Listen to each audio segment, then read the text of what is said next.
If you like the story, you can support the author on Patreon. Link is in the description. Chapter 76, Chapter 73, Erso's Ruins. Several weeks ago. Traveling to the Erso's ruins, the Artemis Familia made it to the edge of the continent after an arduous journey. Listen, everyone. We're taking care of monsters. Don't let your guard down. Lars-san gave us these useful artifacts too. Rithus gave them the earpieces. Orion-sama is so cool, this is gonna be so helpful for us.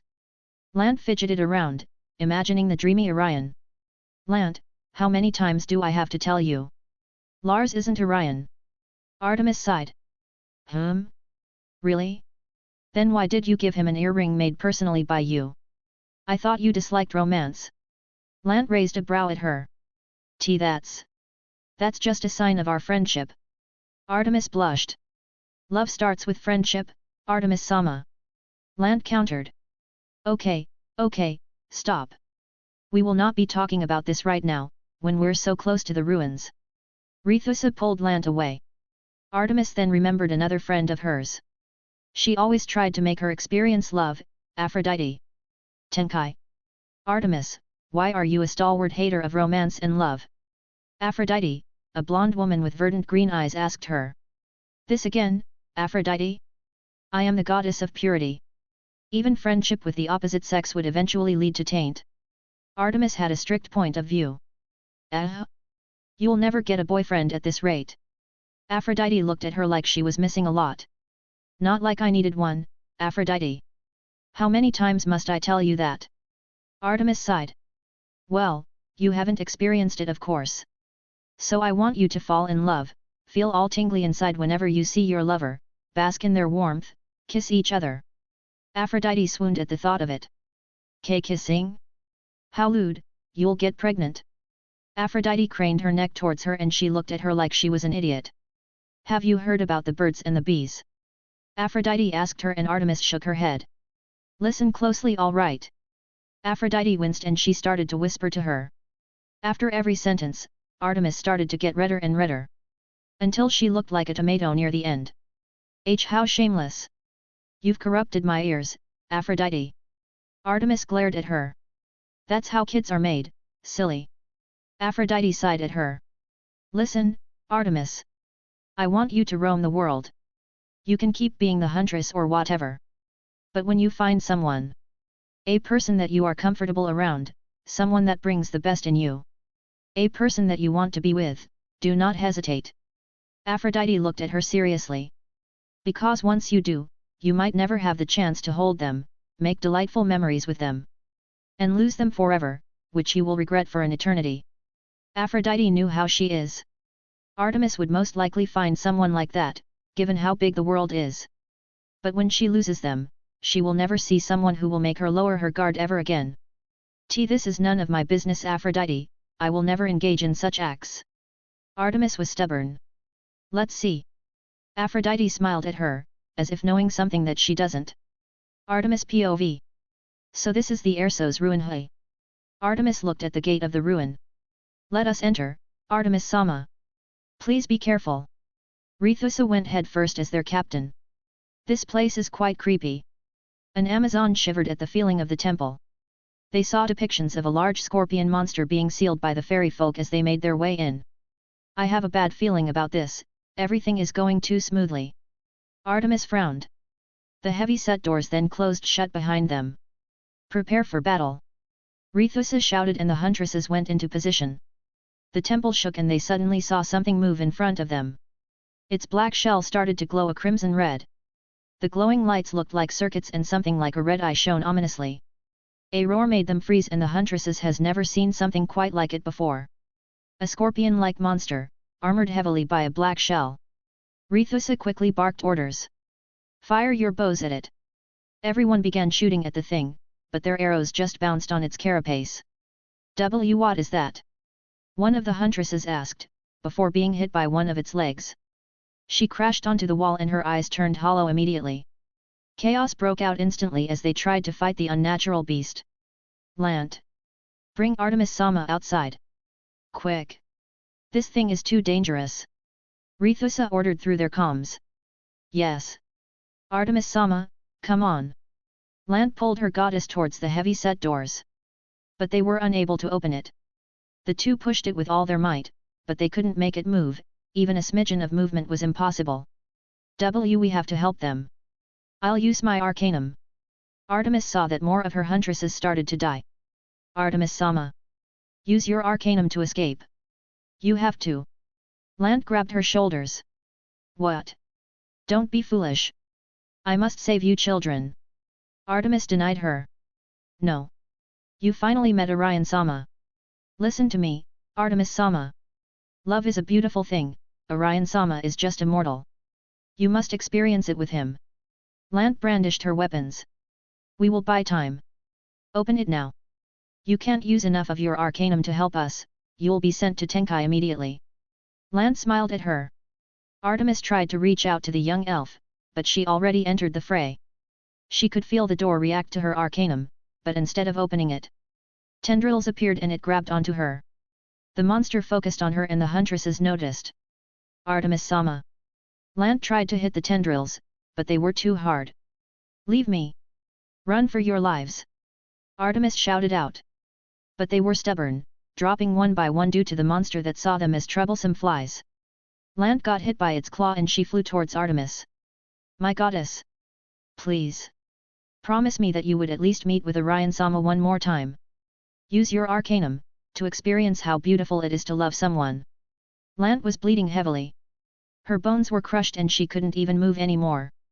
Save your breath, Lant. Artemis gritted her teeth. Promise me. Lant smiled at her. And Artemis nodded subconsciously. I'm glad. Lant went limp and Artemis couldn't even express her rage as a shadow loomed over her. The monster enveloped her in its shell and everything went dark after that. I must go to Orario. I need to ask for help. Artemis could feel her arcanum get absorbed by the monster. So she split all the arcanum she had left to another body and ordered it to seek Orion. A divine construct formed outside of the temple, embedded on crystal. And a split body formed with the last vestiges of her divine energy. Orion, my last hope. Artemis lost consciousness as she got encased in crystal. Present. TCH, I knew this wasn't going to be simple. Lars clicked his tongue. Orion, the arrow chose you. Please, avenge my children. Artemis begged him. Don't worry, I will. But what about you, what will happen to you? Lars asked as she most likely got absorbed by the monster. I am a goddess, I will return to Tenkai. Artemis said morosely. That's it? You'll just die? I can't accept that. There has to be another way. Lars frowned. Orion. Please. Artemis grabbed his arm as she looked downwards. I hate it. I don't want to go. I want to experience this wonderful feeling while being with you. Artemis started crying. Lars went quiet. But what can we do?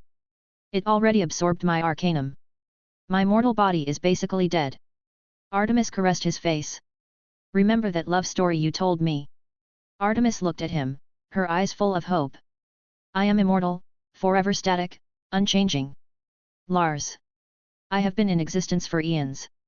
Time is nothing for me. I will wait for thousands of years until you reincarnate.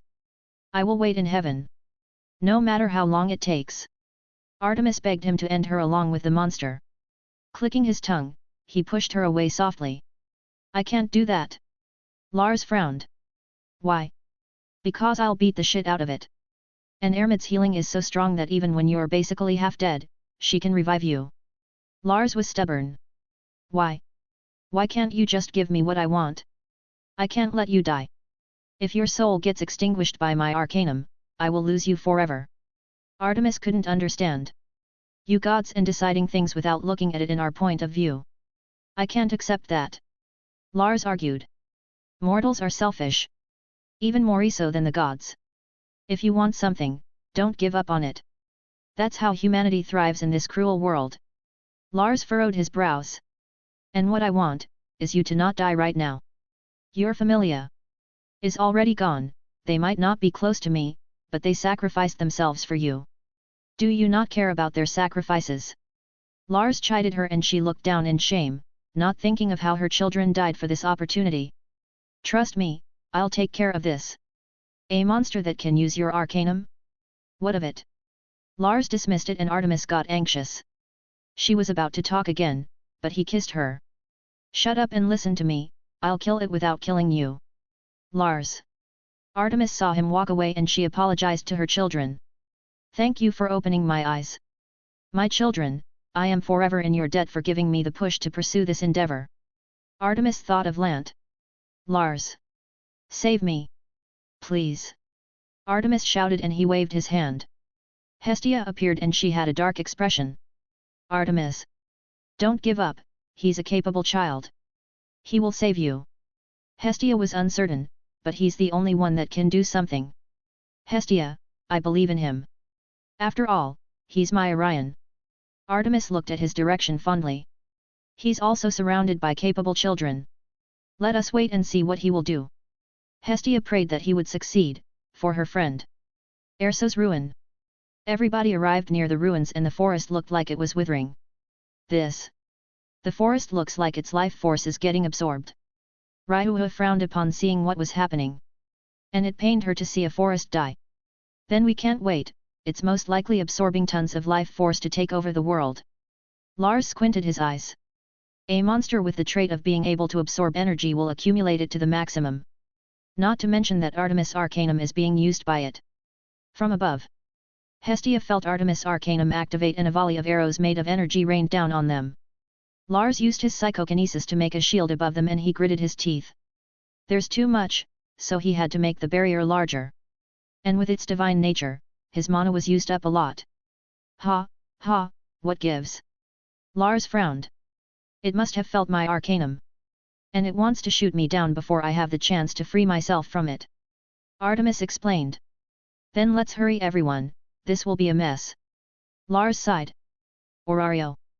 Lights were congregating in the skies. And the monsters in the dungeon were rampaging. What is that? Another moon? Riveria asked, but Loki opened her eyes and she frowned heavily. That's not a moon, Mama. That is Arcanum, shaping up to be a bow. Heaven's strongest arrow. Loki started sweating. Artemis Sama's Arcanum? But how? Riveria was shocked. We do not know, but one thing we do know. Is that's bad news, that will wipe out all life here in Gakai. Loki was nervous as hell. Dungeon. Lars. Not coming. Hungry. Need, magic stones. To evolve. Lei hasn't seen Lars for more than a week now.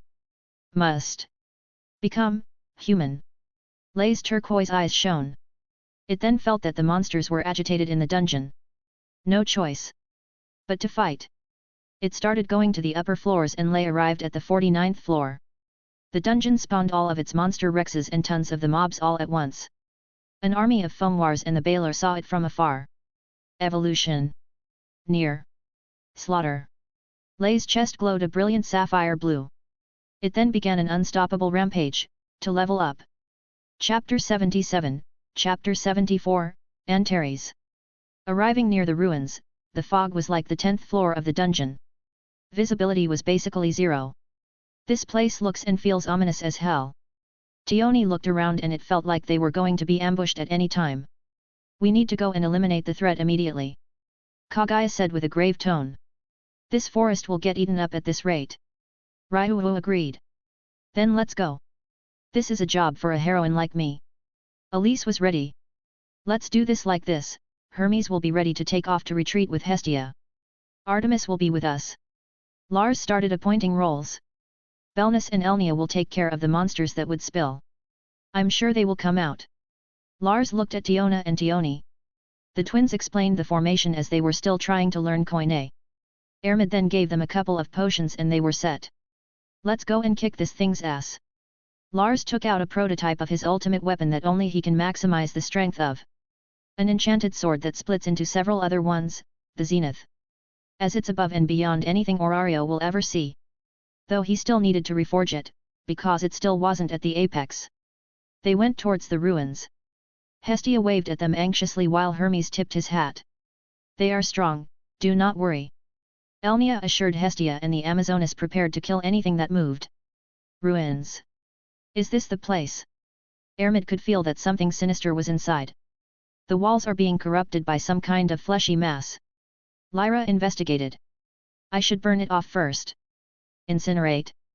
Lars made them step back and he raised his palm forwards the entrance. A large stream of fire baked everything inside and he followed it up with frigid whines. The hallway got cleaned up, but the flesh started to appear again. No good, hey, it seems we need to charge head on. Kaguya frowned. Yet, we can only move forwards. Elise brandished her rapier. Monsters started to spawn in droves and the Astrea Familia spearheaded the attack to preserve Lars' strength as much as possible. He was the win condition of the quest as he held the arrow of Orion that Artemis made with her last vestiges of power.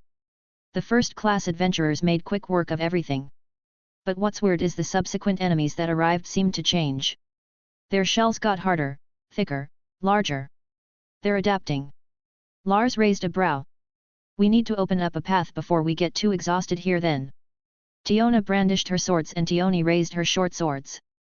A red aura coated her blades and she moved like a blur, cutting everything in a straight line as she ran. Tiona then followed suit and she swung her massive swords on the heavy-set doors in front of them. But the door was protected by a blue energy that pushed her backwards. That's my arcanum. Cover me, I will open the door. Artemis shouted and they encircled her. Artemis' hand touched the barrier and it resonated with her arcanum. After a few minutes, it opened up and they quickly entered. The door slammed itself shut behind them as the corruption covered it completely. As if it was a trap that got the intended target. Here goes nothing. Lars furrowed his brows. Is that? Ryuho pointed at a scorpion monster that was 2 stories tall.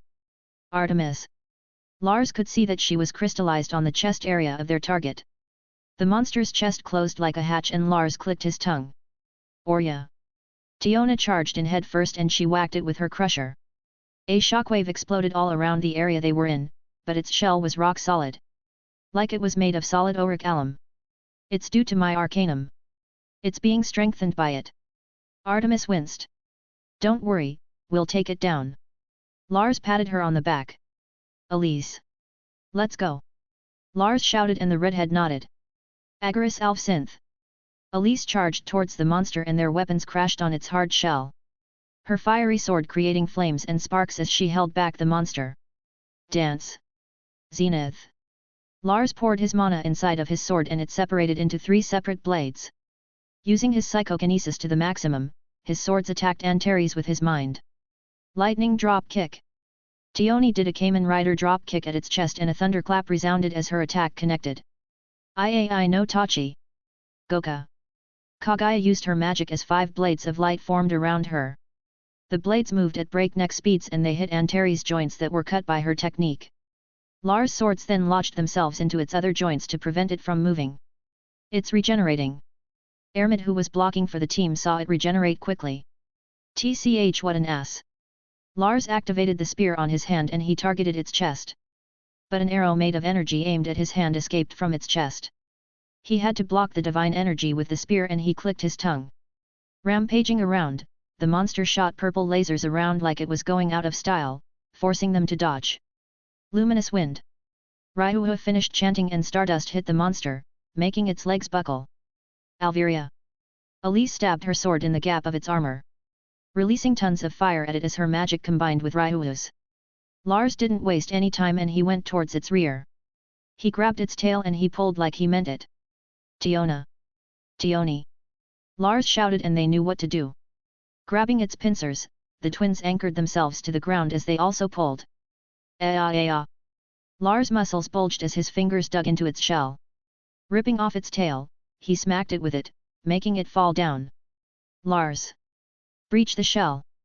Tiona and Tioni pulled to the sides, exposing its heavily defended chest. How do you try your own attack? Lars aimed the tip of his tail at its chest and he violently stabbed it there like a nail. His chest started to burn a bright blue and fire spilled from his mouth. Take cover. Ermid planted her shield and everybody went behind her immediately. The air stilled at the amount of mana congregated and it was like a bomb made of mana exploded. Antares tried to counter Lars' flare breath with its laser, but it was overpowered immediately. It then flew away like a pebble, the whole temple shaking like a leaf in a storm. Lars casted Gale as the dust cloud was swept away. But what he saw made his eyes turn into slits immediately. Lant. Rethusa. He saw their corpses and Artemis looked at them sadly. He quickly gathered their corpses first, so he could bury them later. Lars! It's not done yet! Ryuhu shouted at him as Antares walked up to him, still regenerating. But he wasn't listening. It tried to snip at him with its pincers, but his arm transformed as scales appeared on them. Stopping its pincers, they could see a red glow on his back as the symbol of a lion shone. Ira, wrath. His most dangerous sin. The more rage he feels, the stronger he becomes. Capable of giving him infinite strength. In exchange for his sanity. Glowing brighter and brighter, the lion on his back seemed to roar as he let his fury go. Rah! He grabbed its arms and ripped it off of its socket. He then tackled it with all his might, crashing against the walls and plowing the monster through the temple. Lars! They called out to him. The side of the temple collapsed as Lars sent Antares outside. Antares kept on regenerating, healing itself with Artemis Arcanum. And Lars clawed onto its chest like a ferocious beast. Tearing its shell apart with his claws and teeth. Roaring like a wild beast, the whole forest quieted down as they heard and felt the roar that carried mana with it. Lars' eyes turned red and his body began to swell. Antares' attacks bounced off of his skin and Lars charged like an unstoppable juggernaut. Releasing an onslaught of attacks that shook the whole forest. His senses, focusing on one thing. Pure, unadulterated destruction. Annoyed at the monster's regeneration, dorsal plates appeared on his back. Like hammers, that were raised. They lifted themselves up, glowing a bright blue. Protect yourselves. Burrow into the ground and make a trench, now. Ryuhu, who was the most sensitive to magic, broke into a cold sweat. Tiona quickly dug up a trench with her crusher and everybody helped her with the endeavor. They saw the air gather around Lars' mouth and his chest expanded. The inside of his mouth glowing in electric blue as lightning crackled around him. And when the plates on his back were all cocked, they suddenly slammed back downwards like a hammer. All of the concentrated mana inside of them flowing back to him in an instant. Releasing a thick, blue stream of pure energy. The forest was blown away like super typhoons past the area. The ground where the beam went passed through melted into lava and thousands of tons of rock gave way due to its unstoppable force. Antares was swept up by it, even though it had a barrier in front of it made out of divine energy. It was only a quick attack, but when it arrived at a nearby mountain range with Antares, it suddenly exploded. A second sun appeared on the ground, illuminating the whole area like it was afternoon. A truly massive fireball vaporized the mountain and a heat wave made everything that could catch fire, ignite. The shockwave then came and earthquakes rumbled. The earth-shattering explosion lifted hundreds of thousands of tons of dust and earth in the sky, creating a mushroom cloud. Lars' lips burned off as superheated steam escaped from his mouth. The scenery looked apocalyptic. No trees remained around them. Fires burned everywhere. And the mountain that was at the horizon disappeared completely. The girls who were buried under their trench escaped from it and they looked at what happened. And no way. They could only see destruction as far as the eye can see. Baptized by fire, wreathed in agony, a vengeful monster that leaves unrivaled destruction in its wake. Orion. Artemis rushed towards Lars and the girls couldn't stop her in time. Artemis tackled Lars, her skin burning due to the intense heat he was emitting. Lars! Get a hold of yourself! This is not you! Artemis cried as she hugged him tightly. Artemis-sama! Lars is out of it right now! Get back! The girls shouted, but she didn't listen. Orion! Let's enjoy 10,000 years worth of love, when I reform and you reincarnate. With this divine spark I have left, I hope you will bring me to rest. Artemis activated her arcanum. The last drops of her divine power flowed into him. Fighting fiercely with his wrath. Artemis kissed his forehead and she disappeared as tears dropped from her eyes. Lars roared, his body starting to turn back to normal. He then kneeled down as he regained his senses.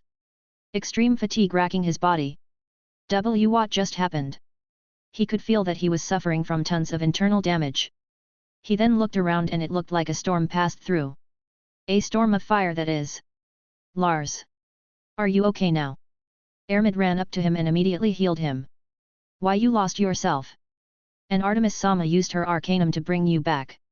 Lyra explained with furrowed brows. He went silent. Clenching his fists, hard. Where's Antares? He had to focus on the matter at hand first. Over there, at that blown-up mountain. Kagaya pointed at the mountain where Antares blew up. And there was still a mushroom cloud over yonder. I did that? TCH, I should focus on saving Artemis first. Ermid, let's go. Lars drank a mana potion and he flew with Ermid towards the mountain. When he arrived, he saw that the monster was in tatters. But it was still slowly regenerating. Although, the crystal around Artemis was exposed. I carried this with me. Ermid handed him Orion's arrow. His rage started to boil again, but instead of succumbing to it, he landed right next to it. You'll be of use in another way. Lars took a bite off of it and Ermid winced at the sound. A bone-crunching sound was heard as he ate Antares bit by bit. After a few minutes, the others arrived as well and the Astrea Familia watched in surprise as he ate the monster. Finishing it off, he could feel its powers flow inside of him. The ability to manipulate Arcanum. Now, why would you need to return to Tenkai first? We can enjoy 10,000 years worth of love right now. Lars dug his fingers inside the crystal Artemis was in and he cracked it open. And with Antares being extinguished thoroughly, the Arcanum activating at Orario that formed a second moon evaporated. Chapter 78, Chapter 75, Comfort. Lars absorbed Artemis Arcanum that was going haywire. Having it much easier this time due to Antares' powers. Though it still strained his soul because he wasn't using Typhon. Or else Hermes would discover him. It must have been using her Arcanum to create those monsters. Lars concluded. Antares of course can't contain all the power of a god. So it was using it continuously. And he'll know that was truly the case when they arrive back at Orario, learning about the second moon due to Artemis Arcanum being used to destroy the world. Don't look. Ryuho covered his eyes and she blushed at their contact, but if it was to preserve the goddess' dignity, she won't hesitate. Ryuho. Just cover her up. I won't peek, I swear. Ermid, heal her up too, please. Lars requested of her. Ermid checked up on the goddess, but she was fine now. Physically, that is. Her fragment was the crystallization of her last desire. That is, to avenge her familia and receive Orion's love. But her real body is more complicated than that. And the Astrea Familia members how hard it is to lose your family. Lars took out some clothes from his inventory and they clothed her. How are we going to explain this to Hermes and Hestia? Tione frowned. As his most stalwart supporter, she was being eaten by paranoia at the thought of them being discovered. Let's just say that Antares used Artemis Arcanum. Lars decided immediately. But wouldn't they think that it's suspicious? Kagai raised a brow. Antares used Artemis Arcanum to block that attack, I'm pretty sure of it. And the other gods can feel the use of Arcanum. They won't be able to tell it apart. They looked at each other and they nodded. How about when they question us? Lyra raised. Let's wait for Artemis to wake up. I have a theory. Lars looked at her and he lied her down on a bed. Ermid checked up on her from time to time and she stirred after a few minutes. HNGH. Lars. Artemis saw him and she blinked, patting all over her body. You're finally awake. Lars sighed and Artemis was dumbfounded. What happened? Artemis furrowed her brows. She thought that the surroundings doesn't look like Tenkai. You're in heaven and we just made sweet love. Lars tried his theory. Hey? You're not lying. Artemis went as red as an apple and her cheeks heated up so much that steam almost came out of her head. It's a success. Lars looked at the others and they nodded. Hey? Wah? Artemis was confused. It's nothing, welcome back to the world of the living Artemis. Lars patted her head. Orion. Did you do all this? Artemis looked around and she saw the destruction. Yes, I told you, I'd win. Lars snorted and her breath hitched. You could have died. If Arcanum kills you, your soul will get torn apart. Idiot. Bad man. Artemis hit his chest as she cried. I promised. It was also for your familia. Lars frowned. They went quiet. Let's regroup with the others for now, look at how they held up due to that massive explosion. Elise sighed as she looked at Lars. They don't know how to feel about that. Knowing he could level Orario if he loses himself to his rage. Come on, let's go. Lars carried Artemis and she blushed like a tomato. She then fell asleep again due to exhaustion. The expedition team regrouped and they found that Hestia and Hermes were caked with dirt. Most likely due to the shockwave. It was fortunate that they were far away. Belnus and Elnia were with them too. What in the world happened? Hestia ran towards them and she was relieved to see Artemis. Antares used her arcanum, what a nasty monster that thing was. Good thing we all managed to evade. Lars shrugged. Hermes looked at him for any lies, because he was suspicious. Artemis Arcanum doesn't manifest like that. But he was telling the truth. It must be because Antares was powering itself up with her Arcanum. Hermes concluded. No mortal can do that after all, except Althea who is long gone now. We've completed our quest, let's return. Lars looked at the prize and Artemis was sleeping soundly. Dungeon. At the 49th floor. Lay was missing its tail and wings. Fighting the beast of a monster Rex, Baylor. A dragon that has poisonous flames and could spawn spikes of bone like the Udius. Eating its magic stone and the thousands of foamwars in the floor. Lay was injured, but satisfied. Wait. For me. Lay returned to its cave at the 51st floor and it concentrated. Thinking of the form it wants to take. Lay formed a cocoon made of pure magic energy as it curled up into a ball. Expedition team. Lars was cooking with a blank look on his face and Ermid noticed it. Being a pretty observant girl. The others were partying and Hestia was even dead drunk now. Lars, is something bothering you? Ermid walked up to his side and he broke out of his daze. No, I'm all right. Lars smiled at her, but she noticed that it was hollow. She hugged him slowly. Tell me, what is bothering you? Ermid softly coaxed him. It's nothing. He frowned heavily. Then why aren't you celebrating with us? Ermid pointed out. I told you, it's nothing. He sighed. It must be due to Artemis Familia, isn't it? Ermid asked and he went quiet. Silence reigned and they could only hear the laughter and celebrations nearby. Lars. Please, tell me what's wrong. It's one of our duties to help you. Don't bottle it up on your own. Ermid begged him. Did you know that I sent them off to this mission with a smile? Only giving them some earpieces for communication. Lars gritted his teeth. Ermid listened intently as her hold over him tightened. I kept thinking. What if I gave them a little bit more equipment? Some elixirs that we have tons of. Lars could imagine hundreds of scenarios inside of his mind. It wasn't your fault and you know it. Ermid frowned heavily. I've seen some of Artemis' memories due to absorbing her arcanum. I saw what happened to them. Lars clenched his hand, compressing the handle of his knife. They needed just a bit of time. For Artemis to open up the door. To escape their fates. Lant was just a teen. Lars teared up. We had no way of knowing that, Lars. Ermid couldn't help but hurt inside as well, seeing him be racked with guilt. As the last one who saw them off before their journey, he was the only one who could have given something to help them. And it ate at him. Listen to me. Artemis won't hold it against you. Not her familia, no one. Ermid grabbed his face and made him look at her eyes. You might be right. But I was there, I gave them magic tools. Just a bit more and they would be alive right now. Lars furrowed his brows. That may be so. But don't beat yourself up for it, please. You've done everything you could. Ermid looked at him sadly. I can't help thinking about it. Ermid. Leave me alone for now, please. Lars requested and she respected his wishes. After their celebration, everybody was drunk as hell. Even Ryu who didn't drink much, having a low tolerance. Nobody disturbed Lars as Ermid told them that he was exhausted. Alone with his thoughts, he couldn't help but think of Artemis' memories that he saw. Hearing some rustling, he looked at the entrance of his tent and Ermid was there. I told you I want to be alone for now, Ermid. Lars sighed, yet he didn't snap at her. I know. But I can't do that. Who knows what you'll do? Ermid walked up to him as she sat down on the side of his bed. Suit yourself. Lars turned around. Ermid lied down beside him and she hugged him. I'll say it as much as I need to. You're not at fault. Ermid said softly. Artemis talked to me earlier. She was so thankful that you helped her. So don't blame yourself.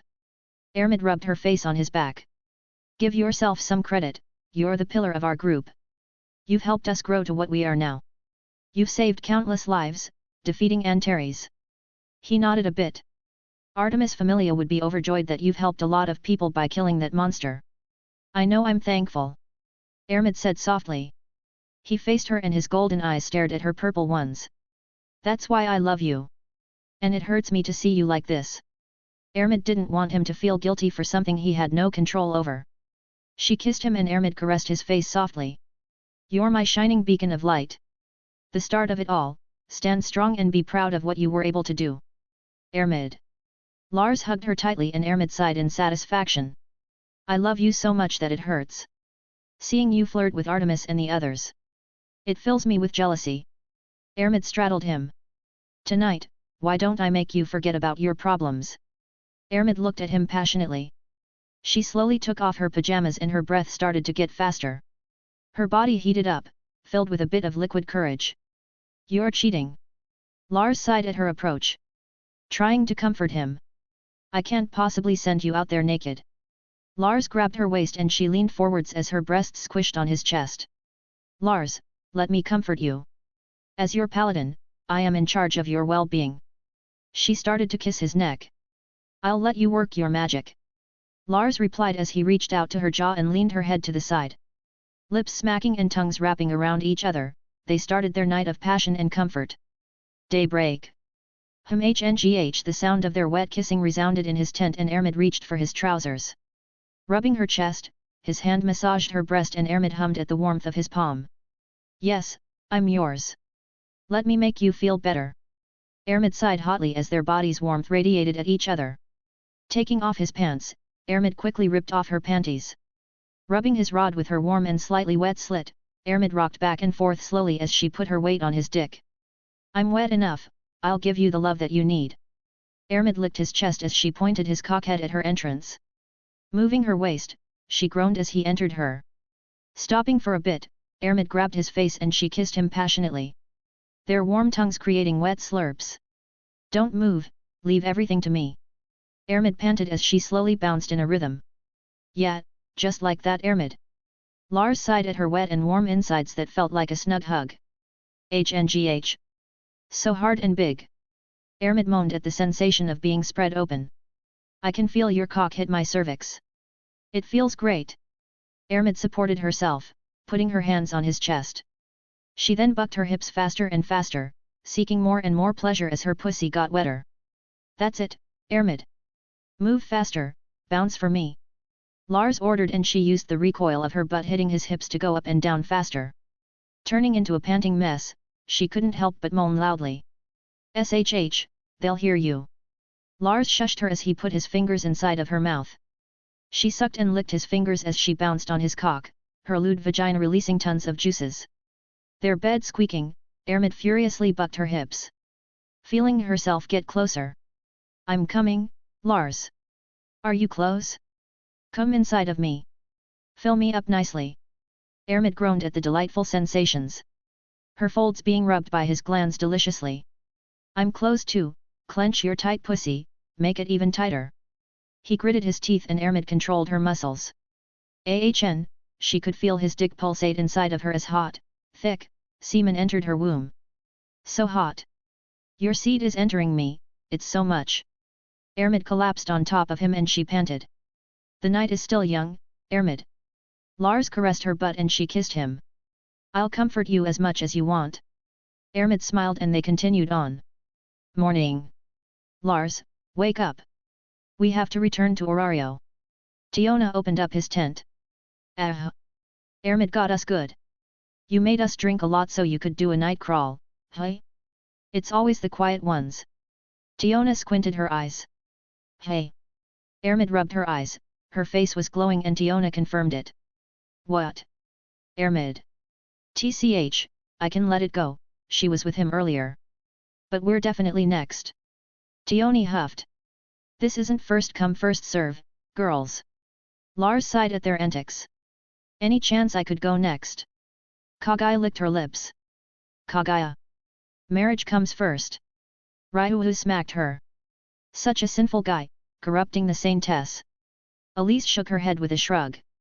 Come on, let's return. Lars groaned at their nosiness. Chapter 79, Chapter 76, Realizations. When they returned to Orario, everybody seemed a bit defeated. even though they stopped Antares from causing apocalyptic amounts of damage. What the hell's happening here?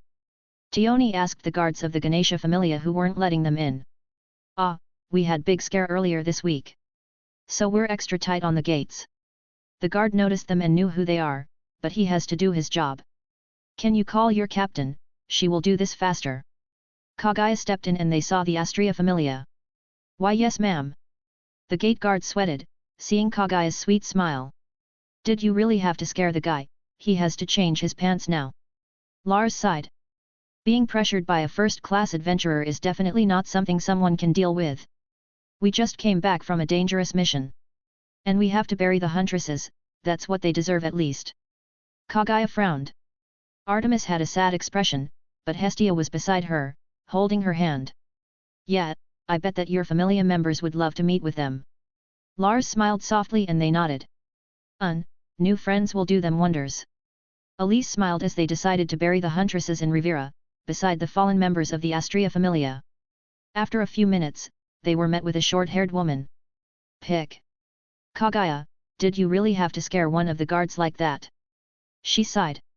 Well, we just came back from a hard job. That saved thousands of lives, mind you. Kaguya rolled her eyes. This is Shakti Varma. Ganesha's captain. Elise introduced her. Is she that Arti Varma's sister? What a shame that her sister died to evil us.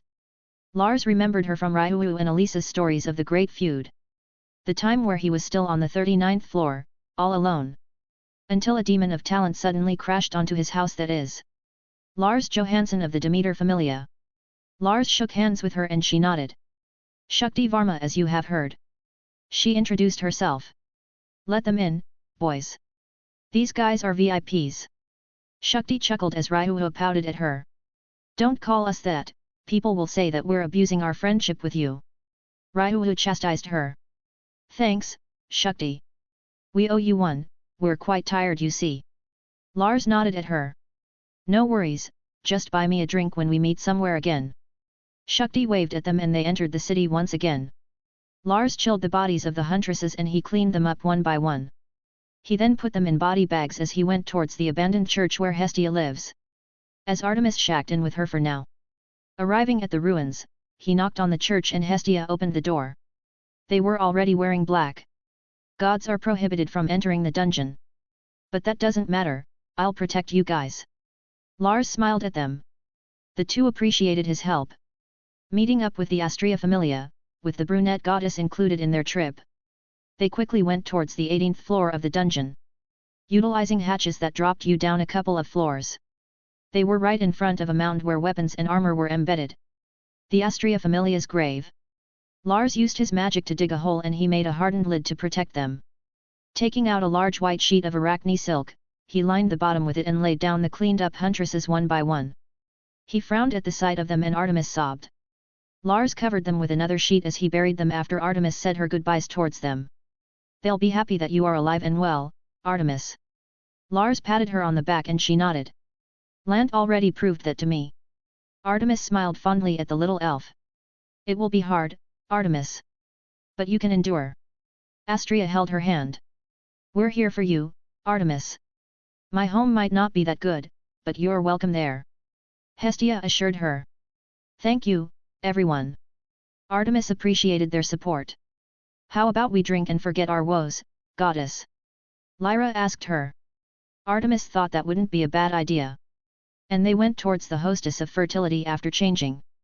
Arriving at the pub, Lars stepped in front. Chloe, Anya, I want a corner table for us. We want to eat and drink in peace. Lars demanded immediately. Okay Naya, you seem to need it too. Chloe nodded upon seeing their expressions. Don't worry Naya, we'll serve you real good. Anya smiled at them and they were seated at a corner. They were served their drinks and Ryuhu raised her mug. For their rest in peace. Everybody followed and they cheered. As adventurers, they already know that their lives are in jeopardy all the time. And it has become a tradition to at least try to wish them a peaceful return to Tenkai. Where they will become a pure soul that will turn into a blank canvas for their next life. Artemis didn't really drink, so she already had her face flat on the table. Hestia was hiccuping with a red face, and Astria was being supported by Kaguya. It seems we need to go home, thanks for accompanying her. It's hard to lose family. Elise smiled at him fondly. Yeah, you would know. I hope Artemis will bounce back from this. Lars sighed. She's strong, that's for sure. You don't get a reputation for being a fierce goddess by just being a virgin goddess. Kagai chuckled. We'll bring them home, Lars. We also owe you for taking down Antares. Now that we know the crisis that got averted, it was honestly terrifying. Lyra shuddered. The Palom carried Ryu who was shit-faced drunk and she supported Astria. You are a kind child, Lars. Take care of Artemis and Hestia for me. Astria bowed, though she was a bit wobbly. Let's go home, goddess. And Ryu, stop squirming, damn it. This is why I hate lightweights. Lyra grumbled.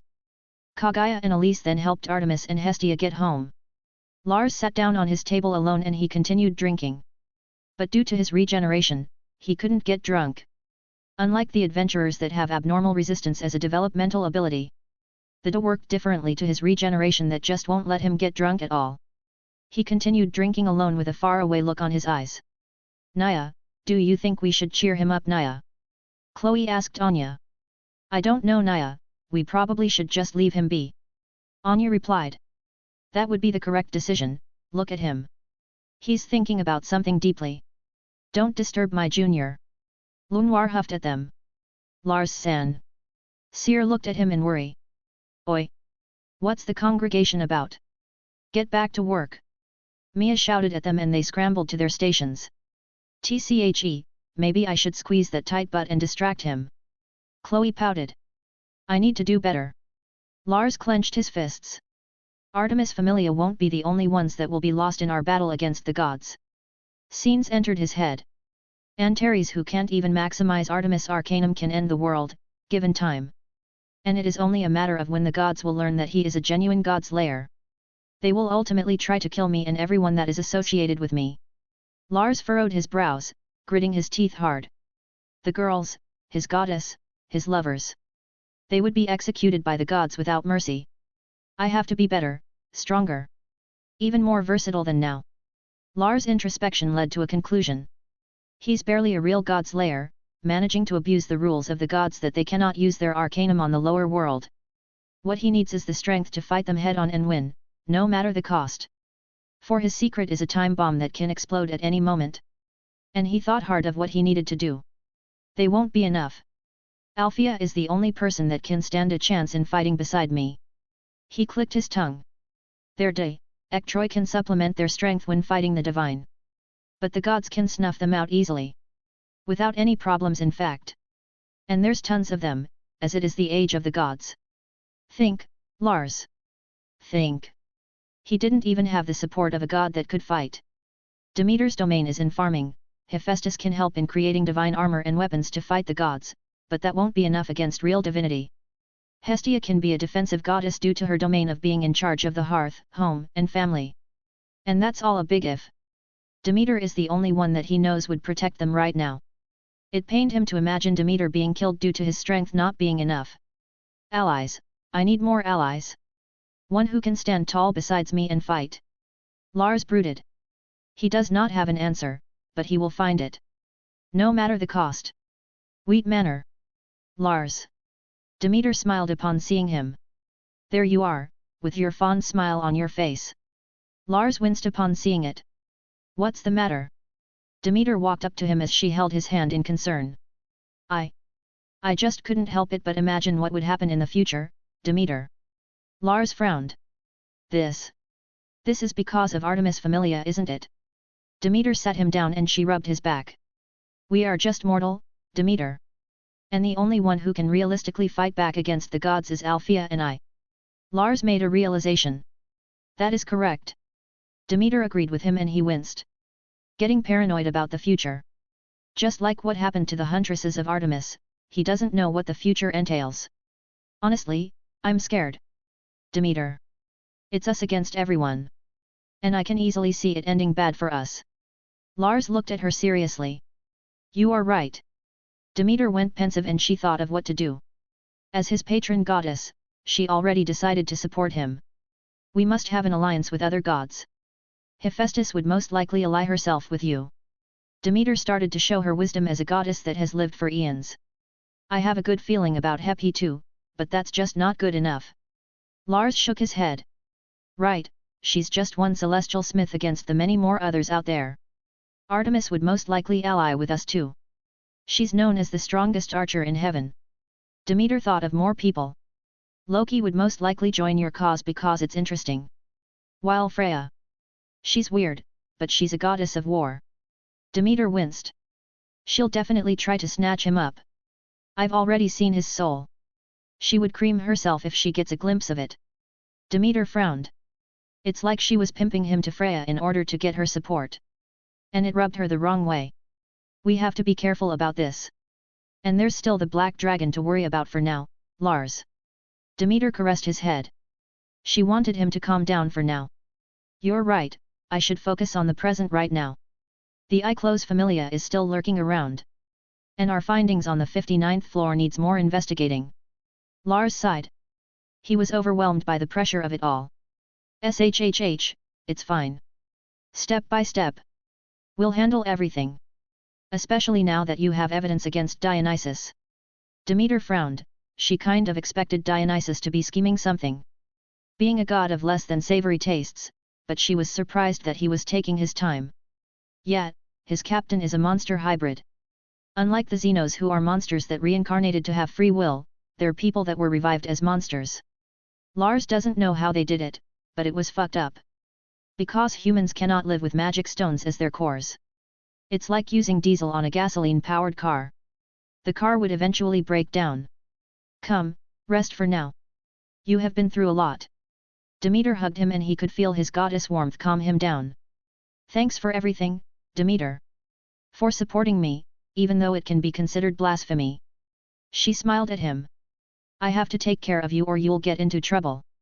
She chuckled and he started to get drowsy due to her calming aura. Sleep well, Lars. Those who see you as a pillar will need you. Stay strong. Demeter caressed his hair with a fond smile. Chapter 80, Chapter 77, Level Up. Waking up to a crisp and sweet scent like morning dew, Lars opened his eyes and he was currently being hugged by Demeter. My goddess, it's already morning. He smiled at her sleeping face and he poked her nose. HNGH, you feeling fine now? She rubbed her eyes and Lars nodded. I have to, everyone's relying on me after all. Lars chuckled and she smiled at him. Okay, you defeated a monster that was able to use Arcanum. Want to update your stats? Demeter offered. You want to see me naked already, first thing in the morning? How lewd. Lars wiggled around and she smacked him playfully. Strip. Demeter ordered, acting like a dummy mommy. I'm already doomed to be consumed by an older woman.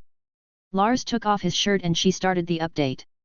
Lars Johansson, Level 2. STR, 2500, 4088.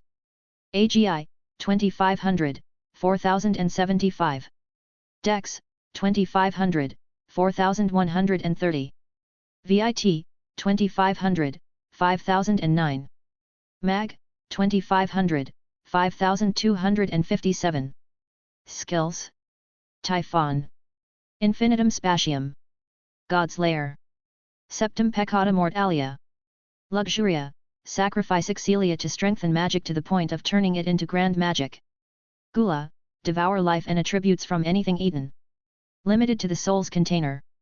Stockpiles Excelia and life. Avaritia. Acedia. IRA, the most dangerous sin. More rage, equals more power, theoretically infinite. Loses oneself and can even be lost forever. Invidia, can copy skills, magic, movement, and anything to perfection for the cost of Excelia. Superbia. Magic. Emperor's Divide, access to telekinesis that is closely tied to one's mana. Can even affect mana and skills. Stoichiotis Magia, the user can manipulate the elements. The sky is the limit, only their mind dictates what can be done, and what cannot. Developmental abilities. Slaughterer IH. Your stats are ridiculous as ever.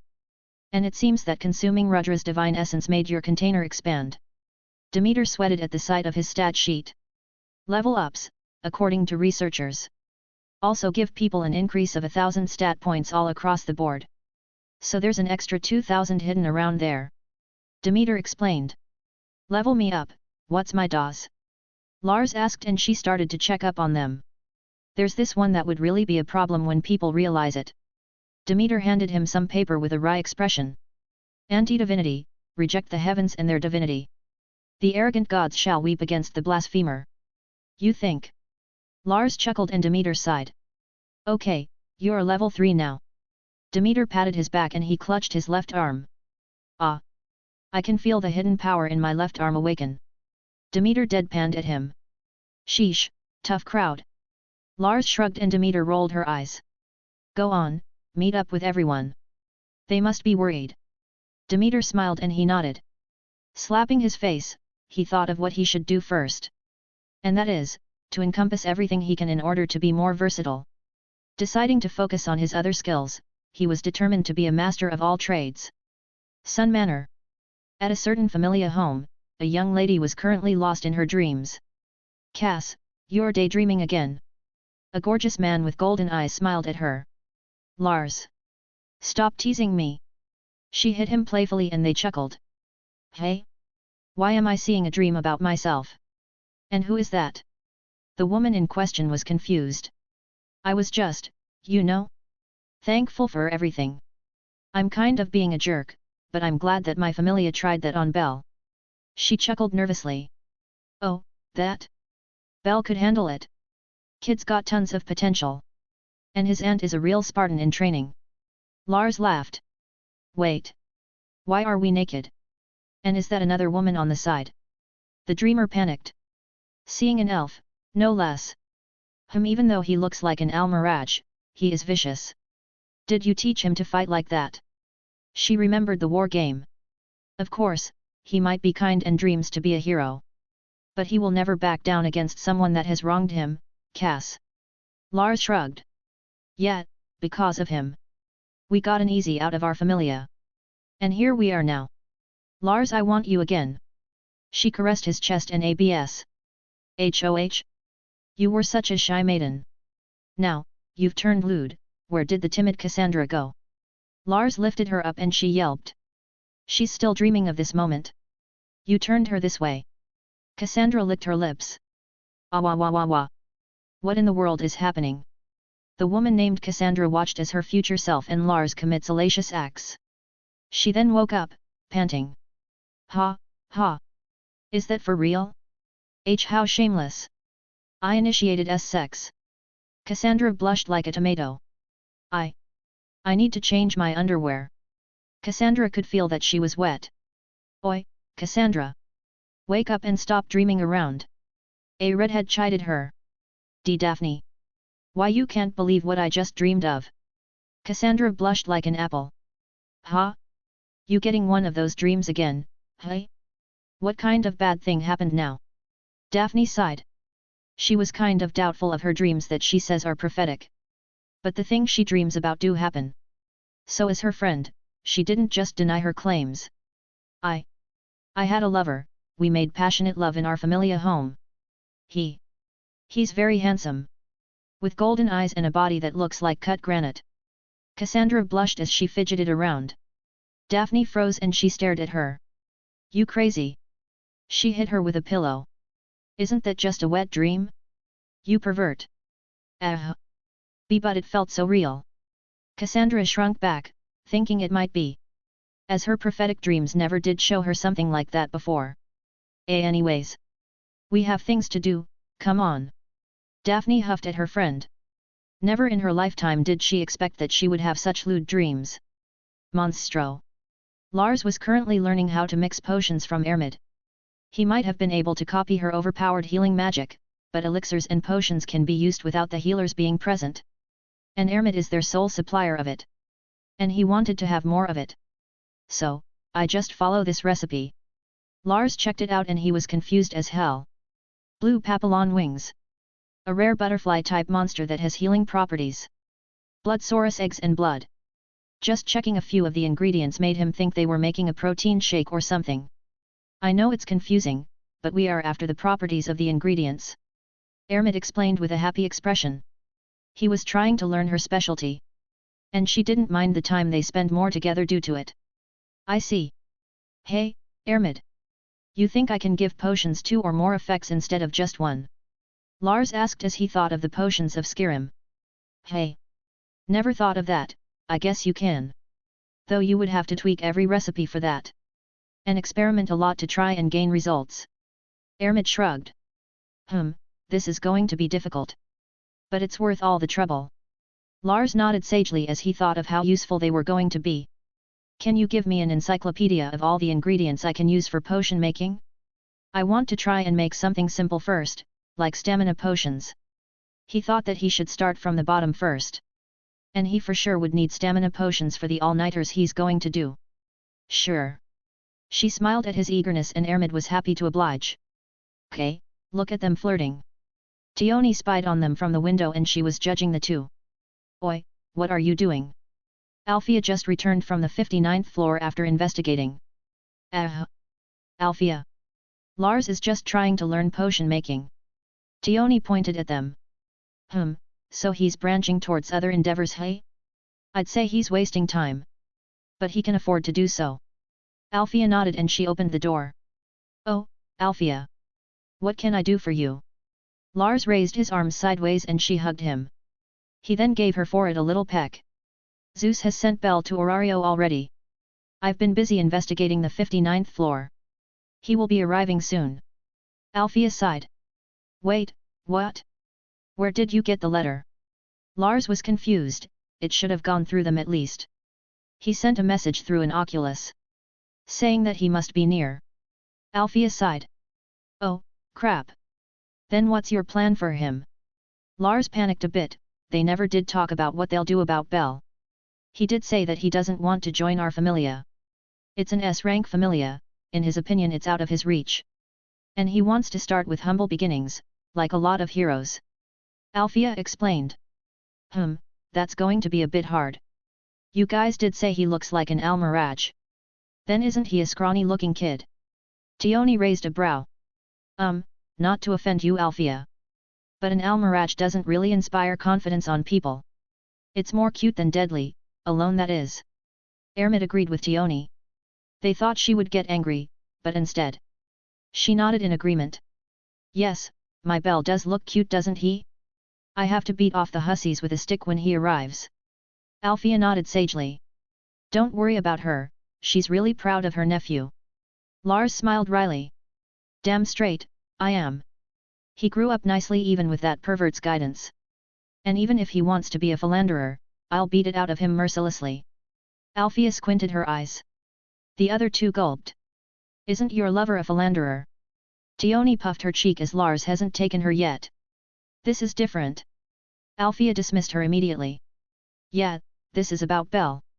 Lars nodded. Ermid pinched his side and he smiled at her. It's not my fault the ladies love me. Lars shrugged. Anyways, what are we going to do about his living arrangement? Alfia got a bit anxious. Her beloved nephew is coming to Orario. And there's tons of things that can go wrong in Orario. He might get caught by the Amazons roaming around because he's too cute. Then, they'll have their way with him. Why not just welcome him and watch him do things on his own? He's almost an adult now, Alfia. And you've hammered everything you can in his head. Lars shrugged. What if he doesn't get in a familia and ends up homeless? Alfia was worried, like a mother hen. He needs to fight his own battles. The real world won't coddle him. Lars crossed his arm. They then started arguing on what can and what can't they do or provide for Bell. They're like a married couple, I'm so jealous. Tioni whispered to Ermid. They've been together since way back when. I'm sure they're pretty much like that already. Ermid shrugged. It was then decided that they would give Bell a little loan if he was to struggle. But otherwise, they'll leave him alone to do his thing. Though, Alfia would live with him as she was excited to spend more time with her nephew. Teach him all about what he needs to know. So they went to the surface in order to know when he arrives. At the gates of Orario, one boy that had white hair and red eyes was bouncing around like a rabbit. Oh boy, the dungeon city of Orario. Big bro Lars and Big sis Alfia is here. I wonder if they're famous. He chuckled. Entering the city, he looked around in wonder at the place. Whoa, everything is so different. He was a country bumpkin that just arrived at the city. Okay, Sis Althea said that I should register at the guild and ask for the familiars that are recruiting. Belle asked some passerbys for directions. Let's go. I'll pick up girls in the dungeon. And I wonder if there are many elves here? Hee Belle had a sloppy smile on his face. Chapter 81, Chapter 78, You've activated my trap card. Belle was currently registering in the guild and he looked around for cute girls. Big Bro Lars and Gramps did tell me that cute girls are hired to be receptionists. Belle did a guts pose as he saw the start of his journey. Elf. He saw a brunette with short hair, wearing glasses. There's something about a woman wearing uniform indeed, Gramps. Belle nodded sagely as he went up to her. Hello, can I ask something? He smiled at her and she nodded, returning the gesture. Sure, I am in a tool. What is it that you need, sir? She is professional and friendly, which gave her a lot of points inside of his head. I'm a new aspiring adventurer, my big bro told me that I should ask the guild for suitable familiars to join. Belle asked and she nodded. Your brother sure is knowledgeable, it's good that you are asking first. As the guild has a list of the active familiars here in Orario. Ina was pleased. Oh, I also want to know where he is? His name is Lars Johansson. Belle didn't want to mooch off of him and his aunt, but he at least wants to meet up with them. Lars? Oh, he's in the Demeter Familia. The captain of the expedition group. Ina now understood why Belle got amazing advice. I knew he was awesome. Belle was delighted to know that. Okay, Belle. I'll register you as an aspiring adventurer. But you'll have to find a familia first. What would you like anyway? Belle thought of it for a moment. This is embarrassing, but I want to be a hero. So I would like to join an expedition-type familia. Belle scratched his head sheepishly. He looks like a cute Almiraj. Ina chuckled at the sight of him blushing. Okay, here's the list of exploration-type familias. Ina gave him a list and he scanned them. The Demeter Familia isn't an exploration type. Belle looked for Lars and Althea's Familia first. No? They're a production-type Familia. But don't be fooled, they're S-rank for a reason. They have multiple first-class adventurers. And the greatest healer of Orario is there. Ina explained. Thanks, Ina. You were pretty helpful. Belle waved goodbye with a smile. He seems like a good boy. Ina grinned and Rose raised a brow at her colleague. Ina, you got a taste for young boys now. Rose teased her. Wah. How about you? Your advisee is almost a decade younger than you. And we all know you flirt with him when he goes here. Ina fired back. Gah. That's not true. Rose's tail wagged as she remembered Lars' brushing sessions. Your tail is wagging, he must be calling you a good girl every time, doesn't he? Ina grinned at her. Keep imagining things, you lewd elf. Imagine what Princess Riveria would say if she learns of your crude language. Rose resorted to blackmail. Hey! That's cheating. Ina glared at her and they huffed at each other. Orario. Roaming around the city, Belle looked everywhere due to the new things he's seeing. This place is so big, now. I should go to the Wheat Manor in order to check on Anahem. Sis Althea and Lars. Belle sweated as he felt that he was in danger. While on the way to the manor, he suddenly felt a hand on his mouth and he got dragged to an alley in a heartbeat. HMGH. NGH. Belle tried to cry out. He immediately took his knife from his holster and tried to stab backwards. You're a bit distracted. But I say you'd pass, a total of 78 points out of a 100. Althea thought his reactions were passable. Sis. Why would you do that? Belle deadpanned at her. Orario is dangerous, Belle. She was just trying to test you. Lars shrugged. Lars. How are you guys doing? I'm starting my journey now. Belle smiled at them. You sure are, bud. Lars ruffled his hair. So, got anybody that catch your fancy in the guild? Lars and Althea followed him, so they knew he went there. There's this elf lady, in a tool. Belle scratched his head sheepishly. HOH? Attaboy. Lars smacked him on the back as he laughed. Lars. What the hell did you teach him behind my back? Althea was seething. Nothing. His grandpa was the one who told him about girls. Lars shrugged. He then winked at Belle and he immediately understood the assignment. Yeah, Gramps told me there's lots of beautiful elves here. Belle tilted his head, acting confused. Zeus. Althea clenched her hand so hard she would bend adamantite. You still love elves, hey? I can see why. Lars nodded sagely. After all, he knows a couple of elves, namely Ryuhu and Riveria. They were elegant, but they can have the personality of a cardboard though. I guess you want to make those proud elves squirm. Lars laughed and Althea whacked him. Lars got buried on the ground and Belle was shocked. He knew that his aunt was monstrously strong, but not that strong. Damn, that hurt a bit. Lars rubbed his head and Althea glared at him. You're sleeping on the couch tonight? Althea announced with finality. You love cuddling me though. Lars teased her and she couldn't refute that. Belle smiled at their interaction, they were as close as ever.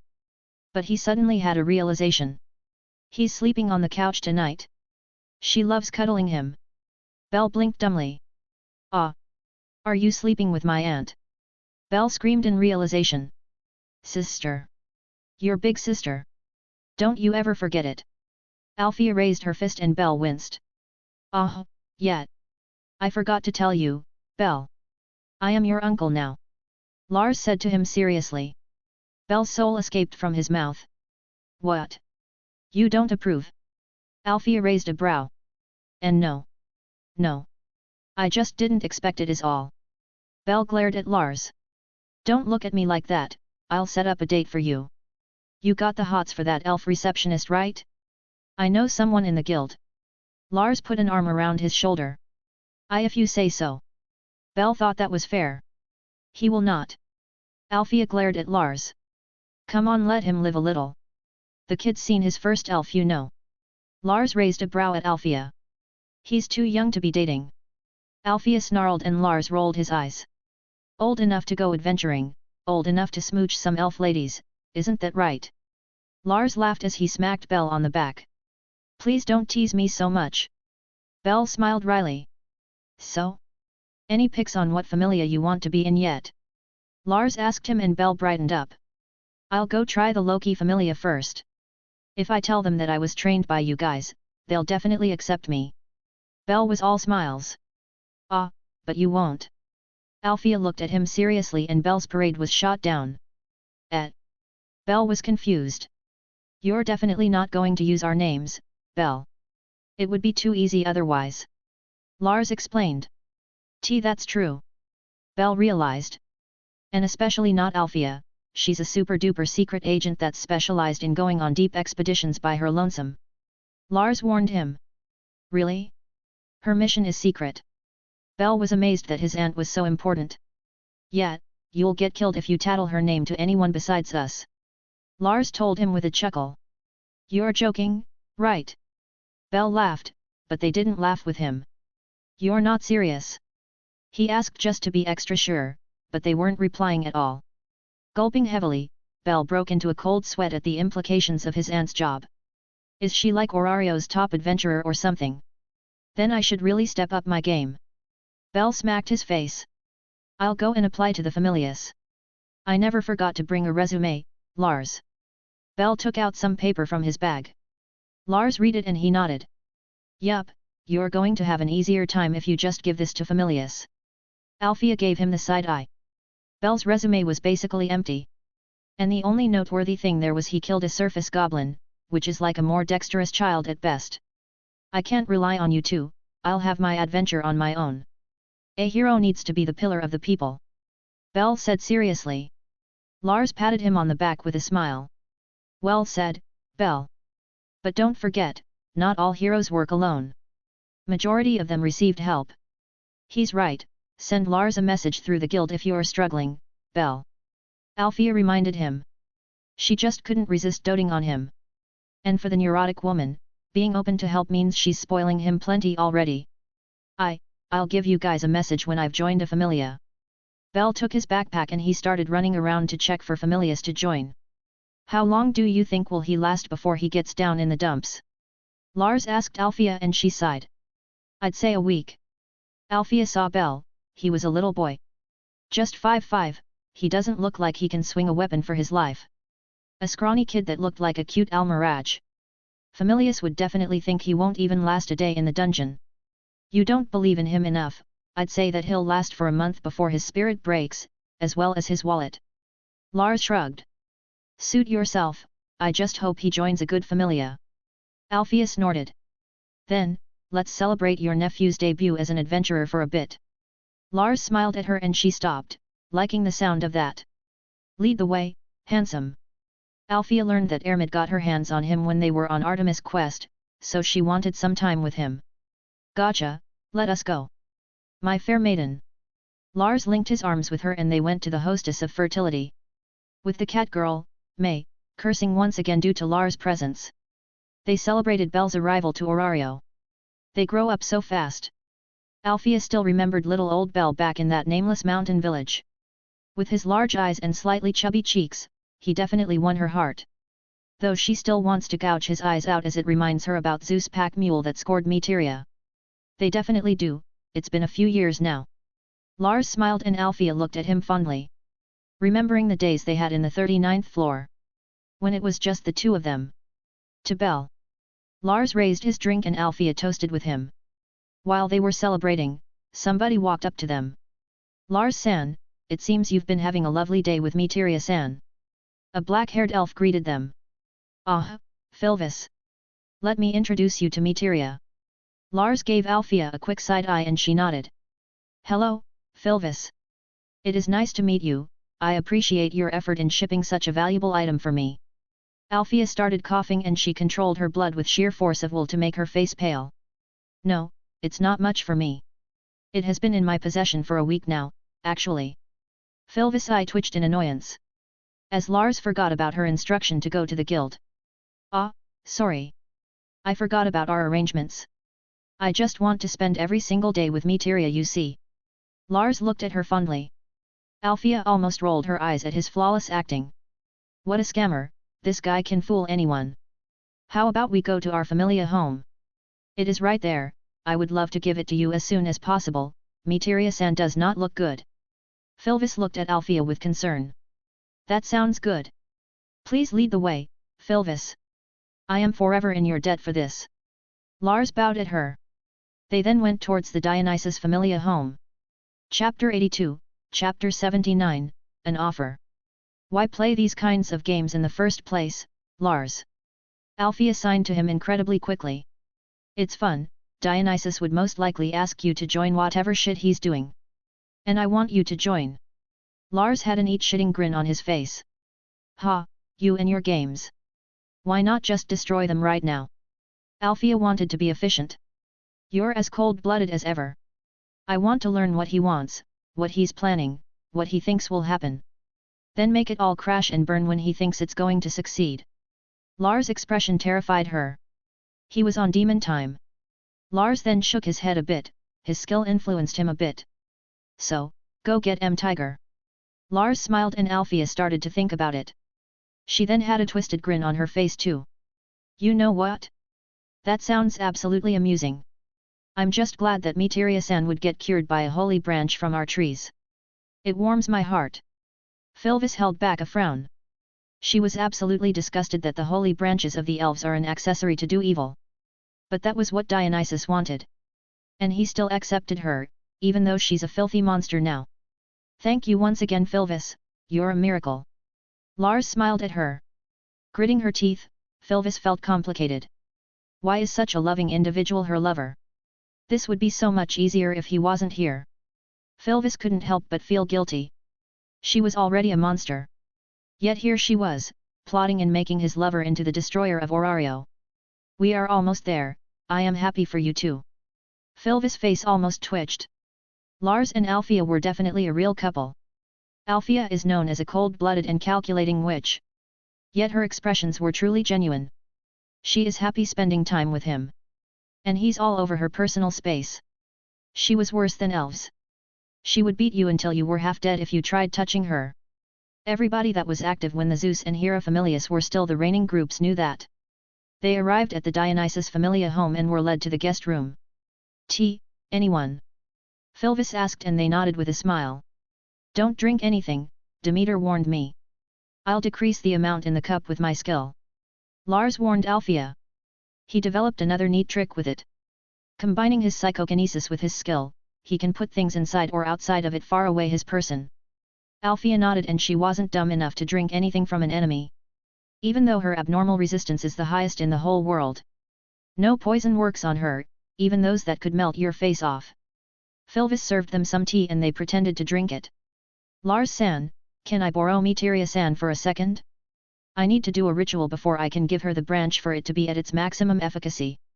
Philvis made shit up. Materia, follow Philvis to a tea, okay? I want you to get better. Lars looked at her with a soft smile. Yes, I want to as well. So we can finally think of getting kids. Althea replied while squeezing his hand. Lars almost choked on his spit, but he resisted it with all his might. KGH. Forgive me, Lars. Philvis clenched her hand so tightly, it almost bled. Philvis led Althea towards another room. And while they were walking, she began the plan.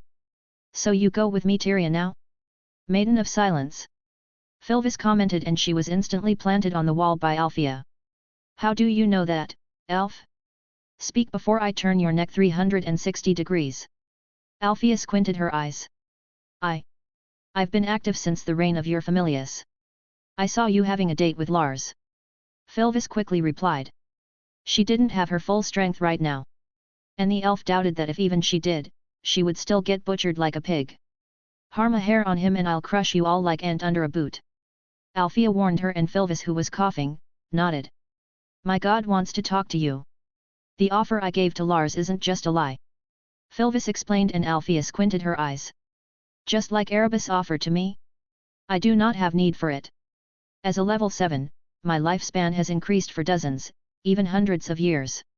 I do not need it, I just want to enjoy my life with Lars. Althea squinted her eyes. But you've said it. You cannot bear children with your condition. Philvis reminded her, and Althea glared daggers at her. She could act pretty well if she needed to. As expected of a woman of many talents. Althea went silent, and Philvis thought it was such a despicable thing to mention that to a woman. But orders were orders. I will hear Dionysus out. If I don't like what he says, I'll crush you all. The gods be damned. Althea announced with finality, and Philvis nodded. She led her towards Dionysus' office, and Althea saw the god waiting for them, swirling a glass of wine. Oh my, the Maiden of Silence. I did not expect to meet you here. Dionysus chuckled. Speak your mind, your noise disgusts me. Or I will flatten this whole manor. Althea snorted. Now, let's not be hasty. I have a little something for you after all. Dionysus took out a branch that was glowing with mana. What do you want? Althea squinted her eyes, and Dionysus shrugged. It's pretty simple, you must know already. After all, you teamed up with Evilus in the past. Dionysus smirked. What do you want? Althea tapped her foot on the ground in impatience. Patience, patience. I want you to do the same thing. He smiled at her, and Althea raised a brow. You want me to sacrifice myself? Did you not talk to your elf? Are you stupid perhaps? Althea rolled her eyes. You didn't let me finish yet.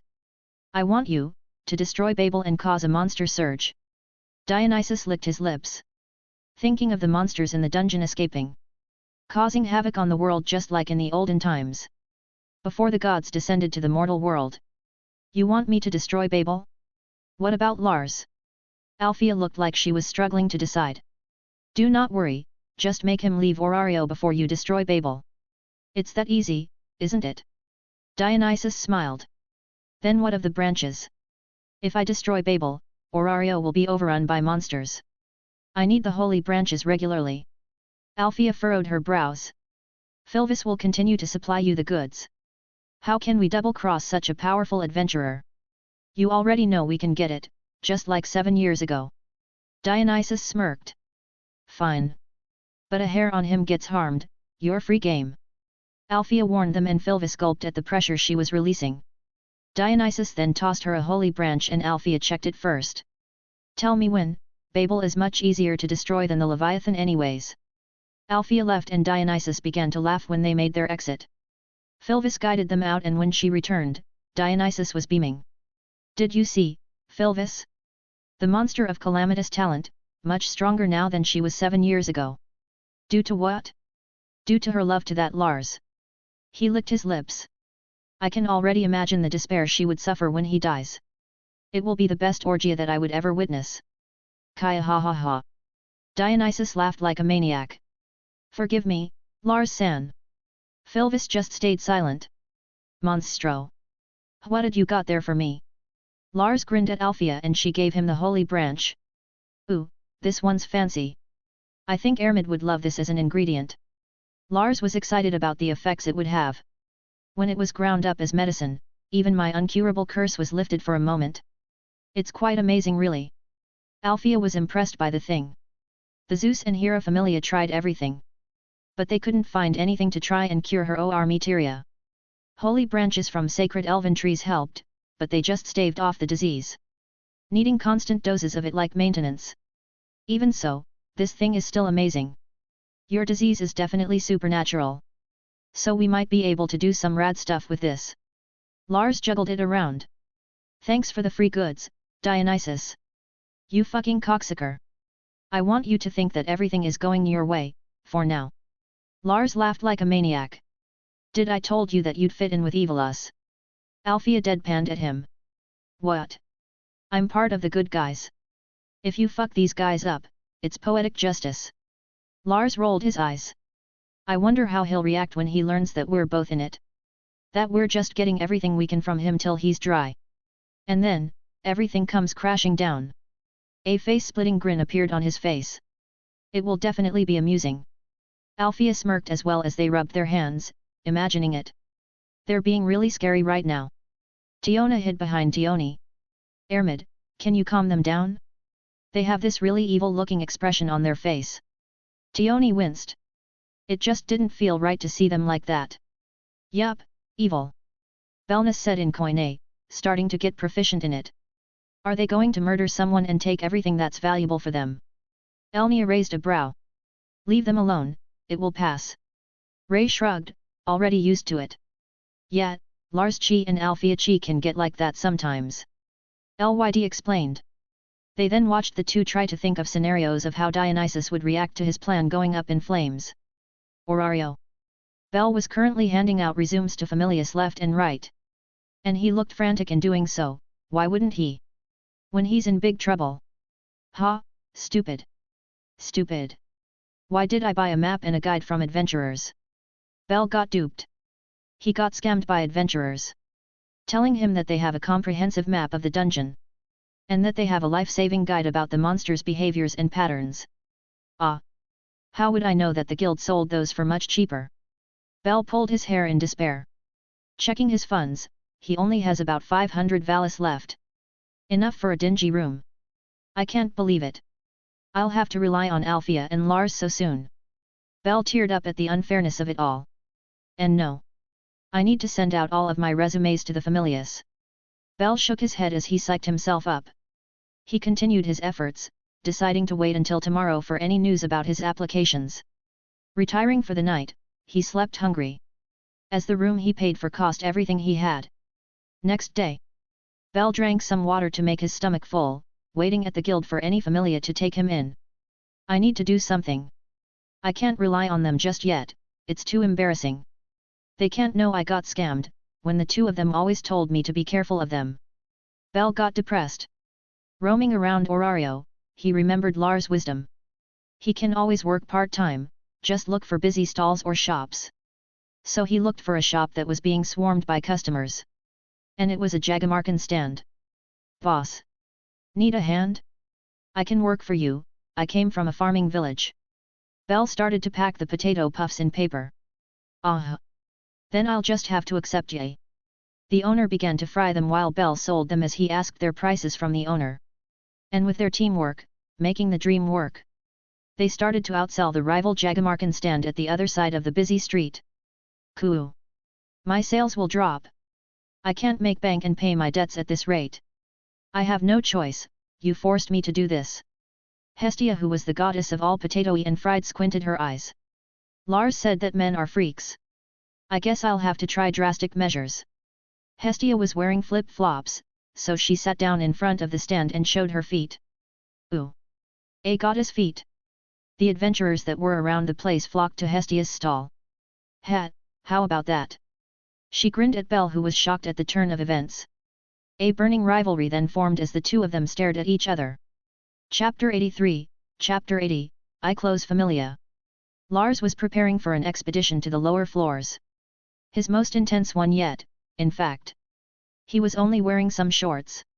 His ankles and wrists were tied down by large adamantite chains with a ball on the end. Even maximum security prisoners don't receive that much restraints. He was also infusing the most intense poison in his veins. The poison from a poison vermis. A bug monster that has such an intense poison that only Ermit and in extension, Lars can cure. If you got hit by its poison, it was universally agreed upon that you were on borrowed time. Whew! I feel fucking awful.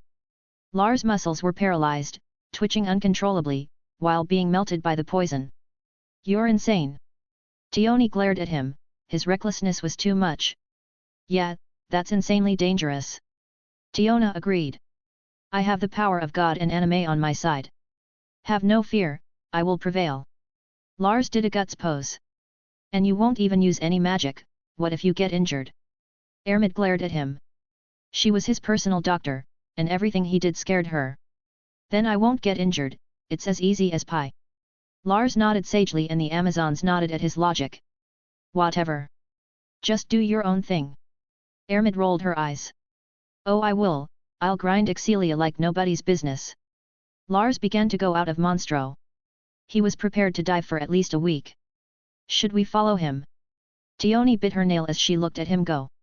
Don't hinder his adventure. He realized that he needs more strength, it is his wish. Althea stopped them. Althea thought he was foolish. He was trying to emulate the feeling of her disease. It was one of the reasons why she gained so much Excelia. And he was going to abuse the ever-living shit out of that fact. Lars headed out towards the lower floors and at the 40th floor. Starting from there, it looks like he was in a volcano. The walls, ground, and ceiling are colored burning red and distorted rocks lie on the ground across the floor. Along the walls are cracks that are colored black which make it seem like it is carbonized. Red light shine lightly from inside the cracks, giving off an eerie presence. Golems roamed the floor, burning continuously, flame rocks. They were gigantic, easily 2 stories tall. And there he was, barefooted. Basically naked, only wearing shorts. His muscles getting paralyzed, his nerves firing constantly. Poisoned to hell and back, his regeneration preventing him from croaking. Without abnormal resistance, even Althea cannot survive that much poison. Humming, he breathed in the sulfuric smell od the floor. Ha, I love the smell of the dungeon in the morning. Lars cracked his joints and he stretched his stiff muscles. Let's go then. Lars charged at the golems and they turned towards him. With a roar that intensified their flames, the large, stone constructs punched and kicked at him with surprising speed. The monsters rated as level 4 at least. Rolling to the side like a Dark Souls character, he had to get used to his bindings first. His lungs burned due to the poison circulating in his blood. But he did not mind. I feel like I'm in a game. Though dodge rolls don't have iframes here. Lars started to get used to his self-imposed restrictions. Giving a kick at the leg of one of the fiery golems, the ball and chain on his ankle dragged him down. His balance breaking. The supposed kick he threw at it turned out weaker than he wanted and it didn't do much to it. Oh! Lars was hit by one of them and he flew away like a pebble. Ugh, this is going to be difficult as hell. I guess I can just keep going. He could feel his Excelia grow. Adventurers step closer and closer to godhood as they face more challenges. And the harder it is, the faster they grow. Let's beat your rocky asses. He grinned as he felt his blood pump. Upper floors. At the upper floors of the dungeon. There's been a secret that has been hidden for centuries. A man called Daedalus admired the dungeon. His mortal mind cannot comprehend how a natural labyrinth like it has formed. Until his admiration turned into a curse. An accursed obsession towards it. Not wanting to be outdone by the living labyrinth, he started to create his own. A man-made labyrinth that humanity can call its own, Gnosis. Aspiring to surpass the real dungeon, Gnosis was built with a variety of the highest quality materials to maximize its defensive capabilities as much as possible. Its composition has turned the place into a virtually impenetrable fortress either through physical or magical attacks, making it impossible to break into it. On the other hand, its dimensions are truly colossal, each floor being the size of the entirety of Orario. Being a labyrinth, Gnosis is composed of multiple intricate paths. As soon as one enters the site, the trail quickly divides into multiple dizzying directions. Having several forks and four-way crossings makes the number of possible roads to take countless, with a wide variety of them only leading to dead ends.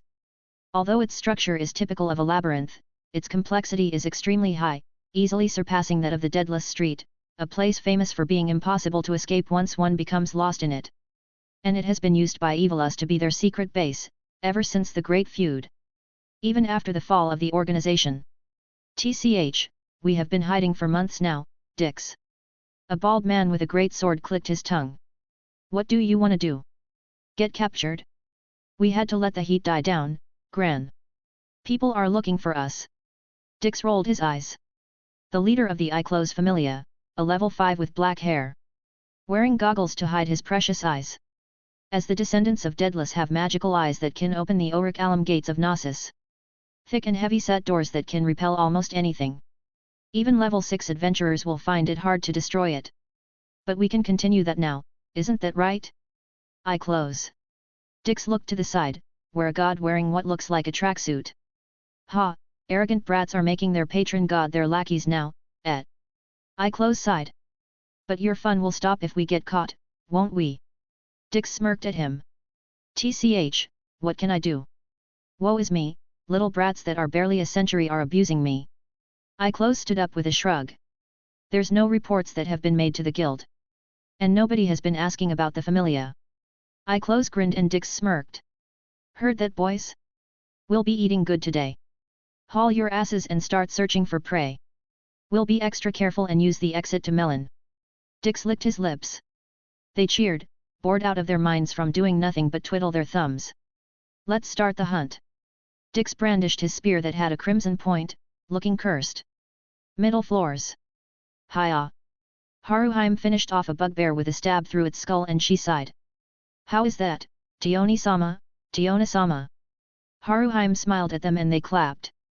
Ah. You can already clear groups of monsters quite easily. The guild raided the large tree labyrinth for level 3s for solo dives. Tioni nodded at her, impressed.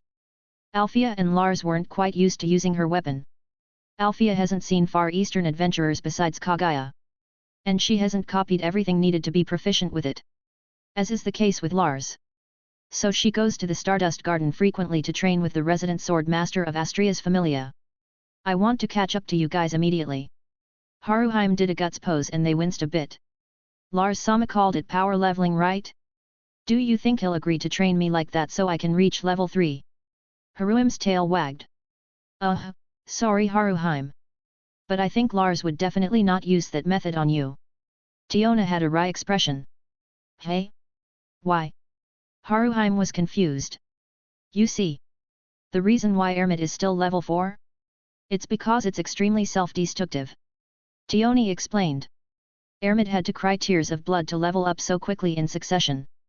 And she has been honing her skills instead, her stats were growing too quickly for her skills. Tiona added. Lars made her fight monsters for hours on end. Making her use her magic to heal her wounds and lift her fatigue in a vicious cycle. Tiona frowned. Haruheim gasped, she never expected Lars to do something like that. Isn't that cruel? Haruheim winced and the twins nodded. It was so bad that even the twins who were groomed as talented adventurers in Tel Skyra thought they would break under the extreme mental and physical pressure of that method. Ermit is a masochist, we don't even know how she got through that kind of leveling. Tioni winced when she remembered the hell on earth called training by Lars and Althea. Their endurance stat increased a lot in those times. I see. I've been asking myself why he doesn't power level me. But that was the case, hey. Haruheim went pensive. You were also too young when we rescued you. By the way, are you fine with Belnus and Elnia now? Tiona asked her anxiously. The two transported her to Melon in order to sell her after all. I believe they were just doing their job, there is no problem when I thought about it. I was mad at first, betrayed even. But now, I understand. Haruheim smiled. Such a good kid you are. Tioni hugged her and Haruheim giggled. Anyways, your level situation might change soon, why? Because Lars is starting to focus on power leveling himself again. Tiona looked serious. That's right, he has been focusing on Monstro and the mountain fortress outside of Orario in case we have to evacuate. But now, he's extremely motivated. Tioni nodded. I've seen Ermid-sama prepare for an expedition. Do you think she's going for a level up? Haruheim remembered her polishing her armor, sword, and shield. She never does that unless they're going for an expedition. Take a guess. The twins smiled at her critical thinking. Udius would be too much for Ermid-sama. Ah, the Amphisbena? But that monster Rex is rated as level 6 due to the environment. Haruheim gasped. Her stats are almost maxed out, that's what she needs to level up. The twins approved of her methods. We're going to prepare to fight Udius too, it's time to get super first-class adventurers in the Familia besides the Alpha and Omega. Tiona grinned. The two undisputed rulers of Monstro ought to have a bit of relief from their responsibilities. Haruim's ears twitched and the twins brandished their weapons. The bushes rustled and they suddenly saw a humanoid monster with blue skin and scales on its face. Pick. A Vuvra? Wait. Tioni raised her arm. It was wounded, and it had a confused expression on its face. She was crying as well. Her eyes held clarity, unlike the monsters of the dungeon. A Xenos, this girl's definitely a Xenos. Tiona remembered the identifying features of the Xenos. Help! She croaked out in a small voice. Her leg was busted and she was being chased by a fire bird. Shut up! Tioni threw one of her throwing knives and it tore through the bird, along with multiple trees on the knife's trajectory. The Vuvra froze in terror as she stared at Tioni who had a fierce expression on her face. You scared the shit out of her. Tiona took off Haruim's salamander wool and put it on the Xenos. Don't worry, we won't hurt you. Tiona grinned at her as she poured an elixir on her. Not hurting. The Vuvra looked at her wounds that steamed for a moment. We have to get her to Monstro, quick. Tioni decided. Tiona carried her, but they were suddenly met up with a group of adventurers that were looking for something. Hey, seen a Vuvra around? A bald adventurer asked as they looked around the area frantically. No, haven't seen one. Tiona shrugged, as cool as a cucumber. While Haruheim was getting a bit nervous due to the number of adventurers that were definitely looking for the Xenos in Tiona's arms. TCH, okay. The bald guy started barking orders immediately to find it. But before they left, he saw a glimpse of the Vuvra's leg that was blue. Whatcha got there? He asked and they all turned towards them. What we got here, is none of your fucking business. Our party member got poisoned, got any problems? Tioni snapped at them. Yeah, how about you show her then? They were on to them. You're wearing my patience thin. Lightning started to crackle around Tioni. Gran. That's the Lightning Empress. She's a first-class adventurer. And the girl besides her is the Crimson Lord. One of his lackeys informed him. Huh? Who the hell is that? Gran, who hasn't been to the surface for some time now, did not know who they were. Lightning crash. A thunderclap resounded as lightning fell down from the ceiling. She stomped on the ground and the earth exploded. Dozens upon dozens of trees lighted up in flames and arcs of lightning crackled around the area. That's why they call me Lightning Empress Baldy. Shut the fuck up and move along. Tioni glared daggers at them and they immediately ran away. Tioni. Those are probably members of the Iclos Familia. No way they didn't notice little Vuvra-chan's anomaly. Tiona reminded her. Yeah, that's why I'm calling for the ANBU. Tioni made a call and the Iclos Familia was none the wiser. Thanks for reading everyone, ciao. Comment. 8 comment. Vote. Chapter 84, Chapter 81, Gnosis. The sun rises. Someone spoke into Tioni's earpiece. And the shadow looms. Tioni replied and they went silent for a second. Tioni-sama, what requires the deployment of ANBU? Let, the level 5 goblin who was the ANBU commander asked. We just got some clues about the Iclos Familia. They were hunting down a Vuvra. They definitely should know that she's a Xenos. Tioni squinted her eyes. Let's eyes widened for a quick second. But he immediately did hand signs and the other members of the ANBU appeared immediately. We have a mission, spare no men. I want all ANBU squads on the field. Call back everyone who's currently in a mission. Let ordered coldly. The Iclos familia has wronged their brethren and sisters. They will be hunted down, just like how they hunted, sold, and assaulted their kin. We met up with them in the Great Tree Labyrinth, they should be still trying to find her. Godspeed, Commander. Tioni informed him as she ended the call. Let smirked as he remembered all the stories of the captured and sold Xenos that experienced hell as playthings and slaves for rich bastards.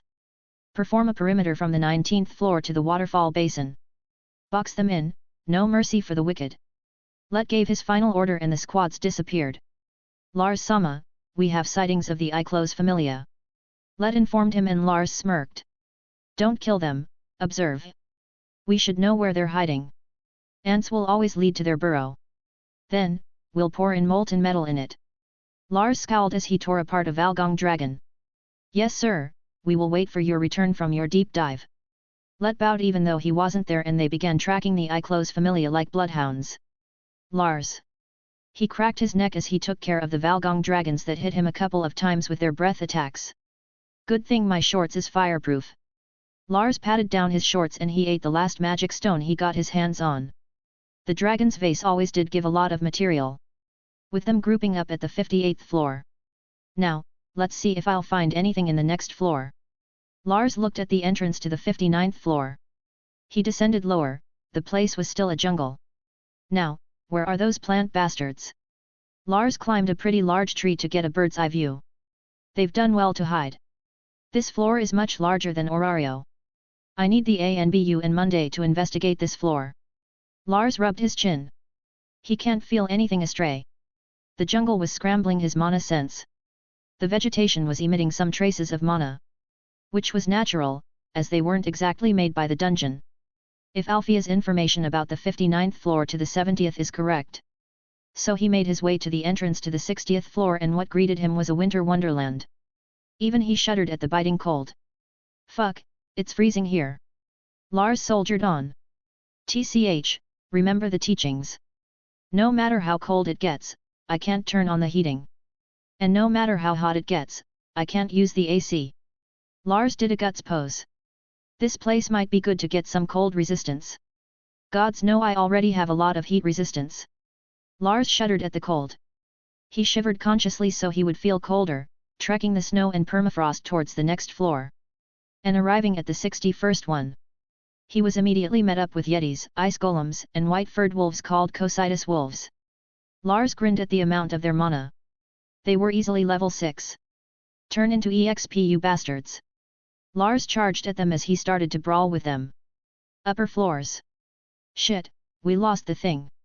Damn it. Gran stomped on the ground as they lost their target. A Vuvra would definitely sell for a lot in the market. It was of the humanoid type and it also looked like a little girl. And as everybody knows, nobles love little boys and girls. Especially something as exotic as a Vuvra. That was an easy buck, we could have gotten tons of money for that. Gran clicked his tongue. Don't you think that the Lightning Empress was being too defensive? One of his mooks asked. Gran then remembered their little encounter with the first-class adventurers of the Demeter Familia. You're right. We need to report this to Dix. Gran and his team looked around before pushing on a piece of stone. The wall in front of them moved to the side and they entered it. Not noticing the little piece of rock that started to follow them. I've got eyes on the prize. One of the members of ANBU had a screen on their hands, manipulating the magic tool they had. It was a disguised camera with wheels on it. And it is one of the most expensive things that Monstro has. The thing was enchanted to the maximum. It does not make any noise, adapts to the temperature of the surroundings, and can even become invisible. Lars got the idea from the Special Forces of Earth. And the ANBU definitely appreciated it. As they can have eyes on something without being there personally. Especially on the case right now. They can't afford to be seen. And the mechanisms of the wall being activated would definitely alert them if an operator wants to get out. The disguised camera filmed everything and the ANBU were surprised by what they saw. Right in front of the cunts was a solid auric alum door. That means that even their commander can't even hope to breach it. Without any explosives, that is. Are you seeing this? It seems that we have found the jackpot. They quickly disappeared and reports were made to Monstro immediately. Ermid was the supreme commander in case Lars was absent. And when she saw the ANBU arrive in front of her, she knew that things were serious. Report. Ermid said immediately. We have found the base of the Iclos Familia, it is on the upper floors. It seems that it's another place in the dungeon, a man-made one. The gates to enter is made of pure auric alum. They kneeled while making their report. I see.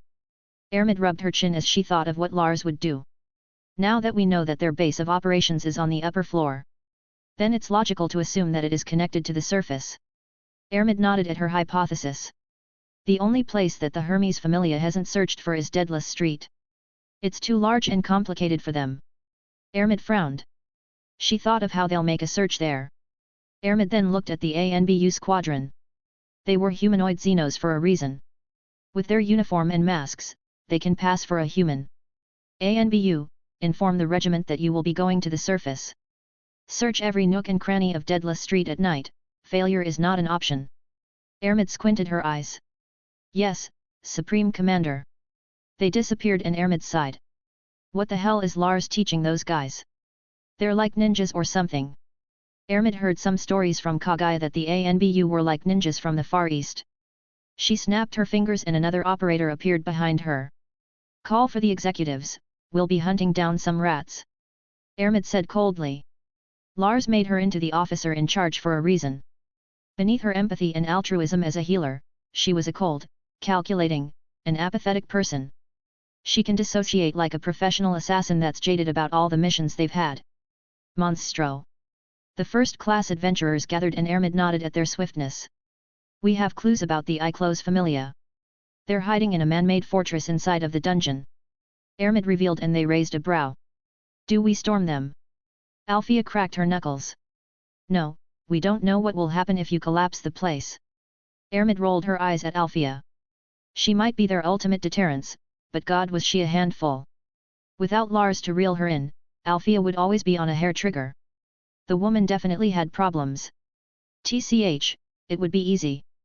Tell Fels to bar entrance to the dungeon and I'll blow it to Kingdom Come. Althea growled.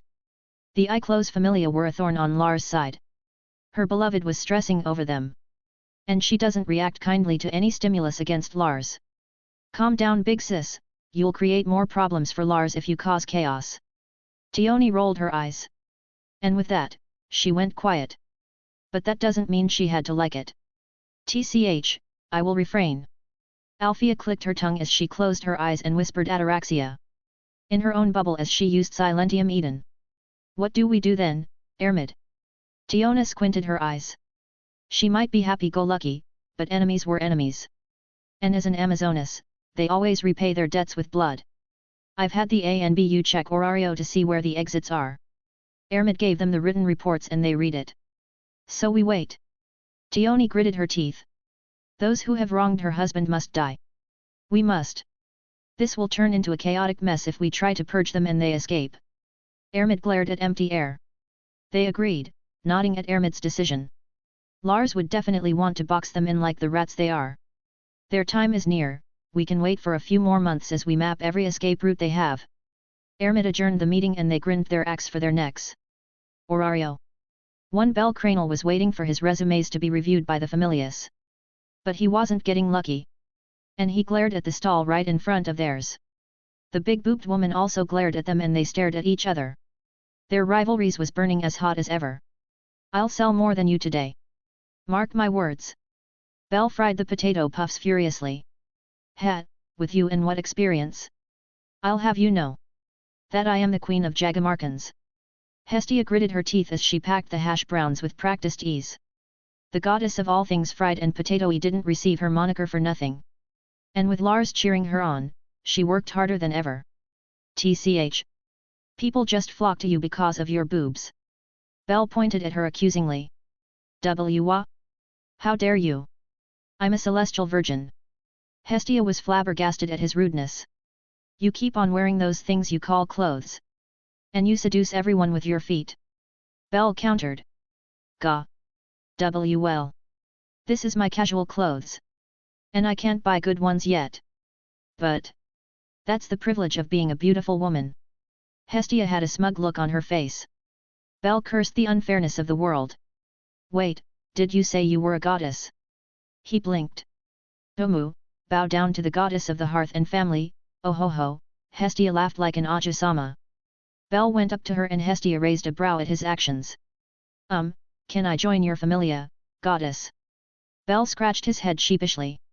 Hestia was shocked, but as a goddess that is on par with Aranos. She could see Belle's soul. Not on the level of Freya who has developed it exclusively for her little hobby. But Hestia could still see wisps of his soul when she focused on him.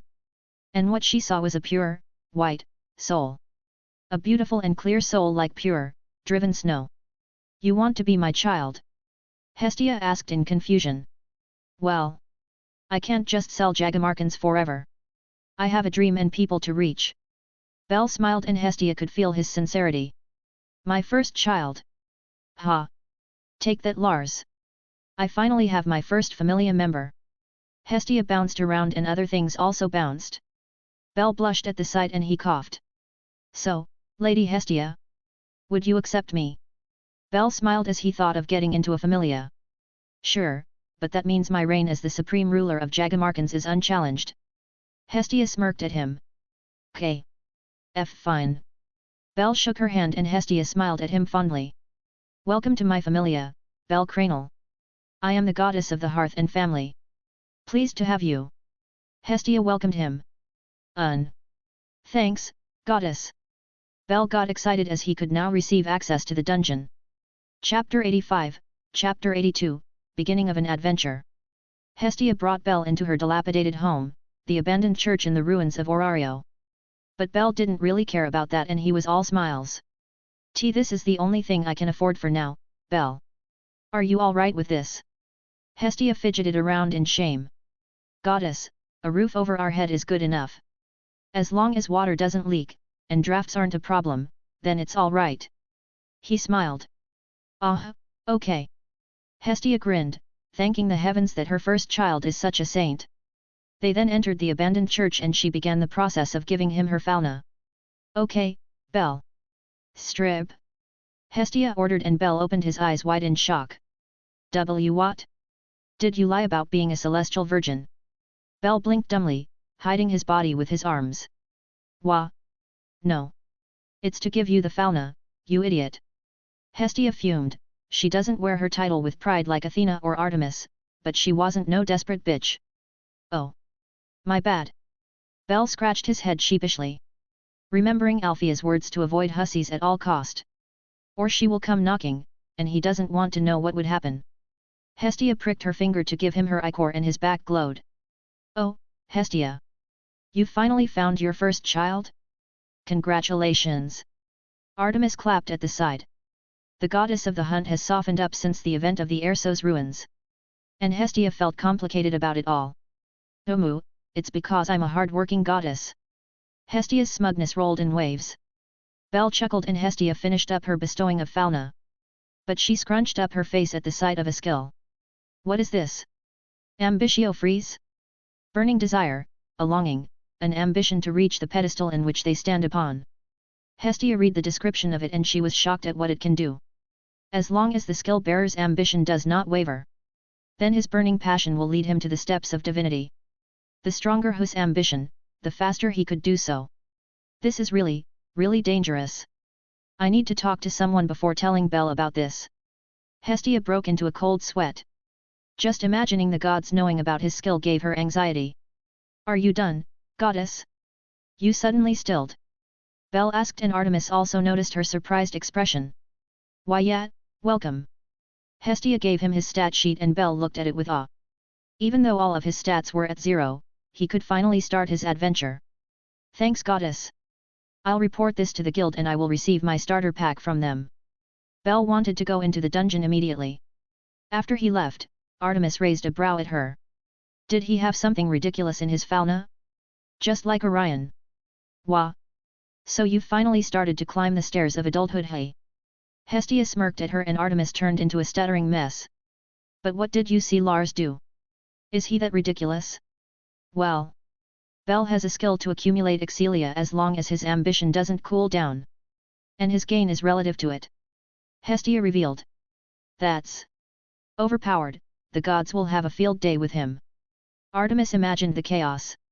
Yet, so I want to ask you and the others about it first. Hestia frowned. Then let's have a meeting. Artemis nodded with furrowed brows. She then called the other goddesses that they trusted. Monstro. Lars returned from his deep dive. Whew, that was intense. He rubbed his torso, remembering the mini-boss on the 69th floor. The ice dragon that Althea mentioned had a sharp tail with an icicle on it. And it stabbed him with it. That thing was approximately level 8. I would have been turned into a popsicle if I fight without my whole arsenal. Lars sighed. Lars, you've returned.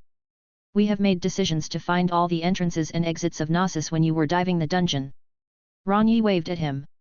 I see, then the ANBU must be searching for it. Good decisions, we've taught Ermid well. Lars nodded in satisfaction. We'll definitely find them. Those bastards will get what's coming for them in due time. Ronyi squinted her eyes.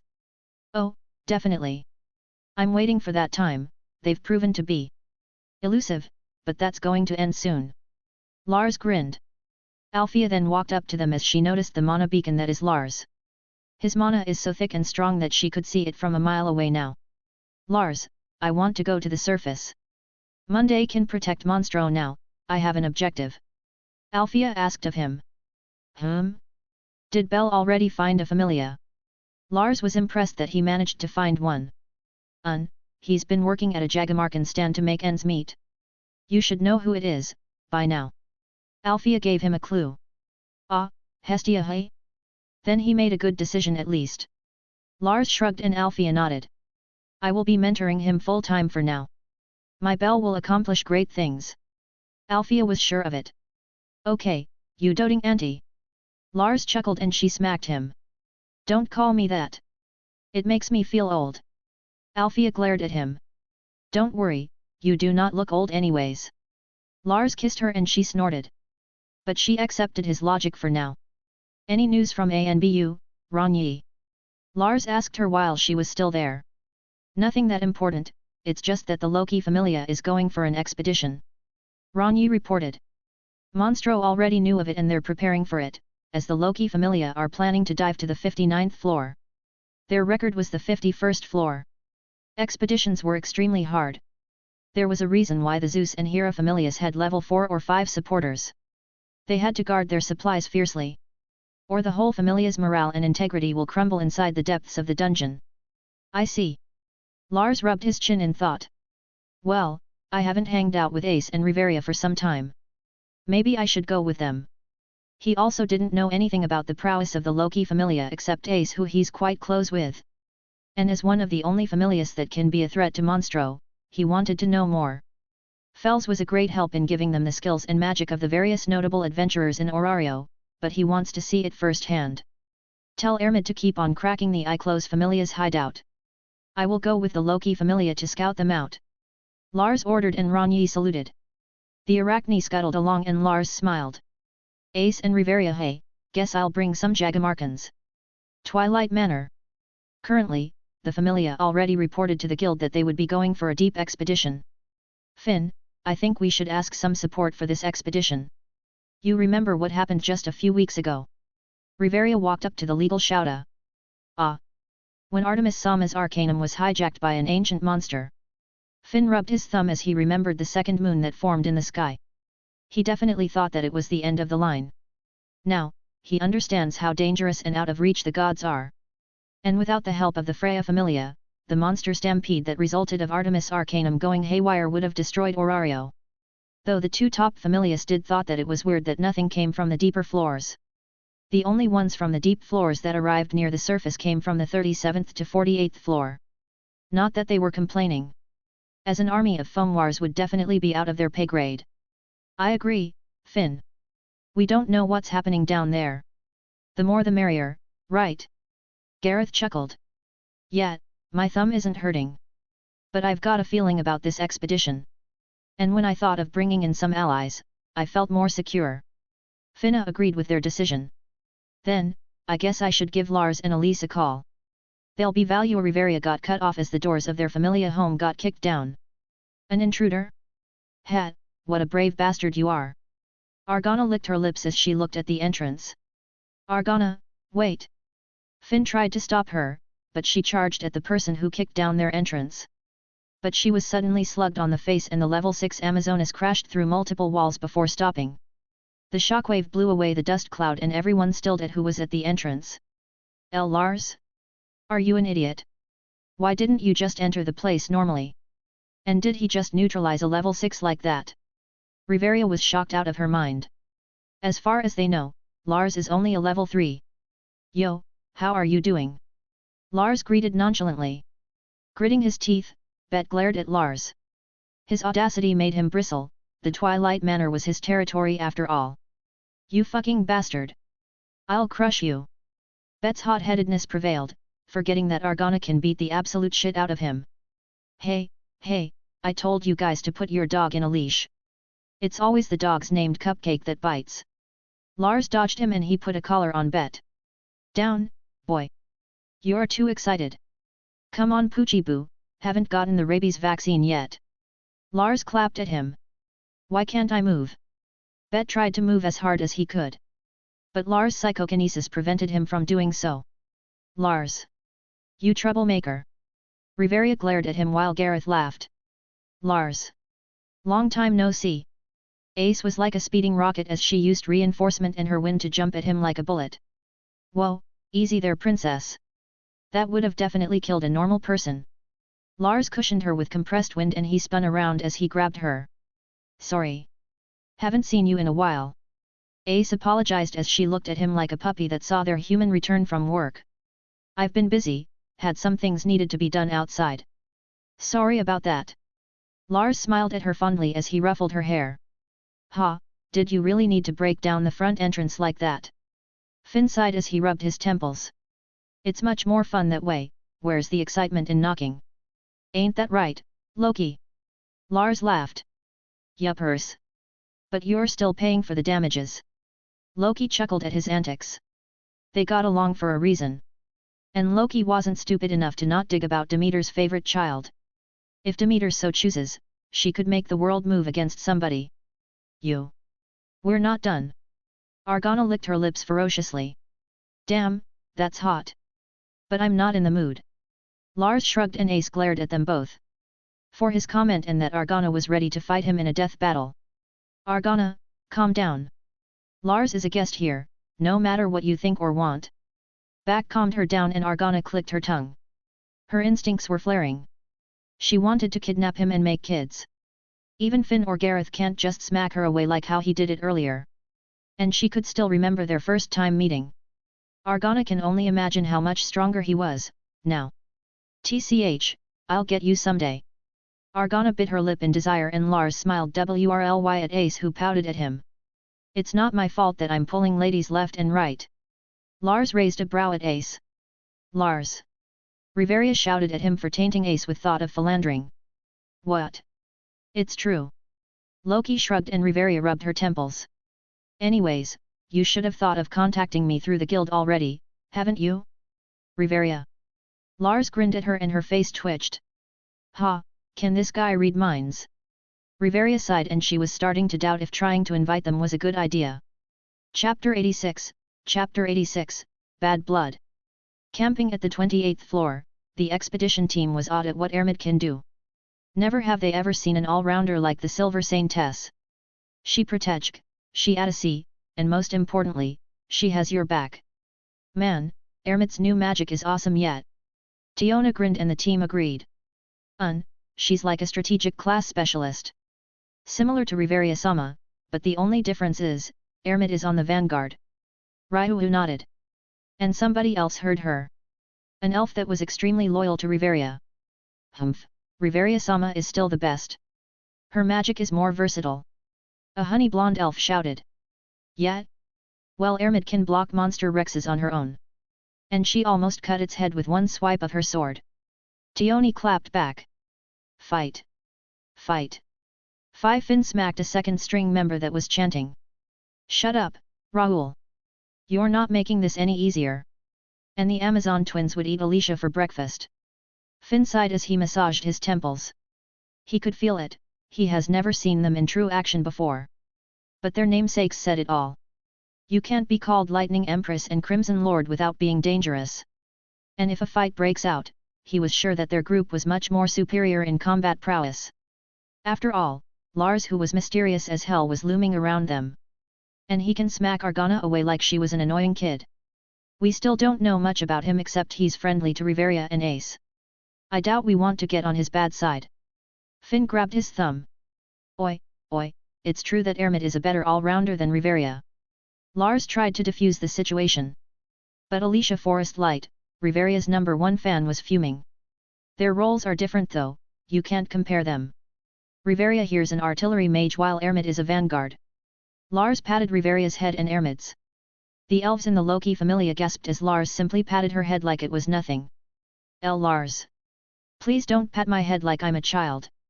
Riveria huffed at him softly, making her look like a shy maiden. Unforgivable. Even the captain and Gareth doesn't do that to Riveria-sama. An elf shouted like they saw a crime. Which technically is in their culture, as Riveria is the heiress of the High Elves. Except he didn't give a single fuck. Lars rolled his eyes. Riveria, control your fangirls yet? He snorted. Sure. Riveria sighed as she never did like the attention her status brought. It reminded her why no one except Finn and Gareth are her friends.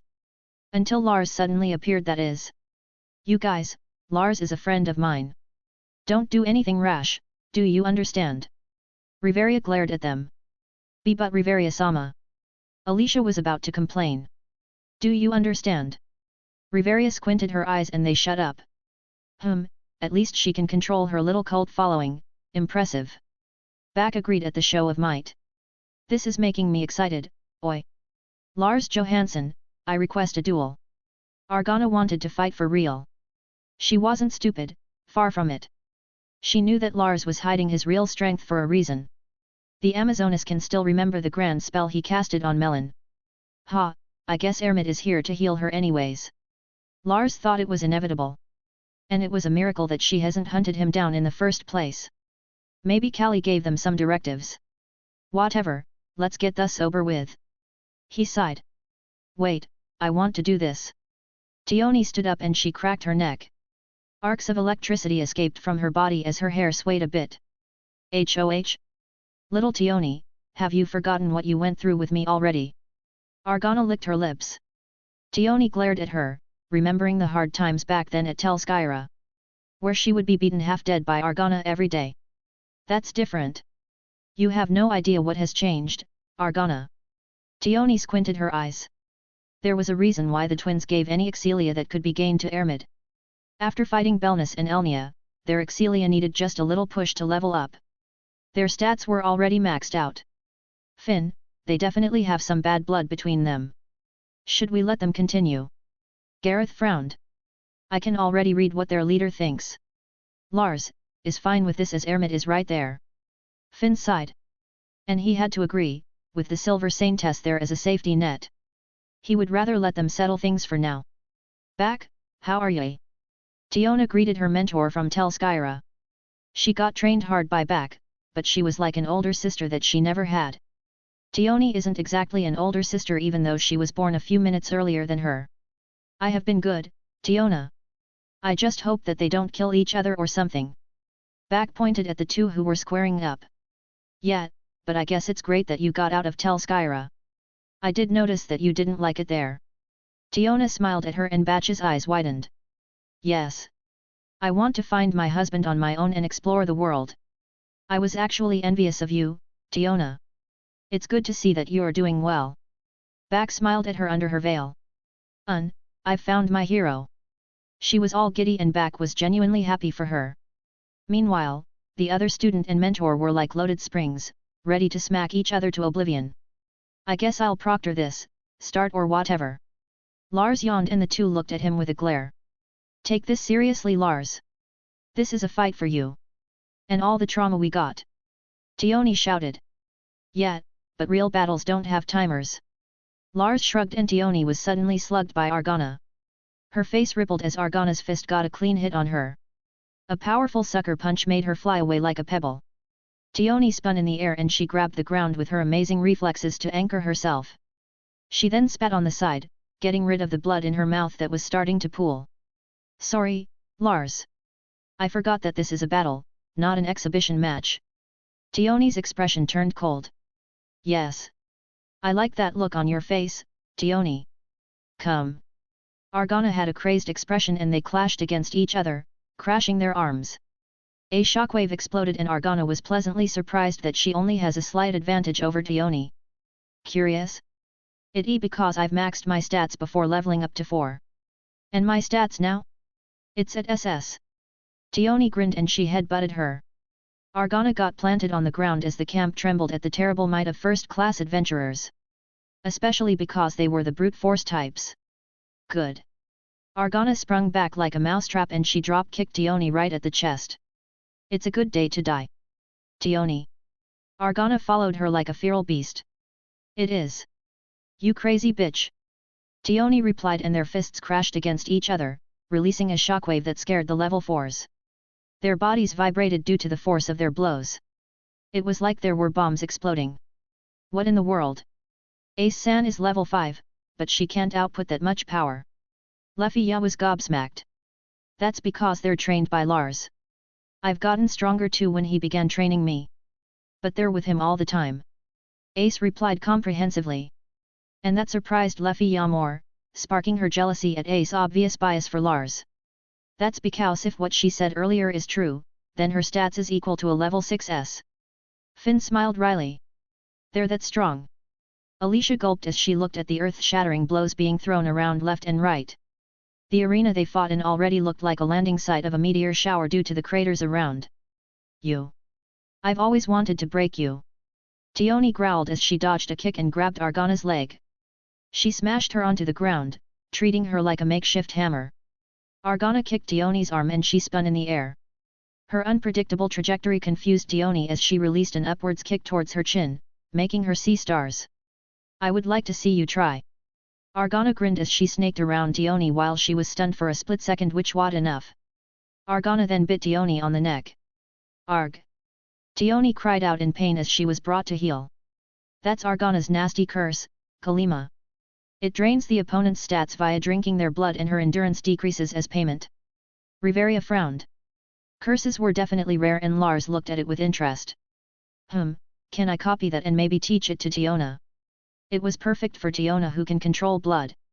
And its downside would be offsetted by her lifesteal.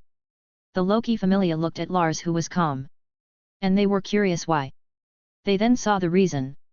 Lightning fell from the sky and a thunderclap deafened the peanut gallery. Argana was forced to retreat, her new stats that she stole giving her enough speed to barely dodge. But her left arm was paralyzed and toast from Tioni's sudden attack. That hurt you fucking bitch. Tioni glared at her as her berserk activated. Water you gone ugh. Argana underestimated her lightning armor that boosts Tioni's stats massively. And it was the perfect technique for arrogant people like Argana. Unlike Elnia, which is as cool as a cucumber all the time. Argana got a taste of a lariat and she sacrificed her left arm to block it. But her floppy arm that was paralyzed broke and she could feel her ribs crack as Tioni's arm crash against her torso like a freight train. Argana gritted her teeth, but she smiled at the pain. Guillotine drop. She suddenly dodged as Tioni came from the sky like a meteor. With a resounding explosion, the dungeon floor trembled and a deafening thunderclap followed. Lightning flowed, glassing the ground, and Riveria was thankful that she put up a barrier earlier. Aren't you forgetting something, Tioni? Argana grinned as a roundhouse hit Tioni right on the face. The air whistled before it crashed on her face, and like a whip, her ankle hit Tioni. My stats are probably at level 7 right now. Argana cackled and Tioni rolled on the ground as she crashed on dozens of trees before she stopped. Tioni's head was bleeding and she shook off the dizziness. That crazy bitch and her curse, damn it. Tioni upped the intensity of her lightning armor for more protection. They then clashed against each other more violently than at first.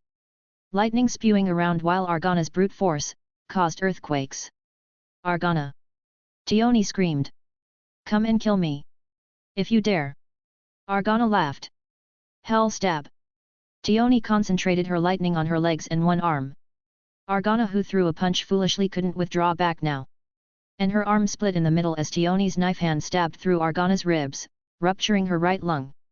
Excellent. Tioni.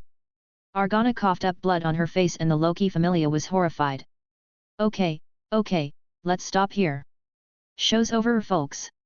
Lars pulled Dione away. She killed her, Lars. What do you mean okay? Riveria was flabbergasted. A level 6 getting killed is basically a country losing its military might. Don't be a baby, Riveria, it's just a lung. You have 2 of them. Lars rolled his eyes. And everyone thought he was insane. Sorry, he's a bit crazy. Ermit apologized as she started healing Argana. I'm your crazy, though. He winked at her and Ermit blushed. That's insane. It's like she's good as new. Gareth's face twitched at the sight. Argana's injuries reknit themselves like time was reversing. She isn't called the Silver Saintess for no reason. Finn was jealous as all hell. She lost a lot of blood though, let's wait for her to recover a bit before continuing our dive. Lars shrugged. What about me? I want a reward for beating her. Dione pouted at him. Here's some ice cream, you did well. Lars took a bite of some soft serve. That's it? Just an indirect kiss? Dione suddenly shut up as he kissed her and he swirled the frozen treat around her tongue. He then licked his lips and smiled. Tasty, right? She froze in place, rebooting. Hey! I want some too. Dione protested. Chapter 87, Chapter 87, Bone Army. The expedition team quickly reached the 37th floor and they were having a meeting. Lars, I want to split the group in 2. Finn informed him. He then thought of why Finn wants to. Ah, it's for the second string group, isn't it? Lars nodded. Yes, expeditions are done not just for adventuring.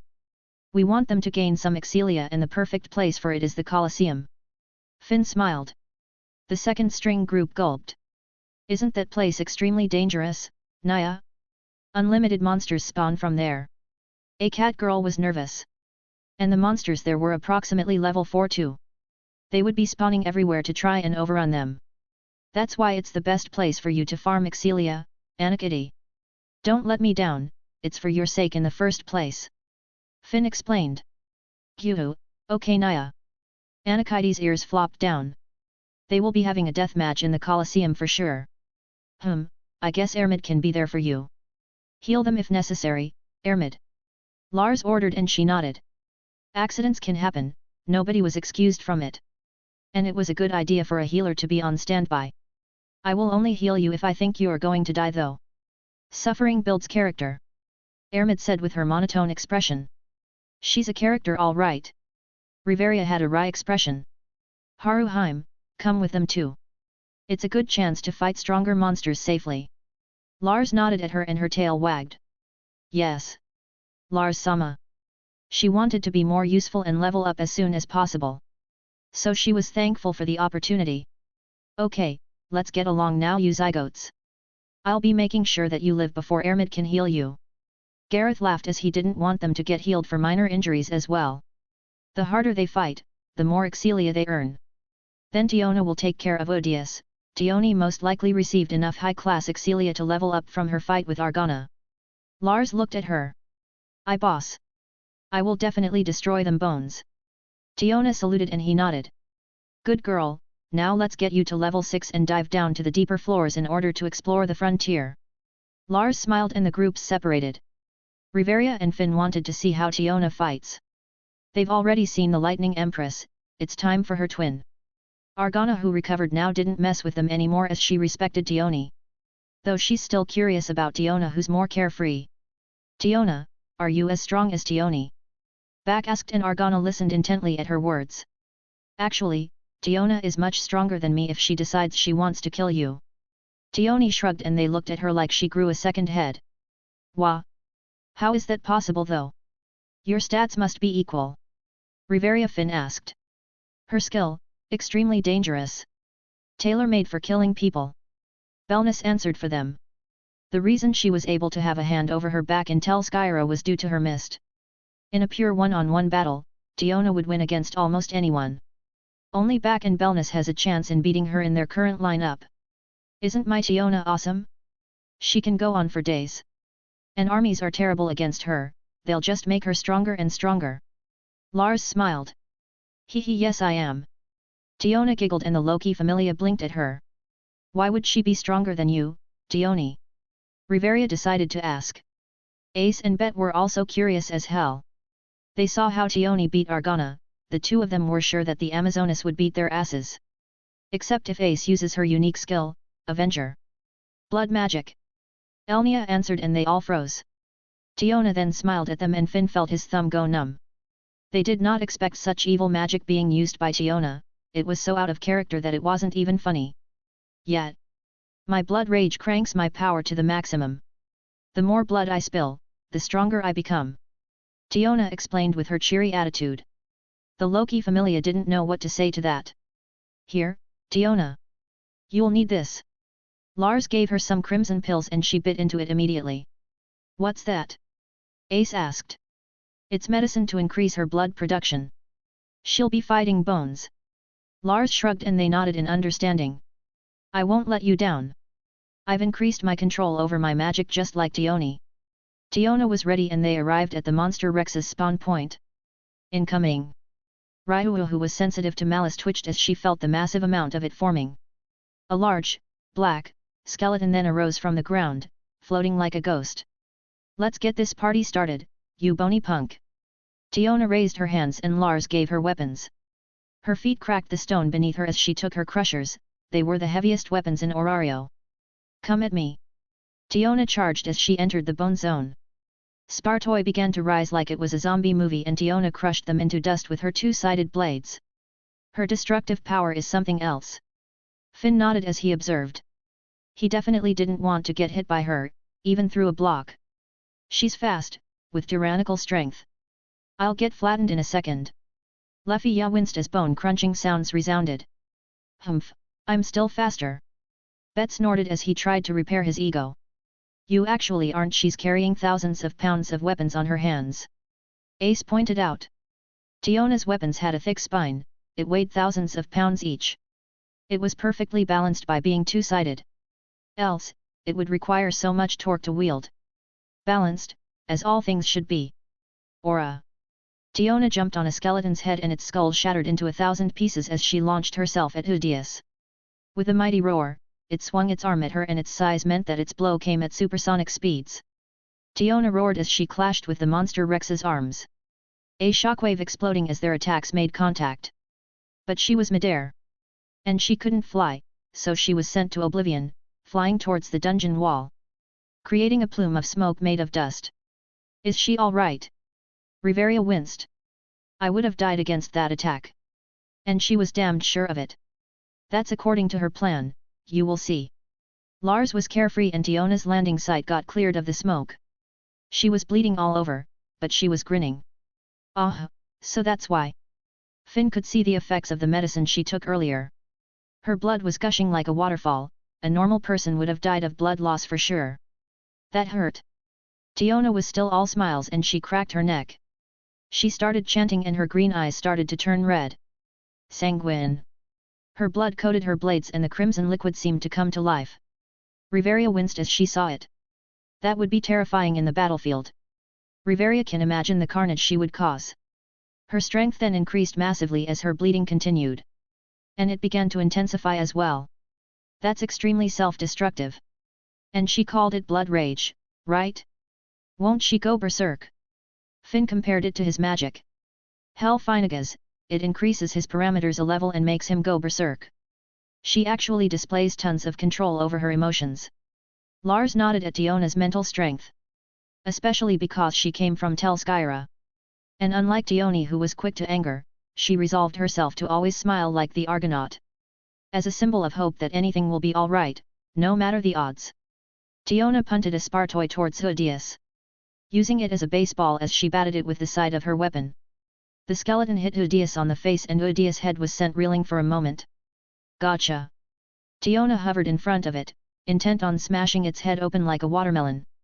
Swinging her two blades, the monster Rex immediately dodged and her attack clipped its shoulder. Udius' left shoulder joint cracked and its arm got torn off. Black bones falling on the ground. Tiona grinned as she was sent flying with its roar. A black sword appeared from the ground and its lone arm grasped it. Come on! Are you compensating for something? Tiona taunted. Isn't that useless? It's a monster. Riveria deadpanned at her actions. It hypes her up, stop being a hater Riveria. Elise commented and she shut up. Yeah, why don't you read your magic books or something? Lyra added, and Finn smiled wryly. That's not nice, Lyra. Finn chided her. You two, shut up. You still haven't proposed to me yet, I'm waiting. Lyra glared at him. Finn sweated, and he wasn't going to touch that with a 10-foot pole. He just had a feeling that she'll be pegging him. Tiona stood her ground as countless skeletons came for her. Swinging left and right, she was accumulating damage. But her strength was increasing as well. With a roar, Tudius swung its sword overhead and Tiona blocked it. What a madwoman! Riveria's eyes widened in shock at the display of strength. Tiona kneeled on the ground as she felt her arms shatter at the force. The ground cratered as the whole 37th floor shook due to the strike. Goo-ha-ha-ha. That's it. Fight like you mean it. Tiona was starting to lose her rationality as she combined her magic with berserk. She ran towards the black skeleton. And like a palace of bones, large spikes erupted. Ugh! Tiona stopped as she got skewered by one. Damn, you can do this, Tiona.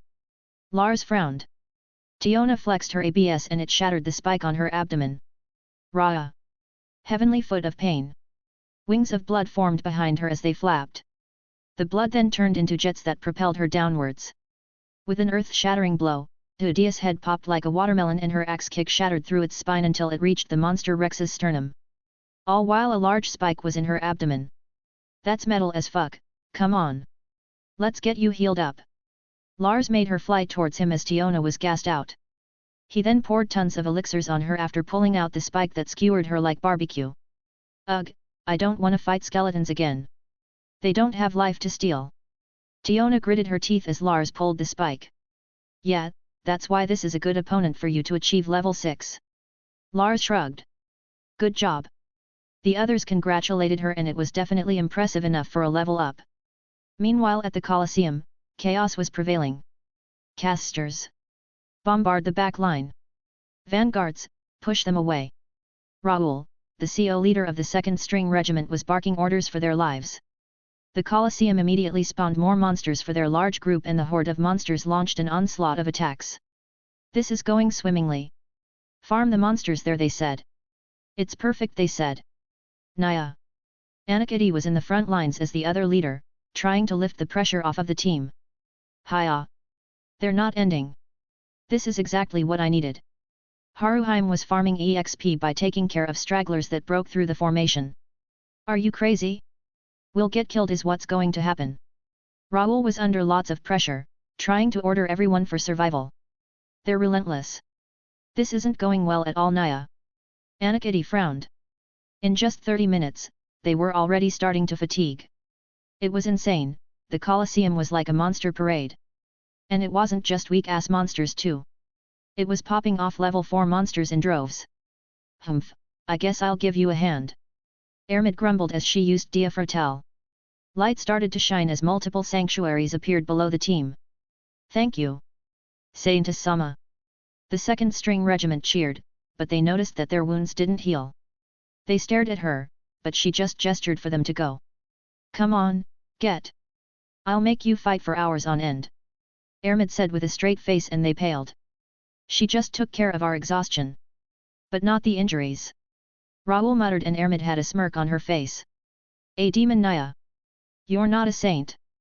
Anakity cried out as she began to hold off the next wave. I never claimed I was, I'm Lars Paladin. Not a saint. Ermid shrugged, and the Loki Familia's 2nd Regiment fought fiercely for their lives. Chapter 88, Chapter 88, Dr. Lars strikes again. Goo-ha-ha-ha. Look at them. They're so lively. Gareth laughed as he overlooked the 2nd Regiment.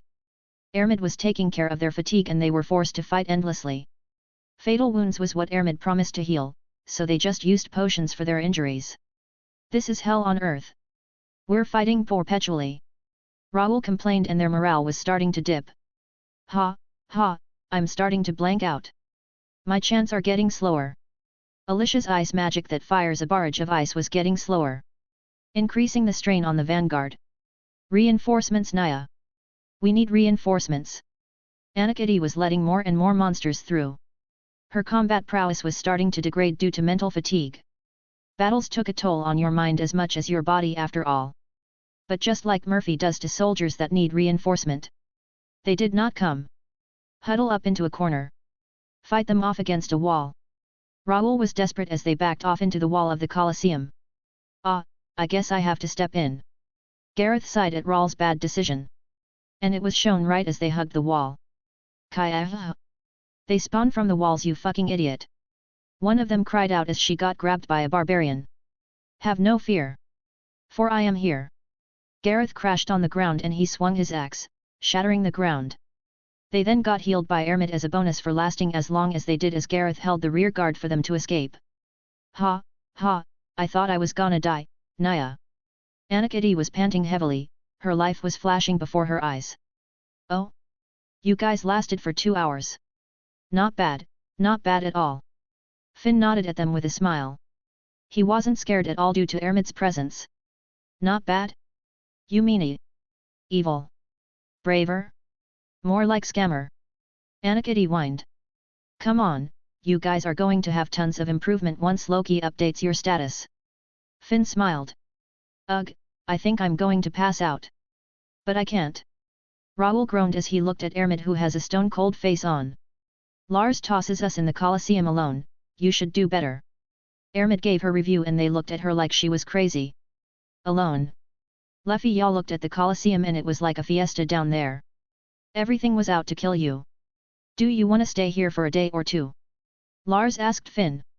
Hey. Finn was dumbstruck, the 37th floor was dangerous as all hell. And the 39th floor is near, they can stay there. The 2nd Regiment is also mentally swamped. Oh, forgot that you haven't seen me in action yet. Lars shrugged and he stomped on the floor. Huge walls erupted from the ground and Riveria almost blew a gasket at his absurd magic. How the hell is his magic so strong without any chance to concentrate the flow and intent? Riveria's blood pressure was rising. Now that shelter's fine, we should have a nice nap, no?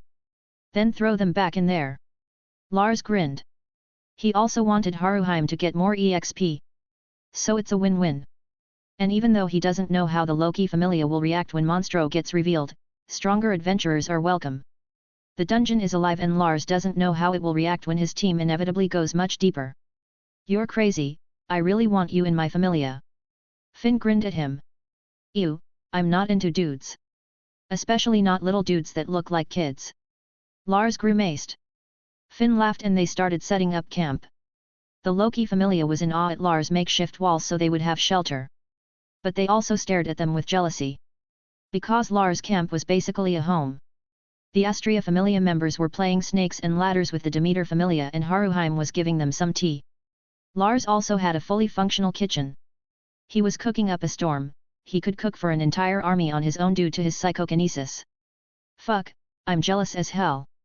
Raoul looked at the jerky on his hand. Damn. Are they really gonna do us dirty like that? Gareth frowned as he too was jealous. The group who was playing were also drinking some whiskey and he saw the label. It was made with the Demeter Familia's golden wheat and barley. Riveria stared at her sad salad and she saw Lars smirk at them. Bastard, he's definitely showing off. Finn sighed and he went up to them. Can you turn our ingredients into food? We'd like a hot meal. Finn negotiated. I want 10% of the proceedings. Lars immediately replied and Finn winced. That was a lot. But their morale was going down the drain. They also didn't expect to arrive at the deeper floors so soon. So they didn't carry perishables much. Fine, you little miser. Finn sighed and they shook hands. So Lars made some curry for them, even generously using his spices. And it doesn't need to be refrigerated too. The 2nd string members cried as they ate a hot meal. The Colosseum definitely did a number on them.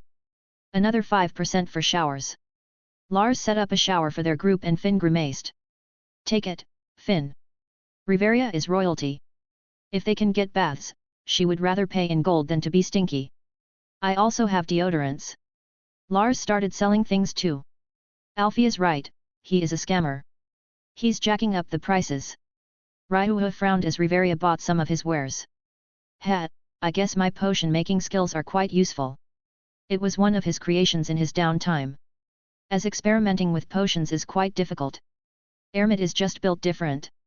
He's draining our potential wages for this expedition. Finn sighed heavily. For you, this is free. You just rub this on your hair and you can get clean without water. Lars introduced dry shampoo to Ace. Thanks. Ace smiled, which was rare for the Loki familia. You and me. Now. Bet glared at him as he thought of Ace as a potential mate. Ha, this has been going for a long time now. I guess I should take care of this. Lars sighed and he cracked his knuckles. Lars, don't kill him please. Finn requested and Bet was too focused to hear his captain. Yeah, I could have sent Belnus or Elnia as they love fighting. But I have to do this. Don't worry, I'll discipline your mutt for free. Lars shrugged. Bet bristled at him and charged at him like a savage animal. Many have tried to beat me Bet, but they failed. Lars dodged his attacks with his eyes closed. Damn. He is insane in combat, how high is his battle prowess? Riveria muttered. Lars' flexibility was unmatched, it is the reason why he did yoga with Ace. He could dodge attacks like he was a leaf in the wind. Stay still you bastard. Bet released an onslaught of attacks, but Lars just dodged them easily. Are you sure? Lars asked and Bet growled at the ridiculing. You arrogant fucker. Bet gave a roundhouse kick and Lars really did stop. He blocked it with his arm and Bet felt like he just kicked a wall of pure auric alum. His whole body shaking as his shin got numb. Even with his mithril boots. I mean, not to brag. But you really can't hurt me with physical attacks that much. Lars explained. And he felt a bit bad for the guy. He's a level 5 that doesn't have maxed out stats for every level up. While pound for pound, Lars has the stats of a jacked up level 9. The only person that can hurt him right now is Althea. Bastard. Did you hide your level from the guild? Bet accused and the Loki familia started whispering. Yeah, are you perhaps a level 7? Finn frowned. He has to be at least level 7 to block Bet like that. And one that is focused on being a vanguard too. Not really, you can look at my fauna if you want. Riveria can read the runes of the gods, right? Lars shrugged and they were gobsmacked. Then how are you so strong? Gareth asked and Ace puffed her chest. It's because he's Lars. Yeah, thanks Ace. But I'm actually a demigod. Lars explained and truth is stranger than fiction. Because he actually kinda is, already possessing Rudra and Artemis divinity. Albeit a portion of it as his mortal body can't handle the full package unless Typhon is active all the time.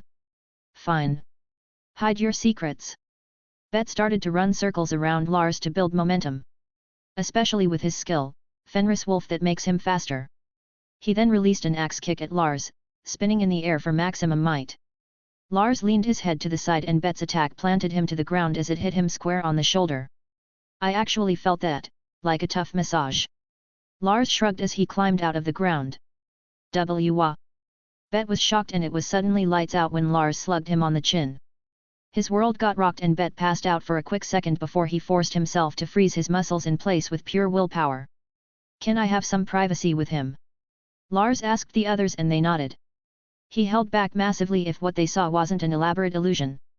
Lars then chained Bet down on a weirdly shaped sofa that was made with pure auric alum. It was his love couch for sexy time with Althea. Because normal beds would break. Let me go. I'll say nothing. Bet thought he was going to be interrogated. Shut up. Lars backhanded him like a pimp just slapped his bitch ass hoe. Now, we are in a safe space. Nobody will judge you here. Lars put on a tweed jacket that psychiatrists always seem to wear and some glasses of course. Bet was confused as all hell. And he also started smelling something weird from the sofa. Okay. Now, let's begin. Is your aggression connected with a past event? Lars started and Bet raised a brow. That's none of your goddamned business. Bet screamed and Lars backhanded him again. Only stronger.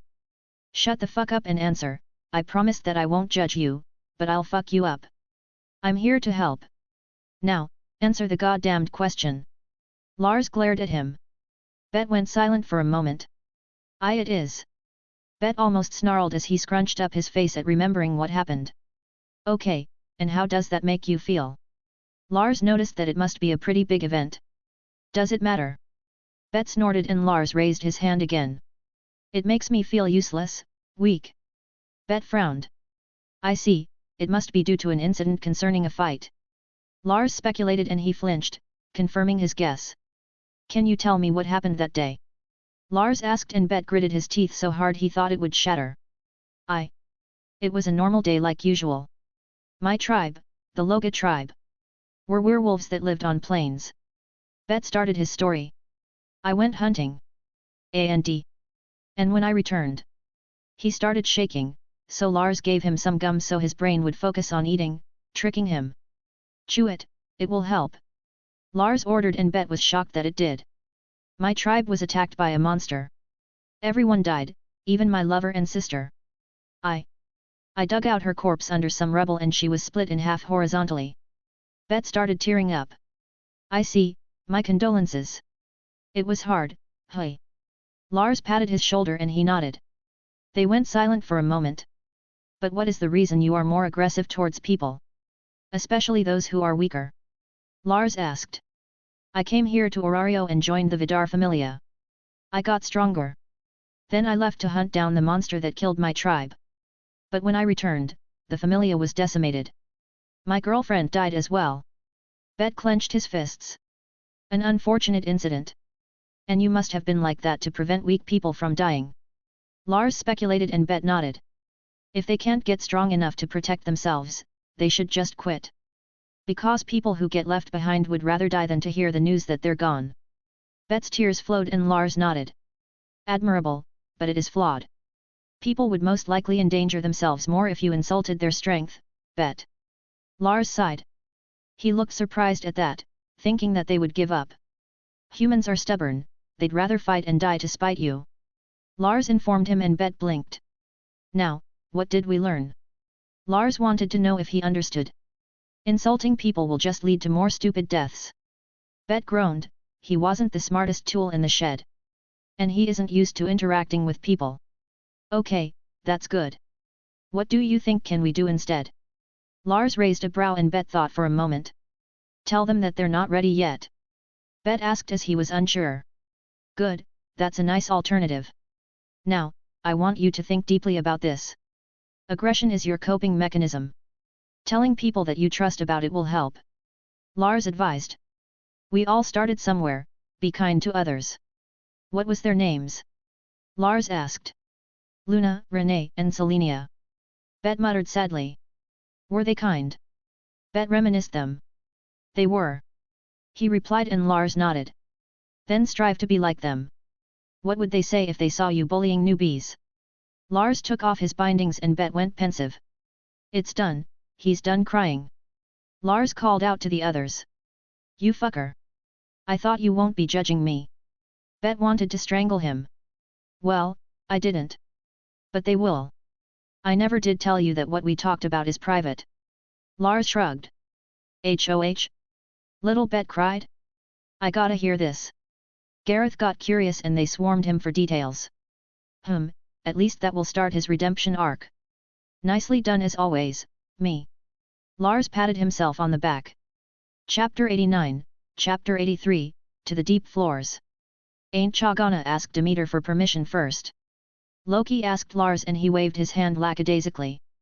It's going to be fine. Demeter gives him free rein as long as he wasn't going for something big. Hat? So you're getting spoiled by Demeter, hey? Do you drink her milk, too?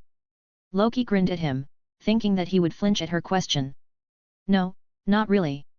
She lets me motorboat them though. Lars shrugged and Loki choked on her spit. Lars! Riveria shouted at him as she put her hands over Ace's ears. What? Ace looked around and Lars sighed. She's already considered an adult, Riveria. You can't protect her forever. Lars shook his head at the mama elf. TCH, shut up, you. You and Loki are trying to corrupt Ace. Riveria scowled at them. Whoa, me? He's the one who told us what he's doing with the ladies, mama. Loki lifted her hands in surrender. Riveria, they're just playing you. Look at the smile on their faces. Finn sighed and the duo high-fived each other. You gotta loosen up, Riveria. You're too tense. And tense things eventually snap. Lars went suddenly serious. Okay. But don't be perverted. You know that Ace can get influenced easily. And she looks up to you a lot. Riveria squinted her eyes at him. Ace nodded and she wasn't afraid to show her fondness for him. Fine, it's just a little, harmless joke. But I won't try to give Ace any ideas about it. Lars rolled his eyes. Did you even give her the talk yet? The long kind, of course. Just how I like it. Loki chuckled like a perverted old man. What's the talk? Ace asked Riveria, and the elf bristled at Loki. She then had an idea. Loki is the one who knows about it, how about you ask her? Riveria smirked. The elf thought Loki would sputter and come crashing down. HOH? You wanna know all about it? How about I teach you real good? Lars here will help with the devil's tango. Loki smirked. You can't win, Riveria. You just shot yourself on the foot. Gareth patted her on the back and Riveria did an orts as Ace looked at Lars curiously. Dancing? Why is it the devil's dance though? Am I going to do it with Lars? Ace tilted her head innocently. Yeah, you'll be Fuke. Argana, who recovered, was amused by their talks and she was about to go all Amazonas about copulating. But Lars shut her up with his psychokinesis. Ace was a bit too innocent for dirty talks. Okay, I'll call in the members of our expedition team, see you later. Lars exited like how he entered, a hurricane of unpredictability. Ah, I wanted to do yoga with him. Ace got sad. Don't worry, we have plenty of time to do so in the future. Riveria patted her head. Ah, he'll be doing yoga poses with you later for sure, Riveria. Loki did hip thrusts and Riveria glared at her. But she suddenly realized something. Wait a minute. Riveria remembered the poses. They can be sexual positions. Riveria looked at where Lars went and her mind was in turmoil. Stardust Garden. Lars made his way through Orario. Making my way downtown, walking fast, paces fast, and I'm homebound. He enjoyed the fresh air of Orario. For he suffered the biting cold in the 60th to 69th floor in his shorts. Even just breathing hurt, he was pretty sure that his lungs were getting frozen or something. Entering the gates of the Astrea Familia's garden, he was met with their goddess. Hey, Astrea! The girl's on patrol. Lars smiled at her and she returned the gesture. Yes, need anything from them? Oh, and Haruheim is also with them, she hid it with Kaguya. Astrea let him enter. The brunette goddess prepared some tea with a hum and Lars put out snacks. But when she sat down beside him, they went silent. Damn! We aren't exactly that close. Lars almost winced. Thinking of a topic to speak about. What should I do? I've never been alone with him. Astrea fidgeted around a bit due to the awkwardness. Hey! They both spoke at the same time and Lars gestured for her to go first. No, you go first. Astrea had a wry expression on her face. Sure, so. No new recruits yet? I believe you are quite popular. Lars asked her and she blinked at that. Recruits, hey? Astrea went pensive. Lars then realized that was a pretty insensitive question. Sorry Astrea, I didn't mean to remind you about your children. He winced, remembering what happened to Artemis as well. Oh. Don't worry, I take no offense. Astrea smiled at him, but she still had a twinge of sadness in her eyes. You're quite strong, Astrea. I can't imagine losing people that are basically your children. Lars looked at the ground. I was a wreck when I've heard of it. I felt it, you see? My fauna died alongside them. But I couldn't believe it. Astrea twiddled her thumbs. He listened intently. A part of me died. I've asked myself, if I didn't seek justice, would they have lived? Lars frowned at her words. He wanted to tell her that she was wrong. That they've done a lot for Orario in those trying times. But he is a sensible man. Because what Astrea said is true. They wouldn't be targeted by Evilus if the Astrea Familia wasn't Orario's SWAT team. I'm sorry, I didn't reach them soon enough. Lars grabbed her hand and she blinked in surprise. NGH, you did what you could. I'm already thankful enough that you saved 4 of them. Astrea shook her head as she squeezed back. They're lucky to experience being your child, Astrea. Lars thought that her familia was leagues better than the average one. You think? Astrea chuckled and they smiled at each other. Yeah, if Demeter didn't appear to me randomly, I think I would have tried to get into your familia. Astrea raised a brow at that. I hate gods that come here only for entertainment. To think that mortal lives are here to stave their boredom. And you tried your darndest to help the people. Lars said seriously. I I don't know what to say. She was flattered immensely. Astria, do you trust me? Lars asked her and he was sure that she would understand. Yes, why? I know that you're a good person, Lars. Astria nodded. We're building a city for intelligent monsters, and your children are in on it. Lars dropped a bomb on her and she was sent reeling. What? Even though she expected something ridiculous, it wasn't that much. Why you colluding with monsters? Are you trying to take over Orario? Astria frowned. No, no. They're called Xenos. They're monsters that reincarnated. Stripping off their hatred the dungeon spawns them with. Lars explained immediately. What? How is that possible? The dungeon was humanity's enemy for thousands of years. And it hated all living so much that it spawned the 3 great quests that decimated even the Zeus and Hera Familias. With the Hera Familia having enough strength that their captain can storm Orario by herself and destroy anyone. Tell me more. Astria processed the information as she heard about them being intelligent. And after a lengthy explanation, she just blinked in shock. Monsters that could feel just like people. It was definitely an eye-opener. I trust you, Astria, no god knows this except Uranus, Hermes and Demeter. Will you help us? Lars could feel it. His guts were telling him something. Orario has been too peaceful. And as they say, no secret gets left unturned. The world will know about Monstro soon, it's inevitable. Time wasn't on their side and he knew it. That's why he focused on a fortress that can survive Alphea's Nero Angelus. I can't back out of this now. And you said that my children are in the know. Astria sighed and he smiled wryly.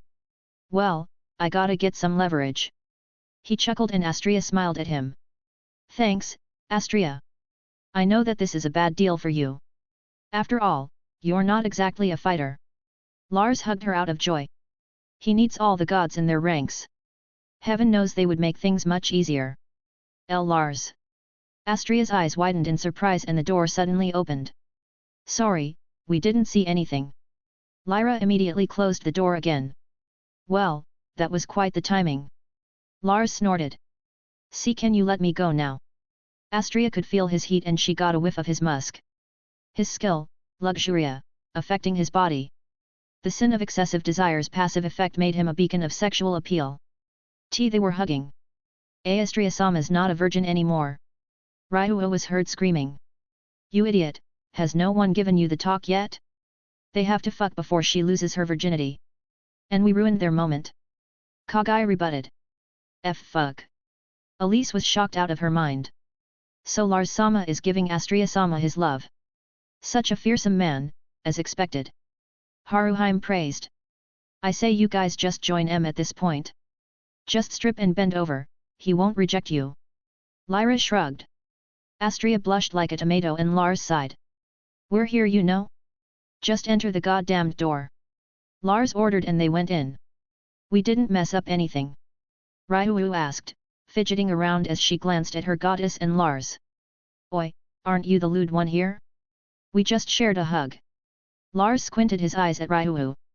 She was definitely a pervert disguising as an innocent maiden.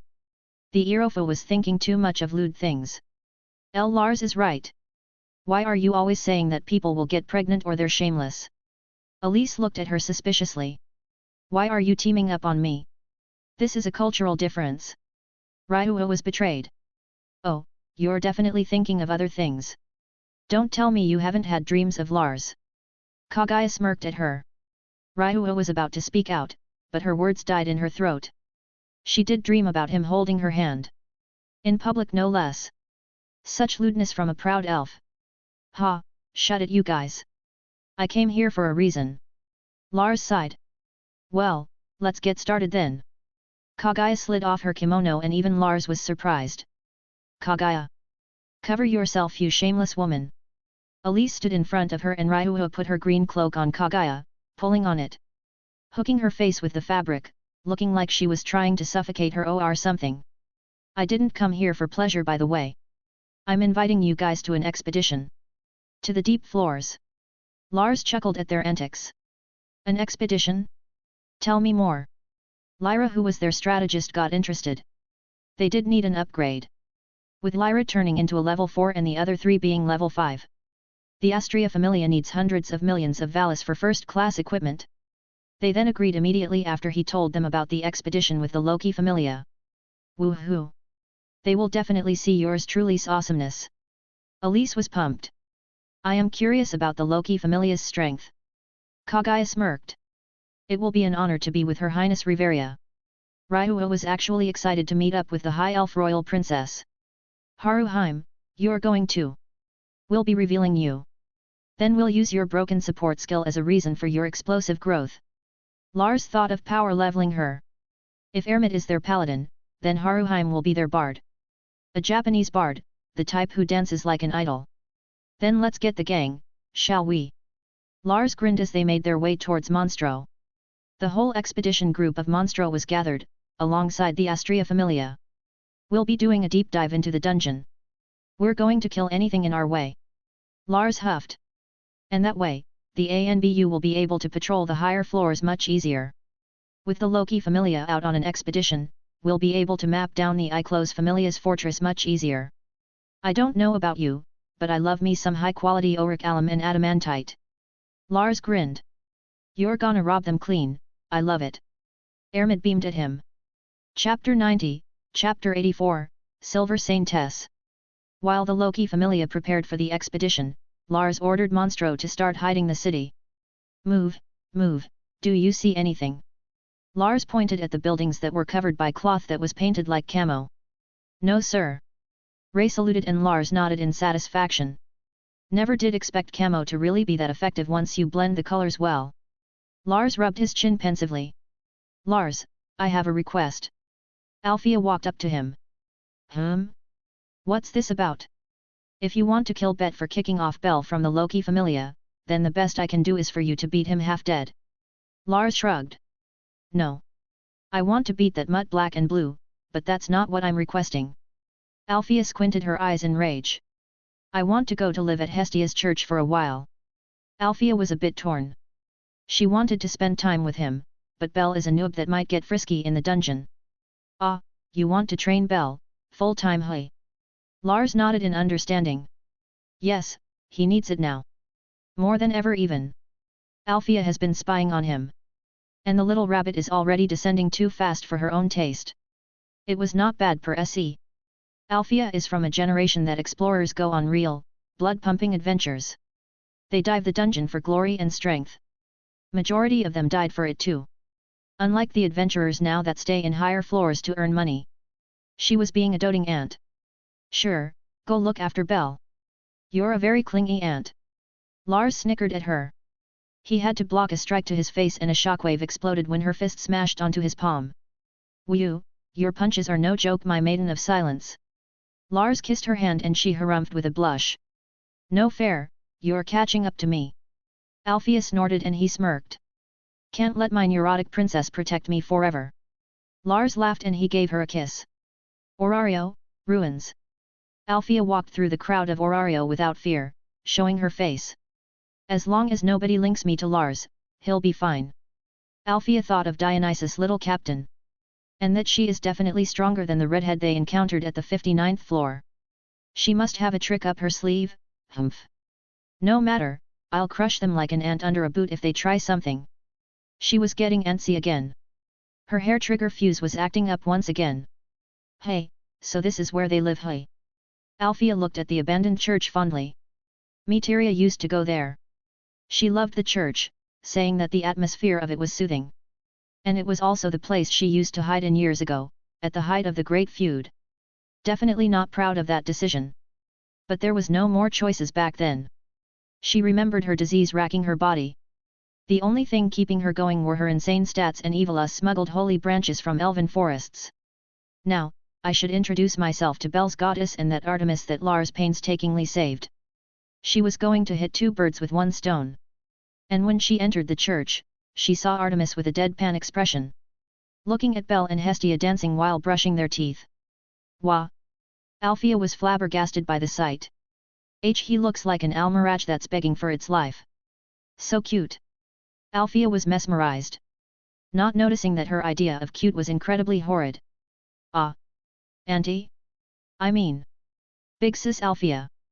Belle corrected himself immediately. And he was lucky, she was distracted. Althea. Where did I hear that name before? Artemis has been in Gakai for some time. But she wasn't in Orario. Though she did recognize the name, Althea. It's that woman. I won't forget about her. She's Belle's aunt. Hestia was confused as hell. Her mind making mental gymnastics. How was she connected with Lars? Why is she so strong? Is Belle really her aunt? Belle, it seems you've found a goddess. A good choice as well. Althea looked at Hestia. Hello. Hestia got nervous, it's like she's a caretaker that met a client's incredibly rich aunt. Well met. She might be poor and the goddess of all deep-fried and starchy, but she is a good goddess, Belle. Althea nodded at his decision. Who are you calling poor? I'm just being thrifty. Hestia almost bursted to tears. Althea being as subtle as a brick to the face was a huge hit to her pride as the goddess of a home. That's not nice. Artemis squinted her eyes, ready to protect her friend. And this freeloader here can teach you quite a bit about hunting monsters. Althea pointed at Artemis and she was sent reeling. It's true. I am freeloading, hey. Artemis realized. You're still weak, so you can learn a lot from her. Althea nodded sagely and Belle did an orts. Everyone was burning left and right due to Althea's unconscious sass. And they can't deny it, all of it was true. Be big sis, why are you here? Belle was confused as hell to why she was there anyway. I'm here to make sure that you won't trip on your weapon, stab yourself, and die a dumb way. Althea looked at him seriously. Her mismatched eyes seemed to be glowing in the low light of the abandoned church and Belle could feel it, the pressure of an adventurer that made 8 steps to divinity. Gulping, he thought that Althea would put him through the ringer like never before. She used to make him run around and do basic moves with a dagger in the past. But now, it's much different. I'll do my best. Belle understood the assignment. Good, go get your dagger now. I'll show you how to stab and slit your enemies' throats. A knife suddenly appeared on her hand. Hey. Belle is my child, why will I'll leave him in your hands? Hestia's courage was admirable, but she was trembling like a leaf. Especially when Althea told Belle that he'll be learning how to effectively assassinate someone. Althea raised a brow at her with a frown. Taking a step towards her. Hi. I'm sorry. You can train Belle. Hestia hid behind Artemis immediately. Please don't scare my goddess too much. Belle smiled wryly. He knew she was scary, but not that much. Humph, don't get in my way Hestia. This is for Belle's survival. Althea narrowed her eyes and the lowly booba goddess nodded desperately. This is going to be a headache and a half, where's Lars when you need him? Artemis sighed as she shook her head wistfully. Twilight Manor. There were currently 3 familias gathered at the Loki familia's home. Lars was carrying their banner, a white flag with a picture of Demeter on it, surrounded by golden wheat. Did you really have to use a realistic depiction of our goddess for our banner? She was embarrassed as hell about it. Ermid looked at him incredulously. It's for the glory of my Fuwa goddess, everybody should know her fluffiness. Lars nodded sagely. Goddess Demeter is quite pitiful. Elnia seemed to pray for her well-being. Her dignity is in shambles. Belnus can't imagine a picture of her being waved around through Orario. You're vicious, I love it. Tioni grinned at him, Kagaya smirked and Tiona was amused as hell. Belnus, Elnia? Are you conspiring with them? How about Kali-sama's mission for us? Argana glared at them. As far as Back and Argana knows, they were in a long-term mission to infiltrate Orario, get stronger. Then try to kidnap Lars in order to have the best breeding stock ever. Turning him into a communal husband that will give birth to the newest generation of Amazonas that would have unparalleled strength. What are you gonna do about it? Lars put his arms around Belnus and Elnia and they stood there stoically. Tioni gave him the stink eye while Back thought of talking to Loki to do a little switcheroo. How envious. They look like they're enjoying their new life. Back stared at them, especially Tiona who was her charge back in Tel Skyra. She did not agree with Kali's ways after all. Do not fear, for I am here. Elise was carrying the Astria Familia's banner and Ryuha blushed at her antics. Elise. You're embarrassing us. She whispered to her. Humph, can't you see, lion? They're dumbstruck by yours truly's beauty and strength. Elise laughed like an Ajasama. You know, I love her to bits. But she's a pain in the ass. Lyra sighed. That's what makes her interesting. Kagai chuckled. Those two groups are quite eccentric. Are we going to be fine? Riveria sighed. They might be. A little weird. But the majority of them are first-class adventurers, Riveria. Finn smiled wryly. Not to mention that the Silver Saintess was with them. She is the ultimate healer and warrior combined in one. Besides, their good spirit is quite infectious, no? Gareth laughed, he was more carefree. Being an old man now. Tisk, like hell it is. Bet grumbled as he kicked a rock. Looking like an edgy teenager. Lars, it seems we'll be having an adventure. A's monotonous expression can't hide her excitement. She looks like she wants to bounce around in joy, twitchy as hell. How about it, Finn, let's get this party started yet. Lars smiled at them. Yeah, listen. We'll be going for the 59th floor and beyond. Surpassing the Zeus and Hera Familias. Finn hyped them up and the adventurers were excited. The Loki Familia's second string. The second-class adventurers, cheered. Where's your stuff though? Leffia asked Lars as she didn't see them bring any, not even weapons. Ermid was the only one who was armored too. That. Lars grinned at her and he snapped his fingers as the weapons of their team appeared from thin air. He wasn't afraid to show it to everybody now. I believe that your executives didn't tell you, we don't need supporters. I am the ultimate supporter. Lars chuckled. That's crazy convenient. Leffia was shocked and Finn clicked his tongue in envy. Now, lug around your baggage, boys and girls. We're going for an adventure. Lars had a smug look on his face. Please don't tease them too much, Lars-sama. Haruheim sighed at him. They marched towards the dungeon and the whole city was watching them. Smile and wave, girls, smile and wave. Lars instructed as he made some girls swoon with his gorgeous smile. TCH, stop attracting hussies left and right. Tioni clicked her tongue. Arriving at the entrance of the dungeon, Lars' group went to the front. We'll bulldoze through the dungeon, Finn. That's okay with you, right? Lars smiled and Finn nodded. Knock yourself out. Finn shrugged and Lars looked at the team. He then gave them throwing knives. Come on, no time to waste. Lars led the expedition and they started killing anything that appeared. Throwing knives at the monsters that were emerging from the wall. They couldn't even get out first before something stabbed them through the skull. With amazing precision and accuracy, the hordes of monsters that increased due to the size of the group were culled down like grass. They sure are amazing with those. Ace looked at them with sparkling eyes. The Loki Familia watched in awe at the sight. They created a path so smoothly. Lars' group was moving like clockwork. A well-oiled machine with the sole purpose of killing monsters left and right. And within 30 minutes, they arrived at the Wall of Sorrow where the Goliath spawns. Take care of it, Ermid. You need as much Excelia as you need. Lars looked at her and she nodded. Belnus and Elnia winced when they heard her chanting. They still remembered her offensive magic that lit up Telskyra's skies like it was the zenith of noon. Daybreak. Spears of light rained upon the Goliath as it roared. Explosions drowning out the monster Rex's cries. W. Riveria can't believe that a level 4 can match her firepower, a level 6 elf who specializes in magic. Area's clear, Lars. Ermid said like she just stole candy from a baby, effortless. Omu, good work. You will be fighting Amphisbena solo as well, you will be leveling up in this expedition. Lars nodded in satisfaction. They're crazy. Finn can't believe that he was going to let a level 4 fight a level 6 monster Rex. They're cool. Ace looked at their group with sparkling eyes. Chapter 91, Chapter 85, Oath of Devotion.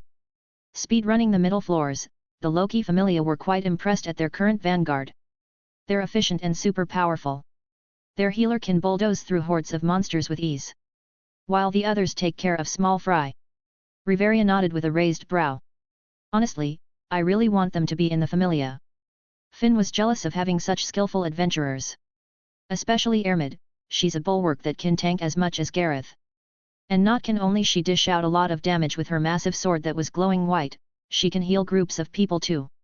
A 5-meter magic circle can basically heal a whole Familia if they stack against each other well enough. Even Freya's Vanna Mardal, the Golden Witch, can't match her prowess in healing. The lass is small and delicate looking, but she sure packs a punch. Just like the rest of them. Gareth chuckled. After all, Lars' group consisted mostly of teenage girls. Even the older ones like the members of the Astrea Familia were pretty young. They still have a lot of room to grow. Unlike the real old people, like Loki's executives. Boring, why not make this interesting? Tiona was getting twitchy. Lars already gave the order and to them, he was their supreme commander. Ermid was to collect all of the Excelia that she can. Especially the interesting ones, namely the monster Rexes. Tiona, Lars already told us that Ermid will be our frontliner. Tioni glared at her. Even if she was her sister, she won't let her break formation. It's just to descend faster. Tiona whined and Lars looked at her with interest. Hold up, let her cook. Lars held back Tioni and she sighed. Fine, I need my eyes on other people anyway. Tioni glared at Argana who was eyeing Lars like a beast. Yada. Let's do this then. Tiona held her hand out and Lars gave the excitable Amazon her weapons. She then concentrated her mana onto them, making them glow a blood red. EY. Tiona gathered momentum by spinning them on her hands and she smashed the floor, opening a hole in the dungeon walls. You can't just blow a hole in the dungeon. Riveria was speechless, just like a certain robot man. It seems that she can and is crazy enough to do so. Finn smiled wryly. Her actions were just so out of pocket that they haven't thought of it before. Cowabunga then! Lars shouted behind him and the vanguard jumped through the hole as they felt another tremor below them. She's going to keep doing it until we reach the 27th floor, aren't we? Gareth laughed as prepared to jump as well. I guess this is faster. Ace nodded at them in awe, truly they were the experts in dungeon crawling, such efficiency. They really are a bad influence to Ace. Riveria winced as she saw the amazement in her eyes. Everyone started following and they quickly arrived at the water city of the dungeon. Making their way to the Amphisbena, Ermid started to check her equipment. Here, a little good luck charm. Lars tossed her a bottle with yellow liquid. Is this your so-called dash juice? Ermid looked at it curiously. Yup, your stamina would decrease a lot less with that. Great for dungeon diving, and sex too. Lars shrugged and she sputtered. Is that the reason you made these stamina potions? Ermid glared at him weakly. She has to admit, her prowess in it is quite lacking. Considering that Lars is a whole nother beast that regenerates. Nah, you don't need it. Besides, you can decrease your fatigue with your magic. Lars shrugged. Hey! I haven't thought of that. Ermid spaced out as she blushed heavily. Hello Earth to Ermid. We're almost there at Amphisbena's lair.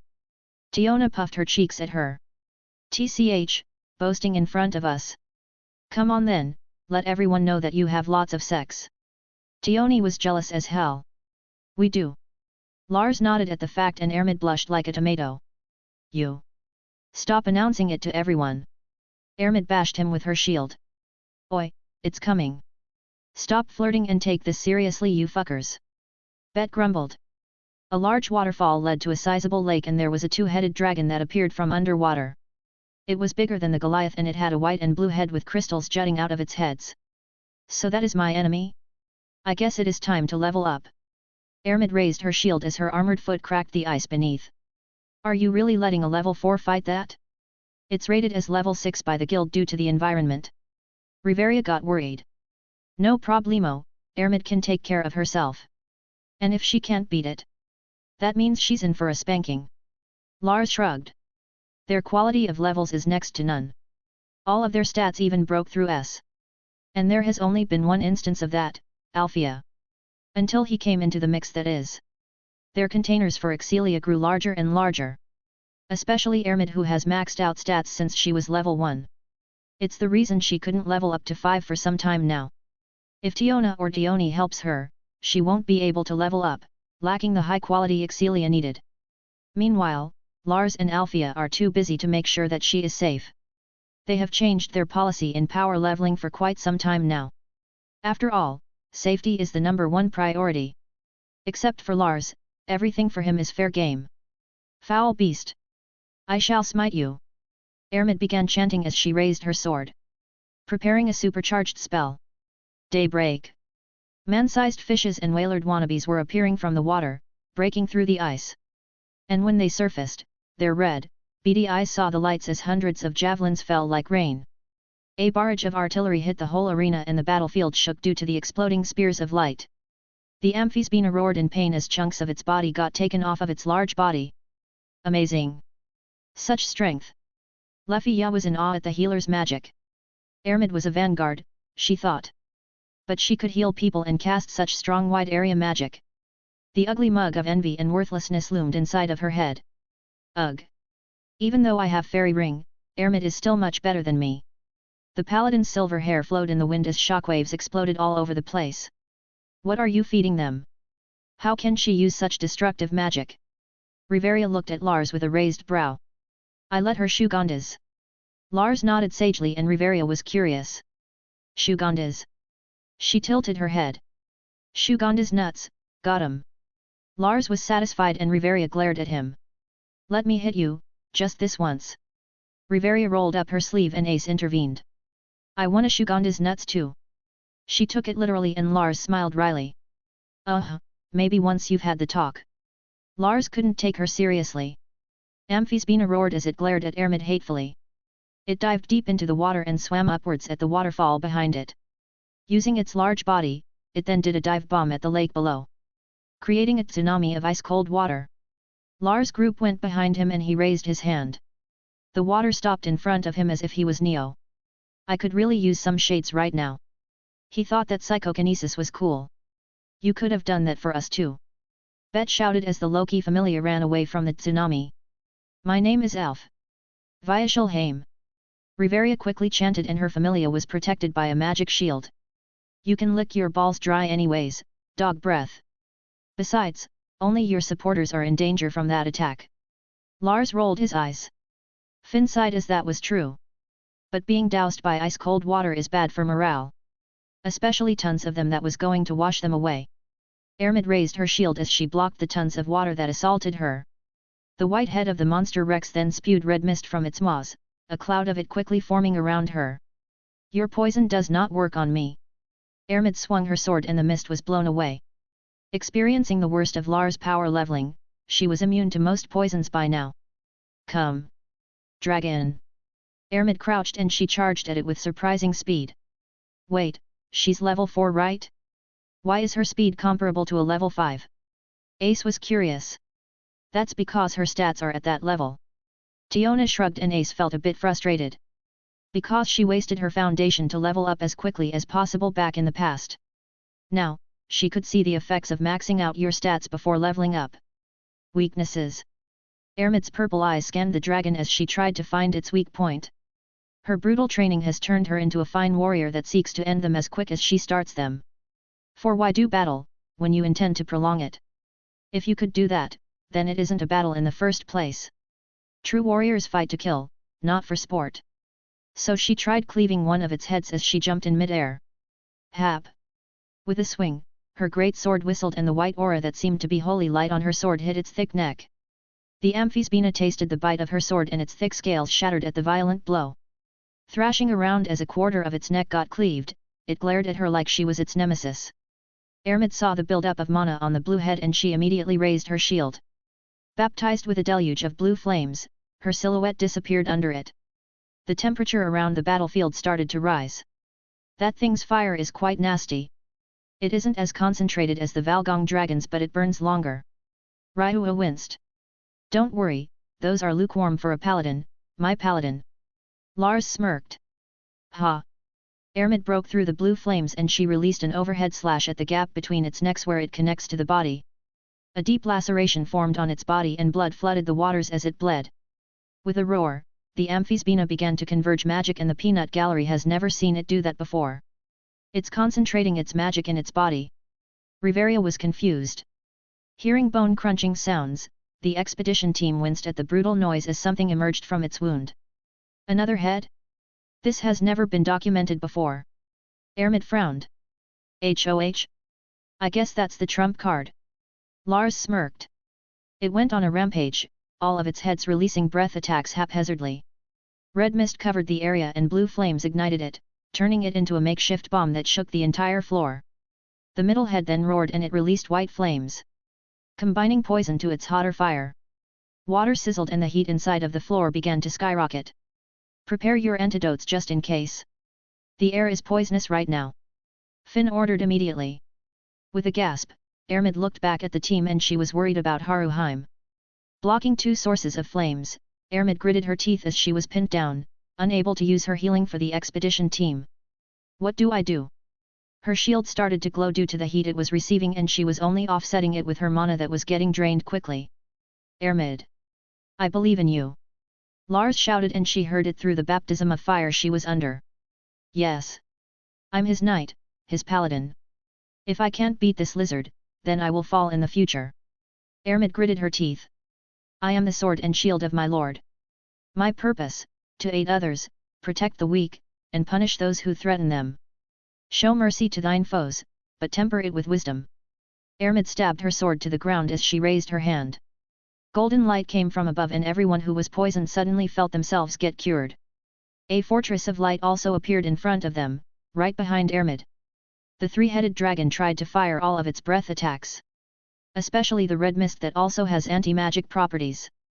But its flames and poison was stopped by the fortress of holy light. The rampart holding true. Burn in holy fire, foul beast.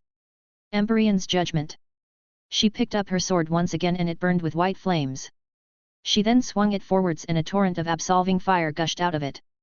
The Amphisbena screamed in pain as the flames ate through its flesh without any problem.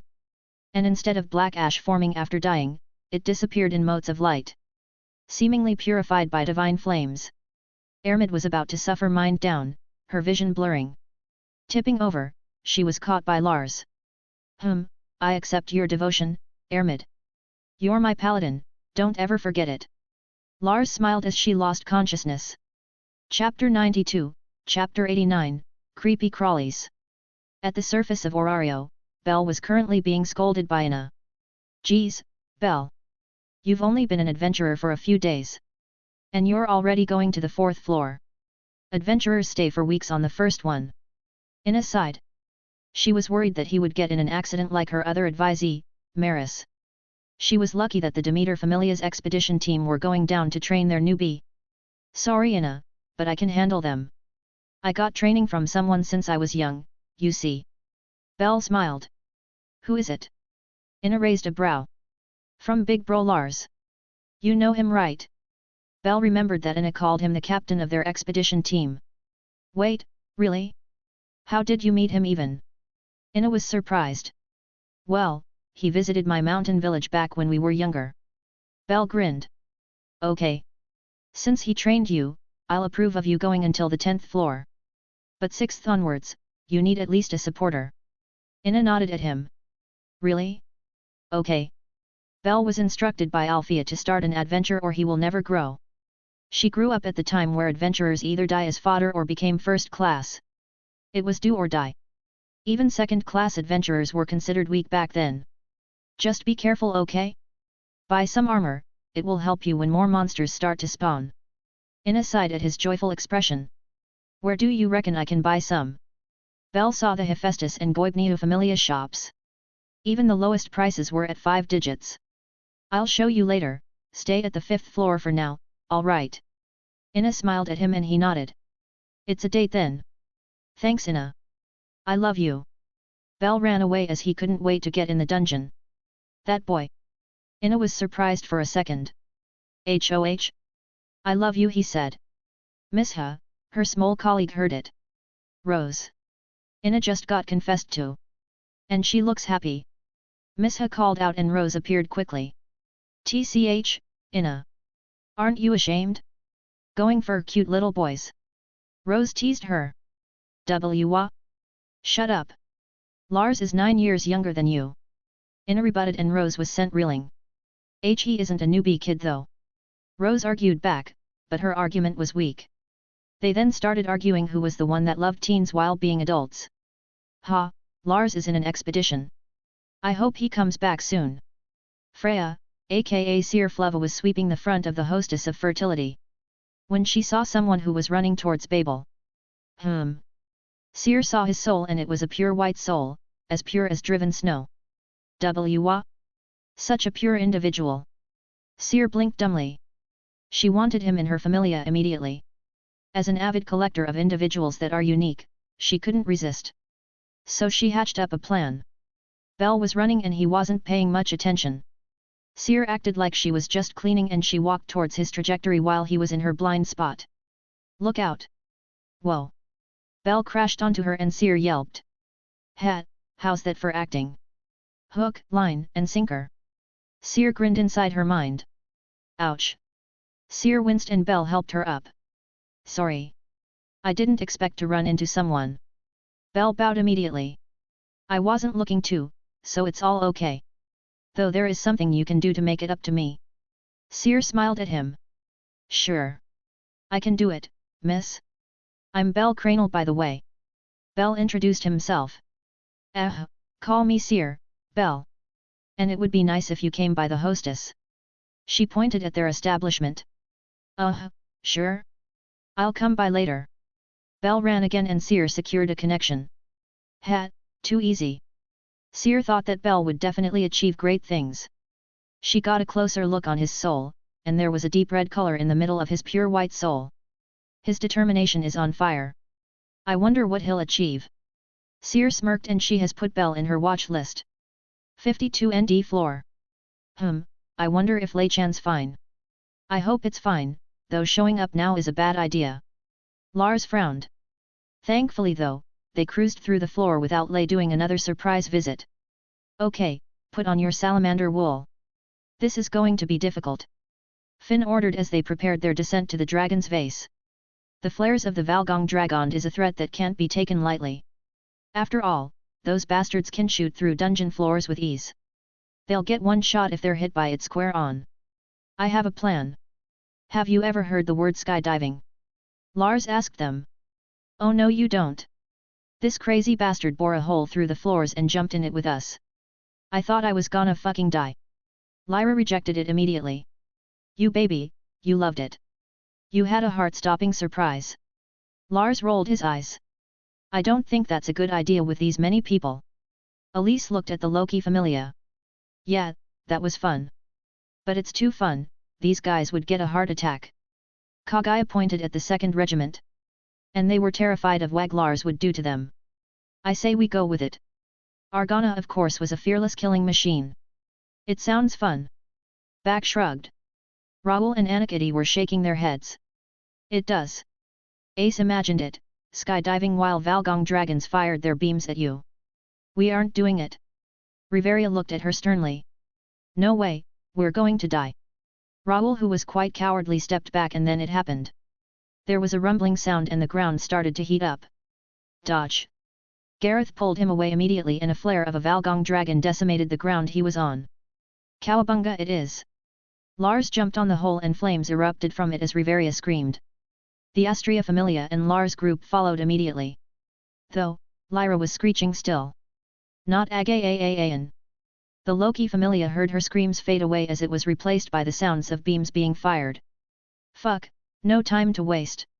Crazy young uns. Gareth followed them and the other members of the expedition stared at Finn for the next step. We ride the wind to battle.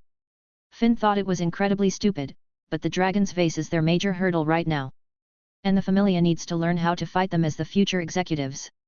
Riveria might not leave, but Gareth and Finn are getting older. Ace immediately jumped with a smile. Wait for me Lars. She giggled and the Loki Familia froze. Did Ace-san just giggle? Leffy Ya grabbed her chest as if she just got a heart attack. Finn and Riveria followed and they left those who didn't have the courage. After all, anyone who didn't can't be in the 2nd Regiment who is supposed to be the successors of the executives. Lars spread his arms and legs as beams hit him. And the anti-magic aura around him diffused everything. Silentium Eden is awesome as hell. Lars grinned at Althea's overpowered magic. Hell, it cost almost as much as Hephaestus' smithing techniques. It was that overpowered. She's a mage's bane. Come and have it you pricks. Lars roared, infusing it with mana.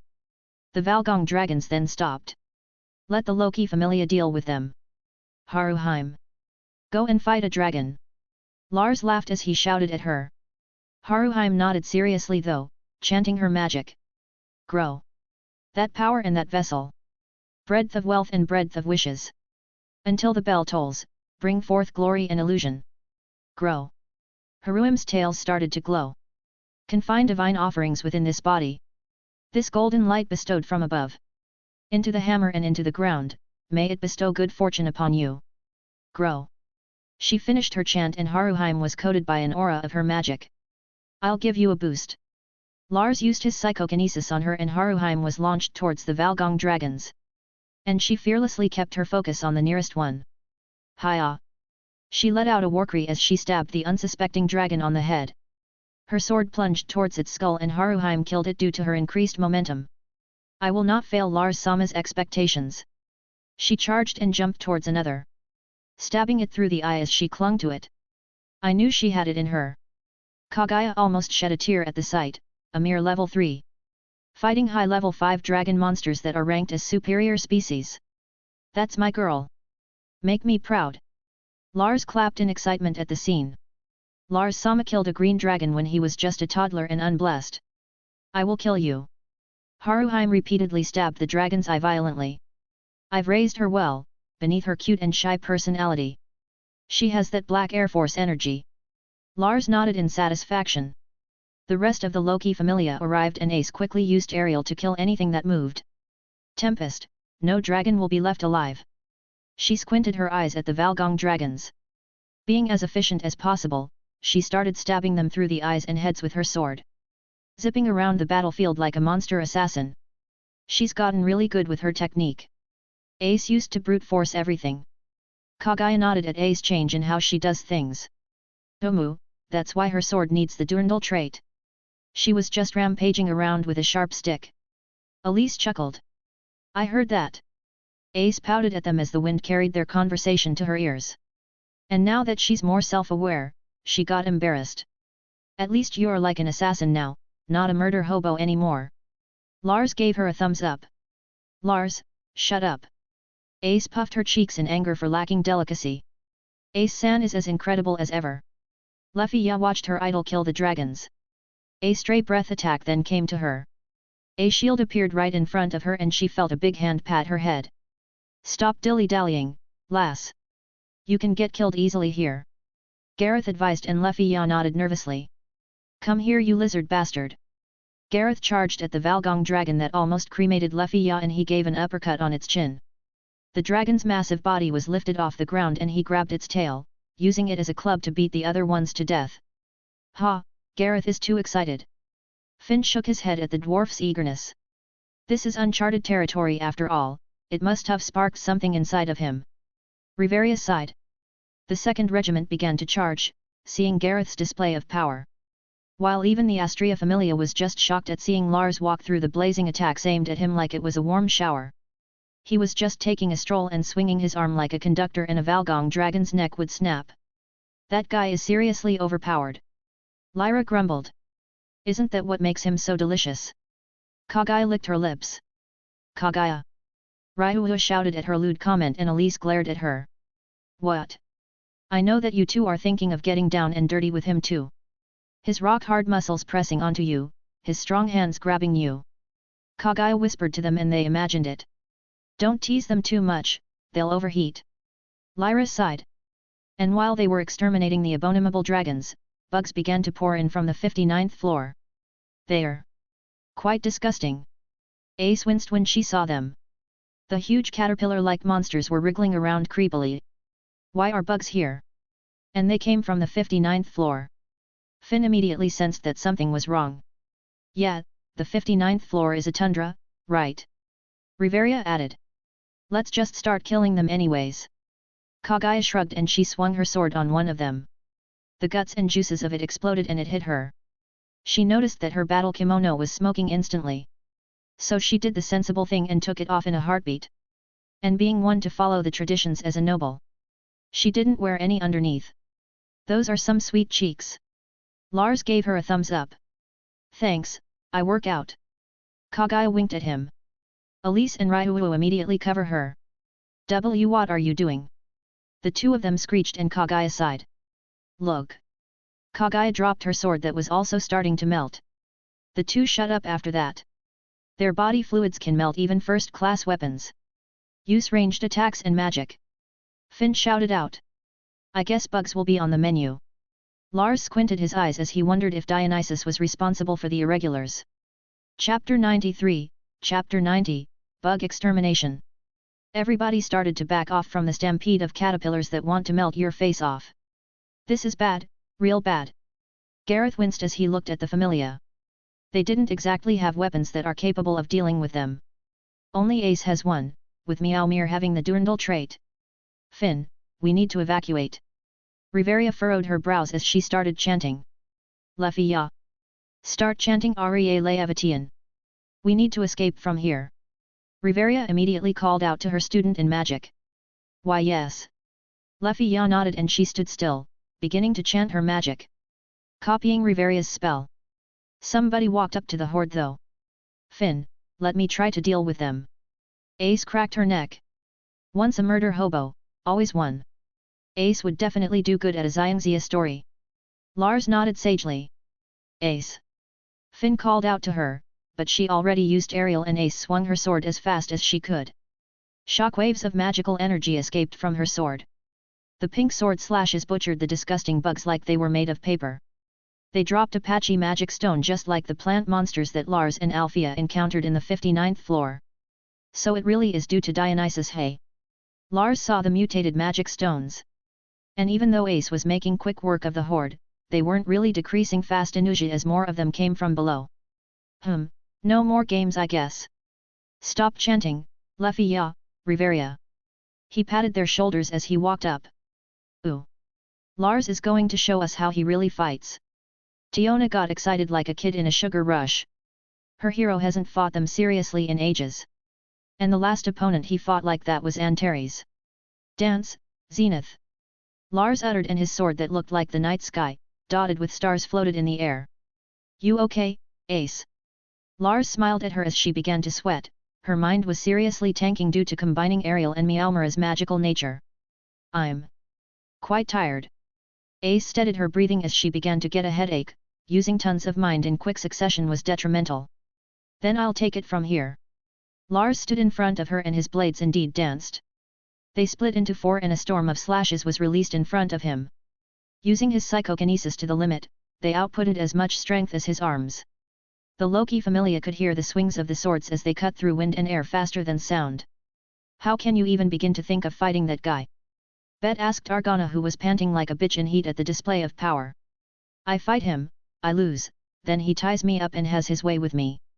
Argana shuddered at the thought and Bet started to walk away slowly. And she wasn't the only one, all of the Amazons were eyeing him like a piece of meat. Watch out, they're coming from the sides. Finn cried out and Lars grinned at them. Incinerate. Lars pointed his hands at the monster stampede and the only warning that the Loki familia had was his palms glowing a little. Without further fanfare, blazing infernos came from his hands. The whole floor shook and after the flames died down, everything in front of him was glowing orange hot. That's. Riveria couldn't help but sweat at the sight. This guy is a monster. Is his level really just 3? Finn held his thumb at the destruction he caused. His instincts was flaring. He's like a monster Rex adventurer. And the whole Loki familia only had one thing in their minds. Even if they dogpiled him, they won't be able to beat him at all. Scratch that, they won't get close even. Lars. Are you perhaps related to someone named Althea? Riveria, who has great memory, can still remember that monster. And Riveria saw that magic can barely faze him. Valgong dragons who can shoot beams through entire floors couldn't even singe a single piece of his hair. Althea, hey? I haven't heard that name for some time now. But yes, she is. After all, she's my mommy. Lars couldn't contain his smile, messing with them. This guy. His expedition team deadpanned at him. She really was his mommy, not the kind the Loki familia was thinking though. The executives froze immediately. Especially Riveria and Gareth, who fought her. What? Riveria shuddered. Oh, don't worry Riveria, I won't get revenge for her. She went out with a bang. Lars shrugged. Riveria bugged out. Can he read my mind? No, I can't. Lars replied and she flinched. How? Riveria's mind was running a mile a minute. You're too predictable, Riveria. Lars sighed at her. Oh okay. Riveria shut up and Gareth frowned. Are you for real, lad? Althea is your mother. Gareth blinked. Oh, she definitely is. I can still remember her breastfeeding me. Lars shrugged. That's... Tioni raised her hand, but she put it back down after realizing that he isn't really lying. Come on, let's go back and report this to the guild. Lars didn't want them to be caught unprepared for whatever was down there. Lars could feel it, something was accumulating power at the 59th floor. And it was strong. Though, it feels a bit like Ace. I wonder why. Lars looked at the blonde and she tilted her head cutely. A question for another time, I guess. Lars didn't dwell on it further as they began to ascend once again. 52 ND floor. As the expedition team returned to the surface, Lars was proven right that something was awry. The caterpillar monsters were ascending as well. And they reached a high magic area. They were attracted to magic and the caterpillars went to a Cadmus spring. And the most magic they've ever felt was right above it. A blue cocoon was glowing like a star. It was being saturated by mana by the dungeon. Realizing that it was still connected to it. So it tried using it as a weapon against the abominable gods and adventurers. The mutant caterpillars shot acid at it, but the cocoon was tough as nails. But it did start to form cracks on it. Seeing it as their efforts bearing fruit, the bugs began to spit more acid at it. And when the cracks traveled all over the cocoon, it suddenly exploded. A shockwave of mana was released and everything in the floor got incinerated with pure energy. Something then produced a thud as it fell on the floor. Or more appropriately, someone. Awake. Lars, where? A humanoid rose up. Wait for him. Lei sat down, unmoving. Closing her eyes as she waited for Lars to arrive. Ascent. Quickly making their way towards the surface, everyone was in a rush. A group of minotaurs, get rid of them quickly. Finn ordered and they decided to give it to Lefia. And with her skill double cannon, she can store a completed spell on her arm that appeared as a ring of mana. My name is Elf. Aria Leavitian. Lefia used the stored spell she had on her and a storm of fire burned the minotaurs in a heartbeat. But there were tons of them and they began to run away. Ha, you should be better than that, Finn. A perimeter is always needed for exterminations. Lars sighed at him. Well, clean them up quickly. Finn got embarrassed. Just give them to us. Lars shrugged and he patted Haruim's back. The Renard then began to slaughter the bulls, slicing them up with her sword. While the other members took care of the other runaways. And due to no place else to escape, they began climbing the floors. Tisk, these bastards are quite tenacious. Lars thought that they'll just fight and die. Lars then heard sounds of fighting and battle cries. Hey! I know that voice. He immediately went towards the battle. Bell? I guess he's having an adventure. Lars smiled at Bell who was fighting for his life. The newbie adventurer was using a dagger and a short sword. But his attacks couldn't just pierce its skin and Lars thought it was much too early for him. There it goes. Bell tried to stab it through its eye. Which was the correct choice. But it was also the hardest. And the Minotaur that has superior stats to him saw it coming. It blocked with its horn and was about to gore Bell. Oh, you can't do that. Lars grabbed its horns and snapped it. He then stabbed it through its eyes. Big bro Lars. Bell was surprised, he was still panting as his adrenaline still hasn't died down. Yo, Bell. That was a good try, mix in feints next time. Monsters react too, not all of them are as dumb as goblins. Lars patted him on the back. I have to get stronger. Bell saw him one-shot a Minotaur with his bare hands, and that motivated him. Guild. The Loki Familia along with Lars' group went to the guild in order to report their findings. Heya, Rose. Did you miss me? Lars went up to her and he smiled. Not really. Rose shrugged, but her tail was wagging behind the counter. HOH? Why's your tail going crazy though? Miss Haflot, her co-worker, outed her. Miss Ha. Rose blushed like a tomato and Lars chuckled. I'll visit you more often then. He then took out a brush. Rose gritted her teeth at the sight of it. Her traitorous body was remembering his petting and brushing sessions. Fuck it, I'm a proud werewolf. I do what I want. Rose didn't care anymore. She led them towards a private room as the Loki Familia's expressions wasn't quite right. And with her experience as a guild employee, she knew that something might be wrong. After the executives sat down, Rose also sat down besides Lars and she looked at him with a raised brow. Ahem, that brush for show or something. Rose was getting impatient. Say please first, with a cute purr. Lars teased her for being sarcastic. Please. She purred and Lars grinned. Good girl. He laid her down on his lap and began brushing her tail. Lars. Riveria deadpanned at him. That looks nice.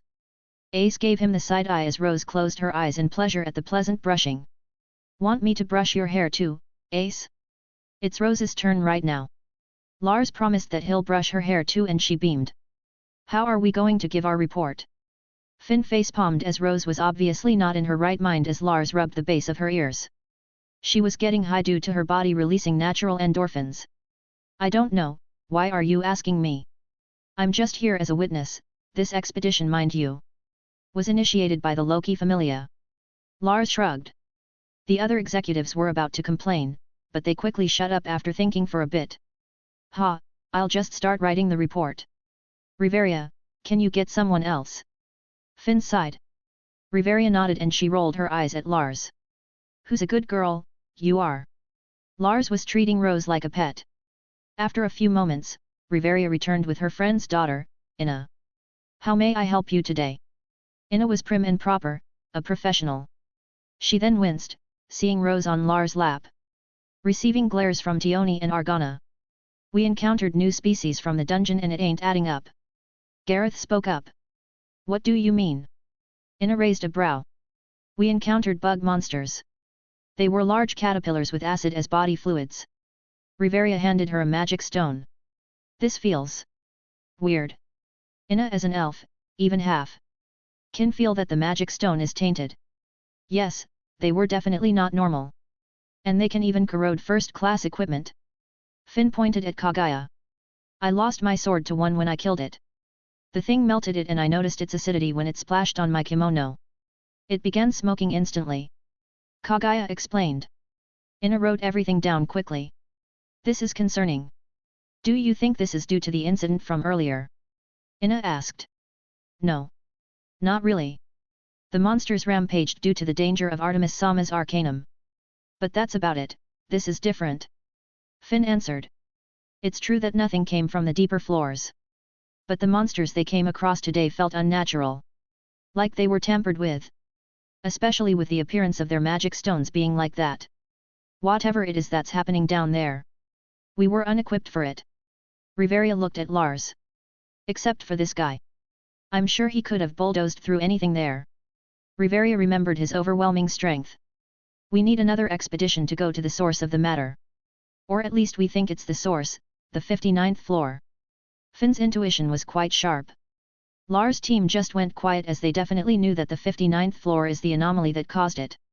We will be reviewing this, thank you very much for informing the guild. Ina bowed at them and she started writing up a report. I guess we need Loki to talk to Hephaestus. We require smiths to come with us to the lower floors to make us or repair weapons. Finn rubbed his chin. Can't he do that? Riveria pointed at Lars and they honestly forgot that he made Ace a legendary sword that hasn't been seen for centuries. The last one that wielded a real magic sword was the hero, Argonaut. No can do, you think you can pay for it? Lars asked them and they winced immediately. Disposable magic weapons that is the size of a dagger is already millions of valis. Ace weapon, Meowmere looks goofy. But it's actually priceless, an international grade treasure. For there is nothing like it in the market except the Zenith. No thank you. Finn didn't think it's wise to arm someone with a magic weapon. The trade-off wasn't good. All of their firepower would be concentrated on Ace and the other potential wielder. Come on Rose, your session is over. I'll visit you later all right. Lars smiled at her and she just lied down on the couch with a beaming smile. Chapter 94, Chapter 91, Scheme. Gnosis. Dix, I'm telling you. They're definitely hiding that Vovra. Tioni Hiriat was really protective of their other member. And I got a glimpse of her leg, it was blue. Gran told Dix about their encounter. HOH? Someone hiding a rare merchandise hey. Dix smirked as he twirled his spear. They're suspicious as heck, they might even be the group that took out one of our hunting parties. Gran theorized. Yeah, boss. They were extremely hostile. Amuk affirmed. Then, how about it I close Sama? Dix called out to him with a sarcastic tone. Yar yar, children ordering their god around. This is abuse you know. A man that seems to be wearing a tracksuit stood up lazily. But it will be interesting, isn't it? Dix grinned at him. It might be. I wonder what will happen if a report gets submitted to the guild. I Close smirked. This will be quite a fiesta then. I Close started walking and he was escorted by Gran and a couple of goons. Hat, an S-rank familia. Harboring monsters, I can't wait. Dix chuckled as he thought about what would happen. Ruins. Lars was visiting Hestia's familia home and he looked at the dilapidated church with a deadpan expression. Damn, she's basically a hobo. Lars shook his head at the sight of the goddess of the home's dwelling. Lars, you are here. Althea noticed him arriving and she greeted him in the front door. Hi, babe. Why are you guys staying here? It's much better to go in an inn for now or an apartment. Lars was confused. Hestia wants her own home. Something that she owns. Well, as you can see. It's not that amazing. Especially because her job is just selling Jagamarkans. Althea shrugged. Hey. I do good work. My stall is the highest paying one. Hestia heard them and she huffed at him. Well, do you get enough money to establish a familia home though? Lars countered and she winced. It will take some time. But we'll get there. Hestia frowned. I guess it would probably take a few decades? Damn, you're broke as all hell. Lars shook his head at her. Well, not everybody is a rich bastard like you. You should spoil us from time to time. Hestia pointed at Artemis who came to see who was the visitor. Hi, Artemis. You doing fine? Lars smiled softly at her and she nodded. I am, Orion. Thank you for asking. She beamed at him and Hestia bit her lip at their interaction. Why can't he be as nice to me? She got a bit depressed. How's Bell by the way? He got into a pretty intense accident in the 5th floor earlier. Lars clicked his tongue at Finn's easygoing plan to take care of the Minotaurs. The Palam's a great commander. But he just likes to downplay some things when it isn't a threat in his eyes. And that will bite him in the ass one day if he keeps on doing it. Right. That. Althea squinted her eyes and she was holding back her desire to have a little talk with the Loki familia. Bell's fine. Though I wish he got some rest before going inside the dungeon again. Hestia was quite worried about her reckless child. After all, majority of people would get traumatized upon seeing a level 2 monster at the upper floors. Yet he fought it and almost won. Bell needs adventures to grow. This is a dog-eat-dog world, he will never be a hero if he just keeps on playing it safe. Lars patted Hestia's head and she nodded. She understood what he was saying, but she couldn't quite accept it. Orion is right, Hestia. Trust in Bell, he has them on his side. Artemis assured her and Hestia got more confident. Omu, do not worry. I will turn Bell into a hero. Althea was sure of it. Okay, how about we celebrate you having your first familia member? It's my treat, come on. Lars smiled at Hestia and she got excited. Oh sure. Belkun will be back in a few hours. Hestia bounced around and Lars got distracted. Those things must have their own gravity or something. I can't keep my eyes off of them, just like Demeter's. Lars shook his head to sober up. Sure thing, I'll even invite my friends. They can tell Bell a lot of things about the dungeon. Lars smiled and he waved goodbye after giving Althea a kiss. Hestia was shocked and Artemis stared at her. What? If you want his attention, then seize it with your own hands. He is too busy to try and chase women. Althea huffed at them. Orario. I got a kiss from Lars. But it's not nearly enough. Tioni was going shopping with Tiona. Lucky. I didn't even receive one. Tiona pouted at her. That means he is more attracted to me. Tioni puffed her chest in pride and Tiona grabbed them hard. Shut up. Those things are cheating I say. We're supposed to be twins. Tiona gritted her teeth at the unfairness of the world. While they were having some sibling banter, they heard a chuckle. Don't mind me. I thought you guys were quite close as all. They saw a god with a gangster's face. Hey? Okay. Tioni was confused. So close in fact, that you'd probably protect each other really well. Eye-close nodded and the twins noticed something was off. Such kind-hearted individuals, so kind that you'll protect even. I don't know, a monster. Eye-close grinned as the two flinched. They weren't exactly the best at poker faces and political dealings. What do you mean? Monsters are the enemies of mankind. Tiona furrowed her brows. Don't lie in front of a god, that's bad you know? Anyways, it's quite admirable. Do go on, don't let me stop you. Eye-close walked away and the twins started sweating. This is bad, I need to call Lars immediately. Tioni took out their comms and she informed Lars about a weird god talking to them. Guild. Lars didn't even say anything back to Tioni, he immediately went to the guild in order to talk to Fels or Auranos. Fels, we have a problem. I suspect that Eye-close got some info on Tiona and Tioni, using their lie detection to confirm that the Xenos are related to us. Lars frowned as he called Fels. What? Go to the underground passage immediately, Lord Auranos would want to hear this. Fels started giving directives to the guild to let him pass immediately. Lars didn't even wait and he just ran towards the guild's basement where Auranos was preventing the dungeon from going berserk, offering prayers to it. Auranos, you look like how I expected you to look. Lars saw an old man on a stone throne. Lars Johansson, the anomaly. I should thank you for giving the Xenos a place to call home. Auranos nodded at him. Bah, stop the pleasantries. We have a problem in our hands. Lars squinted his eyes and Fels was being twitchy as well. Yes. Eye-close. He is an unsavory individual, dealing with nightmares. And he thrives in paranoia. Auranos frowned heavily. TCH, Fels. Can you issue a gag order for the guild? Lars wanted countermeasures immediately. I'm already on it. Fels was controlling familiars to send messages to the guild's higher UPS. What will you do? Will you retreat to Monstro? The Demeter Familia will get affected by this. But ultimately, Orario can't do anything to them. Auranos thought about the situation. If the gods try to exile Demeter, then they'll get fucked over. After all, Demeter supplies most of the food in Orario.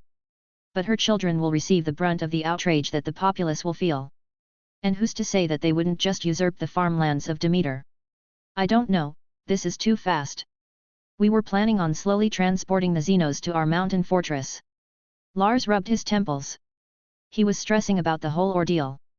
That seems to be a good move to keep them safe. But now, we're encountering a big problem. Auranos sighed. We can't do anything for now. The guild will do everything to try and stop information from spreading. This might cause a civil war. Fels shook their head wistfully. Fuck, I'll definitely kill that bastard later. Lars squinted his eyes. Tell me if something happens. Lars said his goodbyes and they nodded. This might tear Orario at the seams, Fels. Prepare yourself. Auranos scrunched up his face at the thought of it. It would be a losing, uphill battle for everyone involved. Lars' group can bring down Tel Skyra. Orario can turn into a battlefield. And many adventurers will get slaughtered. Fels shuddered. Monday, monster ops neutralization is composed of dozens upon dozens of first-class to second-class monsters. Monstro is basically an army that can destroy entire countries if they wish. And the Xenos all inherently know how to fight. Due to being reincarnated monsters with intelligence, they have tons more experience in fighting people. Orario might turn into a slaughterhouse if the adventurers push the Demeter Familia into a corner. Lars is a fierce warrior that took down Antares. And their group consists of first-class adventurers. This will be much worse than the dark times where Evilus lurks. They're all fierce combatants that are not afraid to fight head-on. Auranos clicked his tongue in annoyance. Everything was going smoothly. And the Eye-close Familia just had to make problems out of nowhere. That they are. Lars fought the biggest monster parade in history for human lives. When he was a child. I can't imagine how ferocious he would be if his comrades and loved ones are in danger. Fels prayed for Orario's safety. We can only wait for now. Auranos couldn't help but get anxious. After a few days. The tension in Orario is rising. There has been rumors that the Demeter Familia is colluding with monsters to take over Orario. And it wasn't too far-fetched as well. With their massive export of dungeon crops, it shouldn't be possible. But they were dominating the market with it and people can't help but believe the rumors. this seems to be interesting. Freya at the top of Babel couldn't help but smirk at the turn of events. Otter, have you heard of the phrase? Heroes are made, not born. Freya asked her captain. I have, my lady. And it seems to be true. Otter is well read and smart, unlike his appearance. Well, this seems to be a great chance to develop a hero. Come with me and the executives, we will go to the Wheat Manor. Freya grinned. Twilight Manor. I can't believe it, the Demeter familia colluding with monsters?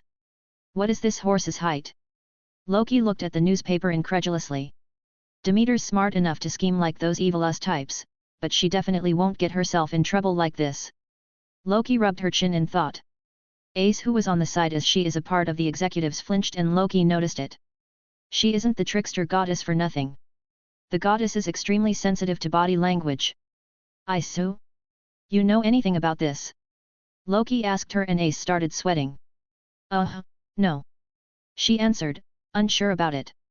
And Loki immediately opened her eyes as she stared at her. Ace, is Lars and his group related to monsters? Loki asked once again and the others were shocked. This is ridiculous, Loki. Ace won't know anything about it. Besides, they're one of the strongest groups in Orario. Riveria didn't want to believe the rumors. Ace was just quiet though and Loki looked at Finn. Ace. Answer the question. Finn squinted his eyes. They are. Ace couldn't stand the pressure and she answered. The others gasped and they couldn't quite believe it. No way, is the lad a part of Evilus? Gareth can't help but think about that. No. He's kind and he's a good person. He won't ally himself with Evilus. Ace screamed at them and Riveria hugged her softly. Calm down, Ace. It's just a theory. Riveria can't help but agree with her. If he was a part of Evilus, then he would have already massacred them all in the dungeon. Not to mention that Astria's group was close with them. And he also saved them from certain annihilation back then. Chapter 95, Chapter 92, 4th Grand Quest. The Freya Familia, they're all gathered. A resident gulped at the sight of the whole familia. King, Otter. The only level 7 in Orario. Vanna Freya, Alan Frummel, level 6. Danes Leaf, Hogni Ragnar, level 6. Hildre Slaif, Haydeen Selland, level 6. The Gulliver Brothers, quadruplets that are all level 5. And Hythe Velvet, the Golden Witch. The only one who can be compared to the Silver Saintess. HOH? You going somewhere, Freya? Loki saw the whole squad of the Freya Familia. It seems that you are going somewhere as well, Loki. Freya chuckled. Am I thinking what you're thinking? Loki smirked at her and Freya looked at a particular direction. I guess we can team up, Loki. This chance doesn't come often. Freya smiled at her and Loki snorted. This will definitely lead to something interesting. Come on then. Loki nodded for now and the crowd that was forming split like how Moses split the Red Sea. And Lars can feel it. They have been staying in the Wheat Manor to protect the familia in case some cheeky fucker wants to mess with them. They're coming. And they seem to want a scrap. Lars frowned. This is all my fault, sorry. Tiona was depressed for a few days now. It was bound to happen, don't worry about it. Lyra patted her back. We will support you, Lars. Ryuhu nodded at him. I can also boost more people with my magic now. Haruheim was now sporting 3 tails. She leveled up due to fighting Valgong dragons fiercely. If it's a fight they want, then I'll give it to them. Lars huffed, he wasn't afraid of adventurers. The whole gang stood in front of the Wheat Manor, waiting for them. And Lars suited them in the finest gear he could make. Even the Amazonas were wearing armor. They were made of pure auric alum and was both resistant to magic and physical attacks. It basically increased them a level. Ermid was also beginning to chant Empyrean Judgment. A sanctuary where their combatants can fight to their fullest without worry about damages. She raised her sword in the sky and golden light fell on the domain of the Wheat Manor. Ermid's hair was swaying in the air. Tioni was crackling with lightning. Tiona was being donated blood by all the members to jumpstart her blood magic. And Lars stood in front of them with Zenith on hand. Freya, Loki, what can I do for you? Lars asked and Loki whistled. What a grand entrance for us, Lars. We ain't here to fight. Just in case if a fight breaks out. Loki shrugged. Lars raised a brow at that. Then what's with the parade? He pointed at everyone. And Ace looked like she was about to cry. Oh? Just insurance. You have to understand though. Freya smiled at him as she licked her lips. If the rumors were true and monsters were on your side, then they might attack us. Freya giggled. I don't wanna agree with her, but that's pretty much about it. Loki opened her eyes as she looked at the other members of his team. You're awfully prepared yourself, say. Are the rumors true? That child over there hit a Vuvra.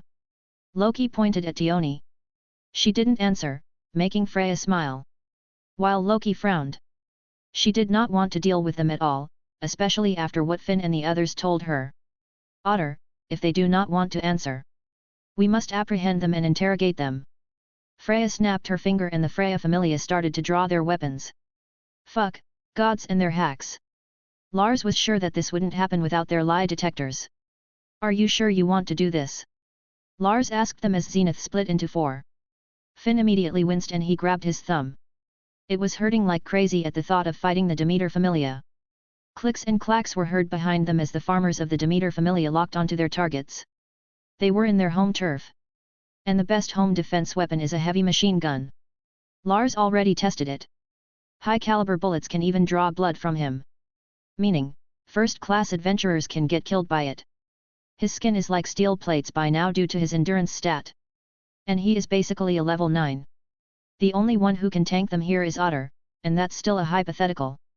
I dunno where ya gits got the bright idea that Lars and the girls are criminals, but we won't let ya get 'em. An aged farmer shouted and the others nodded. They were a familia. And even if they were raising monsters, so what? It's not like they were attacking people with it.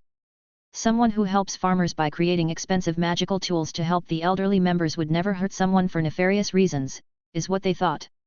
Loki, Freya. It's not too late to back off. Demeter walked up next to Lars and Finn patted Loki's shoulder. He'll wipe us out, Loki. Lars can raise Orario to the ground with just a word. Riveria furrowed her brows. She felt betrayed that they were cultivating the enemies of mankind. She teared up, thinking that he trusted Ace more than her. Who is by all accounts, more responsible than Ace, who is a klutz. They were in a tense standoff. If our goddess orders it, then it shall be completed. Otter squared up with his large swords that looked like machetes. Keep it grounded. Don't let your attacks go towards Orario. Lars shouted and rhythmic sounds of gunfire was heard. My name is Elf. Riveria immediately raised up a barrier that she was already chanting under her breath and the Loki Familia huddled up. The more agile members could see that fast projectiles were being shot at them. And the 2nd Regiment couldn't quite see it. So they sweated, thinking that they'll be turned into Swiss cheese by the attacks. Alan Frummel, who was lauded as the fastest adventurer, charged at them, intent on taking out Lars for the glory. He zipped around, dodging the gunfire. But he was suddenly met with an electrified fist. HNGH. You shall not pass. Tioni slugged him on the face and Alan flew back to Orario like a bullet. You come here, thinking you are above the law. If you think we will just come along willingly, then you're delusional. We will not yield. Tioni's lightning armor grew fiercer. Plasma started to glass the pavement and the Freya Familia grinned at the sight. Drone blood from the initial barrage of fire started to gather to Tiona and wings of blood formed on her back. It was her reservoir and blades of hardened blood started to float around her. If it's a fight you want, then it's a fight you will get. Her green eyes turned crimson. I am my lord's sword and shield. Step forward if you dare. Ermid's sword burned in holy fire. Don't count us out. Elise activated her magic and she burned a bright crimson. Her skills activating at the pinch they were in, boosting her stats to the maximum. Come and have it, you pricks. Let's fight. Lyra taunted them as she used Muse Mind to trap the area. We won't be coming politely, don't be arrogant, Freya. We will resist with everything we've got. Lars cracked his neck. He then appeared right in front of Otter and he swung his sword at him. Otter's eyes widened as he raised his blades above him with all his strength and speed. A shockwave exploded originating from them as the ground cratered. Otter was forced to kneel down and grit his teeth. Feeling his arms go numb at the overwhelming force. Otter started to swell, activating his beastification. Raising his stats another level. The two groups stared at each other and total silence dominated the area. Otter and Lars then clashed in the middle of the battlefield, shaking Orario to the core. The elf duo, Haydeen and Hogna clashed with the Hiriat twins, sending lightning, magic, and fire all over the place. Alan was being dealt with Elise. Belnus, Elnia, Ryuu, and Kagaya were fighting the Gulliver brothers who were moving like one single unit. The place immediately turned into a war zone and the Loki familia who was being peppered with suppressive fire backed off slowly. This is going to be a huge mess. Damn you Freya and your simps. Loki just wanted to confirm if they really were raising monsters. But now, they got roped in at the fight simply by being there with their members. Loki, we have to leave before Monday appears. Ace furrowed her brows. Monday? What is that, Ace? Riveria had a bad feeling. I think that's them. Finn could see arachnes hanging on walls and they were armored from head to toe. Their legs were outfitted with shoes made of pure auric alum and adamantite, basically giving them 8 spears. And that's not including the weapons they had on hand. The captains of Monday then arrived. Gro was coated in magical metals. His stone body protected to the maximum. Ray was flying in the air, ready to swoop in. And Lyd was decked in full plate armor. The only thing that indicated he was a monster was his tail and claws. Releasing a sonic screech, Ray shattered Riveria's magic shield and the familia was immediately vulnerable. Humans! We always knew you are arrogant.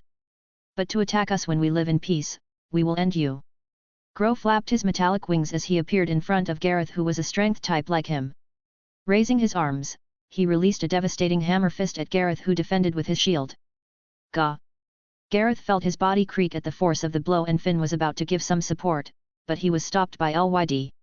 Your opponent is me. Finn clicked his tongue at Lyd who was equal in strength with him. Retreat. Don't try to be a hero. Anakity. Raoul. Protect Lefia and Riveria with all you've got. Finn cried out as he put his thumb on his forehead. Hell Finnegas. Finn used his berserk magic and he fought Lyd fiercely. Guys. Ace didn't know what to do. Her friends were fighting and she can't do anything. Monday was also starting to apprehend the 2nd Regiment. The arachnes were too good at fighting. And their webs were as strong as adamantite. The 2nd-class adventurers were being apprehended one by one.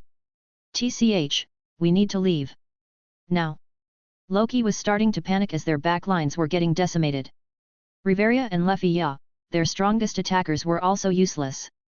They can only use shields and buffs due to the close proximity of the battle. They were wholly unprepared for a fight of this scale. 52 ND floor. Lei who was sleeping at her Cadmus spring suddenly awoke at the rising energy that she felt above. Lars. She could still remember that energy. Overwhelming, but contained. He is in total control of it all the time, unless he used his skills. Miss. Lars. Must go. Violet wings appeared from her back. Her lone horn glowing a bright blue. Lei's chest began to burn. Starting with a bright orange and it quickly changed into an azure blue. She went even further and her throat released purple light as superheated fire escaped from her mouth, making the whole floor heat up like it was a desert. Her wings spread sideways and she released a breath attack above her. Violent mana exploded all around her. Like a super typhoon of energy wrecking the whole dungeon floor. The floors above gave in quickly as drops of molten lava started to flow. Her wings flapped and she flew to the skies, escaping the dungeon. She then appeared in the skies of Orario. Smelling the air, her pupils turned paper thin as she saw Lars. Enemies.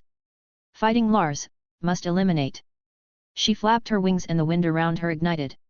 Lei dropped in the middle of the battlefield like a meteor and everyone stopped fighting. A dust cloud was raised, but it was quickly taken out by a pair of dark violet wings. Pick. Enemies. Must. Kill. Lei's flame sacks behind her chest burned and she was intent on blasting Orario to oblivion. That monster is stronger than Hera's captain. A level 10. Freya's chest was gripped with fear as a monster that could destroy the world appeared. Another legendary monster. The 4th grand quest appeared. This is all going to shit. Loki was sweating bullets. Chapter 96, Chapter 93, Balance of Power. Lei. Stop. Lars immediately grabbed her and her breath attack was released towards the sky. After a second, it then exploded. The clouds parted immediately from the shockwave and the blue sky turned dark.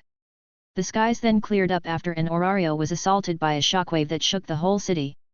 Luckily, Ermid's sanctuary contained the magic coming from Lei, as it would have devastated a good chunk of Orario just from releasing the attack alone. What is that monster? Riveria's knees were shaking at the thought of fighting Lei. The magic she was leaking was insane. Lefia already fainted from the overloading of her senses. But everyone, even Lars' group, was clueless about who just arrived, or what it was. Lars. They attack you, I kill them. Lei pushed him and she growled at them, making even Otter fall down to the ground due to the immense killing intent. And no, it's just training Lei. Lars quickly made something up and she tilted her head. Sparring. She reeled in her killing intent and Lei relaxed a bit. But sparring means beating each other up. So she suddenly appeared in front of Otter and she gave a palm strike on his chest. Though it was too strong and an explosion followed through, sending Otter's massive body flying through the streets of Orario until he stopped in Babel. What the fuck is that? Alan couldn't even see her move. Lei locked onto him next due to his outburst and Lei kicked him right on the chest. Alan could feel his ribs shatter and he plowed the pavement like a tractor in a field. Lars, they are weak. Lei looked at him and he sighed. Listen here, Lei. I'm built different, these people are much weaker than us. And they can't regenerate as well. Lars chided her and she nodded slowly. You have to go easier on them, they're quite fragile. Lars reminded her. Okay. You and me, make babies then. Strong kids for us. Lei pointed at him and he sputtered. Choking on his spit, he started coughing. What? Made this form. For making babies. Lei pointed at herself and Lars' face twitched. Everyone was confused as hell and Lei got impatient. Decide later. We'll finish spar. Lei appeared in front of the elf duo of Freya and she smashed their faces together. Lei then threw them at the ground like broken dolls as they lost consciousness. You, next. Lei saw the Gulliver brothers and they started to step backwards. But one of them got caught by her and she started using him as a club to smash them with him. The Loki familia saw the carnage, the Freya familia was wiped out in basically an instant. We can talk about this. Loki raised her arms in surrender. But Finn, who used Hell Finnegas, couldn't control himself and he charged at the threat. Little man. Lei backhanded him to oblivion and Finn bounced off of a house like a rock that got thrown. Finn. Gareth ran at him. This, faster. Lei kicked the dwarf, punting him like a hockey puck towards Finn. Weak. No more opponents. Lei eyed Riveria, but she could tell that she was frail. That's enough, Lei. Ermid, can you fix things here? She won't stop until she's satisfied. Lars sighed as he created a battle maniac. Lei nodded with a smile and she flew to the skies. Lars followed suit. Then silence dominated the area once again. What the hell just happened? Lyra blinked as she was prepared to fight tooth and nail. Lars is what happened. Ermid sighed at his ridiculousness. That was his sparring partner, right? The Cadmus dragon that gave us a scare. Elise sat down for a second due to the information overload. Yeah. And it's much stronger. Or she is. Ryua was confused as hell. Did Lars take care of everything?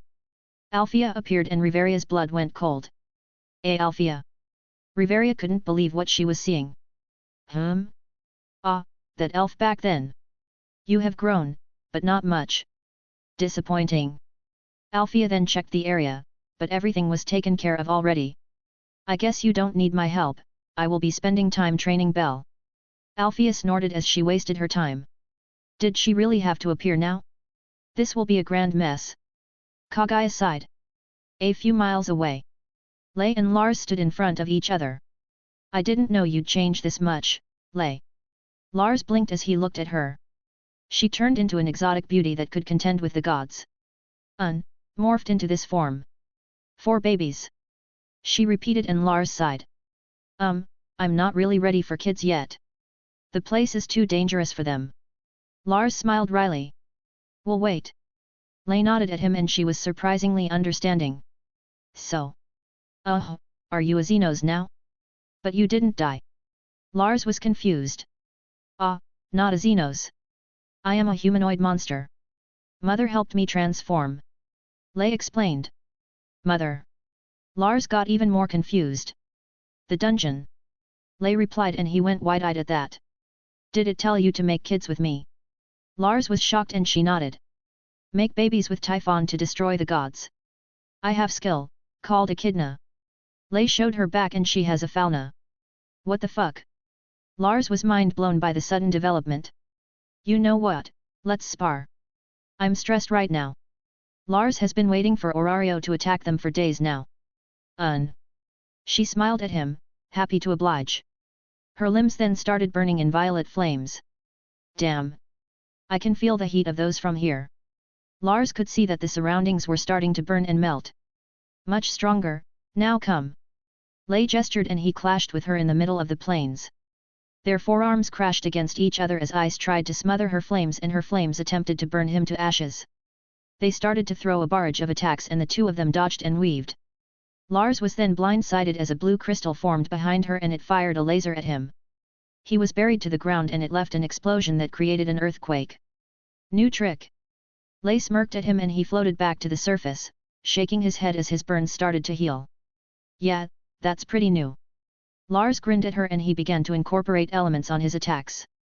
Lei did the same as what she did to Otter and her every hit released what is practically a bomb. Lars was surprised that it even managed to pierce Silentium Eden, Althea's ultimate defense against magic. She basically made a bunker buster with just intuition, what a monster. Lars grinned as he healed the hole on his abdomen. He then copied her magic as they struck each other with piercing explosions that were concentrated. The battlefield sounded like there was a war going on.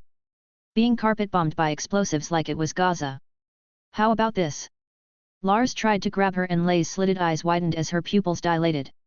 She dodged immediately and the ground that he touched turned into gold. Do you like my skill? Avaricia makes me able to turn anything into gold. Lars smirked. Hand of Midas, transmutes anything into gold in exchange for Excelia. Dangerous. Lei sweated a bit at his attack, it was overpowered as all hell. I can't overuse it though, or all my stockpiled Excelia will be gone in an instant. Lars shrugged. Humph, no matter. Lei started to concentrate and her body exploded with mana as the ground shook. Crystals formed around her like a halo and they were saturated with mana. That's insanely dangerous. Lars frowned at the sight of it. They were like nuclear bombs ready to explode. Of course.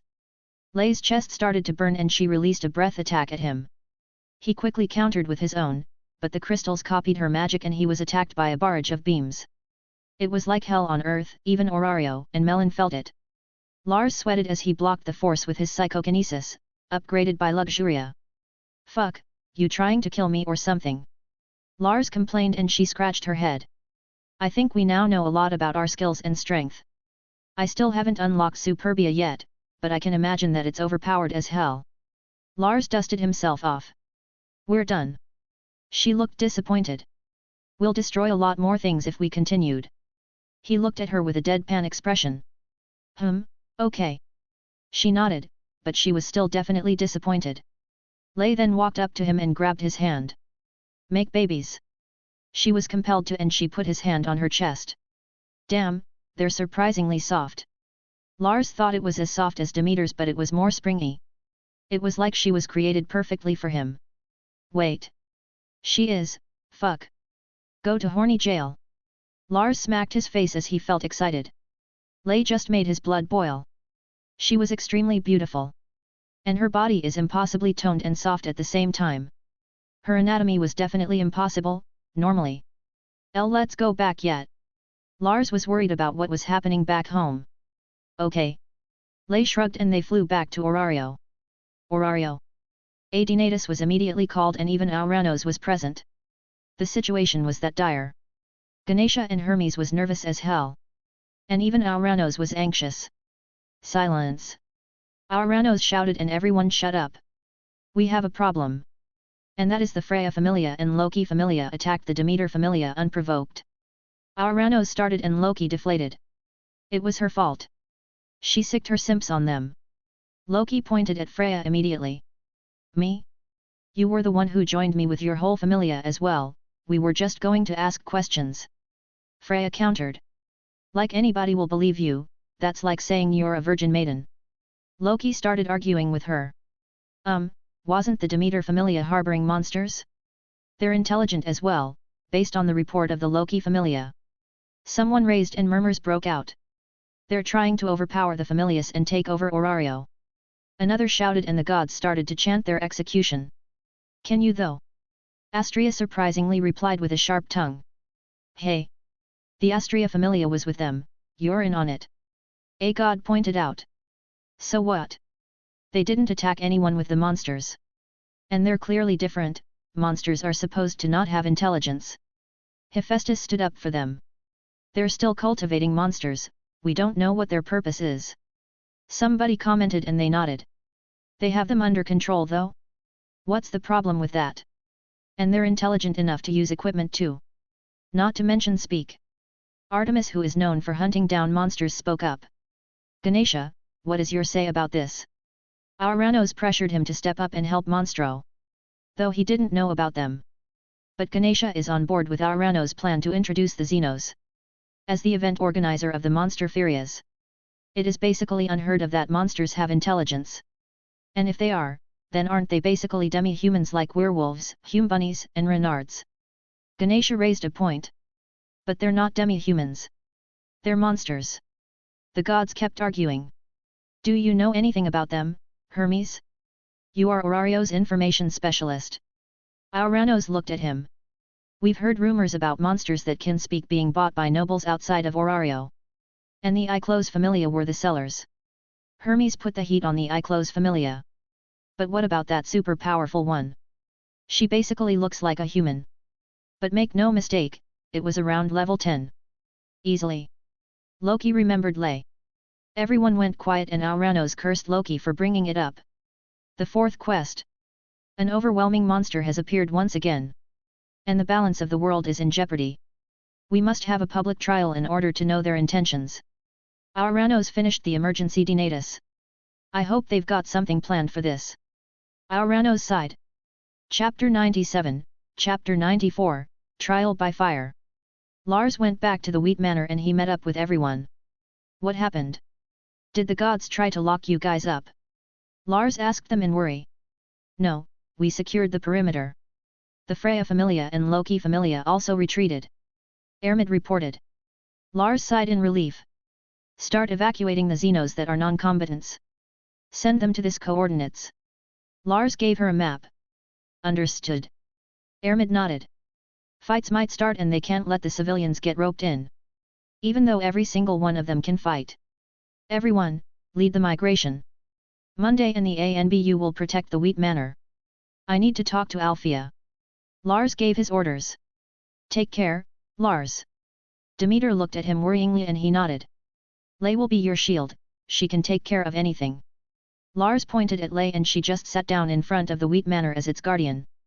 He left the place and Demeter could feel the overwhelming power her body contained. Hello. She didn't know what to say to her. Demeter. You are all right. Lay sniffed her and her divinity wasn't fighting with Lars. Meaning she was one of the good gods. Lars went towards the ruins of Orario and he saw that Althea was already waiting for him there. We've been compromised. Althea sighed and he nodded. That damned Iclos, I'll deal with him. Lars' eyes turned into slits. What now? Althea looked behind her and Belle, who can't go to the dungeon right now due to the chaos, was having a day off. You protect Belle, some unsavory characters might go for him. Especially now that you revealed yourself to the public. The Freya and Loki Familia executives surely know who you are. Lars frowned. Don't worry about Belle. He's safe with me, what about you though? Althea couldn't help but think that the gods might use their arcanum against them. Auranos will most likely keep things under control with everything he could. For the meantime, I cannot wait any longer. Lars looked at the direction of the dungeon. He flew to the skies and he looked for the hole that Lay created. Lars jumped into it and he went towards the Iclos Familia's hideout, Gnosis. Not even caring about the traps or hidden mechanisms of Gnosis, he busted through the entrance that Gran and his goons entered that the ANBU found. Here's Lars. He kicked it down with all the force he could muster, adding a concentrated explosion as well. Basically using a bunker buster against the thick, auric alum wall. His chest then started to glow red, his body mutating into its monstrous form. Iclos, where are you? Lars sniffed the air and his pupils dilated as he got a whiff of divinity inside the man-made dungeon. Kaya haha. I'll fucking kill you. Lars started running as he felt the overwhelming feeling of wanting to snuff out the divine. The auric alum and adamantite walls of Gnosis didn't stop him as he tackled them like they were made of cardboard. And after busting through dozens of walls, he arrived in a room with a couple of people in it. A pompous-looking asshole wearing some goggles, the baldy mook, Gran. And a god that looks like he's wearing a tracksuit, eye clothes. Ha, your time is up, bub. Lars exhaled and superheated steam escaped from his mouth, showing his dagger-like teeth to them. D-dicks. Protect me. Eye clothes started running away and the guy wearing goggles brandished an ominous-looking spear. Dix stabbed Lars with it and he smirked. This creates unhealable wounds, you will bleed too. Dix started yapping, but Lars took it out and stabbed it through his chest. Lars' wound then knit itself together like it wasn't even there. All in an instant. Dix coughed up blood as he kneeled on the ground. Gran started to piss his pants in fear and Lars licked his lips. Stay there, and I'll give you a quick death, vermin. Lars patted him on the shoulder while walking up to him. Lars then ran towards Eye-Clothes who was panting like a pig. Eye-Clothes hid inside the panic room and it was locked from the inside with a magic enchanted auric alum door that is 2 meters thick. What the hell was that? Eye-Clothes was sweating bullets and he tried to catch his breath. He then started to hear whistling. Come out wherever you are. Eye-Clothes put his hand on his mouth, trying to be silent as much as possible. Are you here? Eye-Clothes could feel the rooms besides his get torn down and his heart began to beat faster and faster. Or, here. It was getting closer and closer. Eye-Clothes even stopped breathing unconsciously. This door is too thick. Lars gave some weak blows on the blast door where Eye-Clothes is hiding in. Eye-Clothes then heard the footsteps go away and he sighed in relief. But then, a hand erupted from beside him and grasped on his neck. You could run, but you can't hide from me. Lars tore down the metal wall with ease and Eye-Clothes' eyes widened in fear. Lars threw him at the end of the room and Eye-Clothes felt the wind escape from his lungs. He then scrambled to put his back on the wall, looking at him with wide eyes. Ooh, I just love the smell of fear. Lars sniffed the air and he showed his sharp teeth to Eye-Clothes. I'm warning you. I'll use my arcanum on you. Eye-Clothes huddled up in a corner. I've learned my lesson, you won't be able to. Lars suddenly appeared in front of him and he kicked an Eye-Clothes' head, popping it like a juicy watermelon. A pillar of light then shone, showing the whole world that a god is returning to Tenkai. Not on my watch. Lars' pupils constricted and he grasped Eye-Clothes' leg. He then smashed the divine spirit on the ground. Die. Lars was about to crush his head like an apple with his bare hands, attempting to put his thumbs in his eyes. But Eye-Clothes' arcanum was different from Rudra's. Eye-Clothes is the god of nightmares. And Lars suddenly found himself in another place. Breathing heavily, Lars could see tons of corpses and strewn around weapons in some kind of planes. Lars. We have to go and hide. Monday is already wiped out. We need to regroup. Ermid pulled on him. Go. I'll buy you some time. His eyes widened as he saw Althea was wounded and bloodied all over. No need, divine enemy. You've costed us a lot of lives. Killed many gods, but the divine will win. Artemis shot a barrage of divine arrows at Althea. Go, I love you. Althea smiled at him before her Silentium Eden got shattered. She was then turned into Swiss cheese by the arrows of heaven. His breath hitched and he could feel his heart beat like a galloping horse. We've killed the witch. Begin with the others. Astria cut off Althea's head and she raised it. This isn't true. No. Lars was having a panic attack. Go.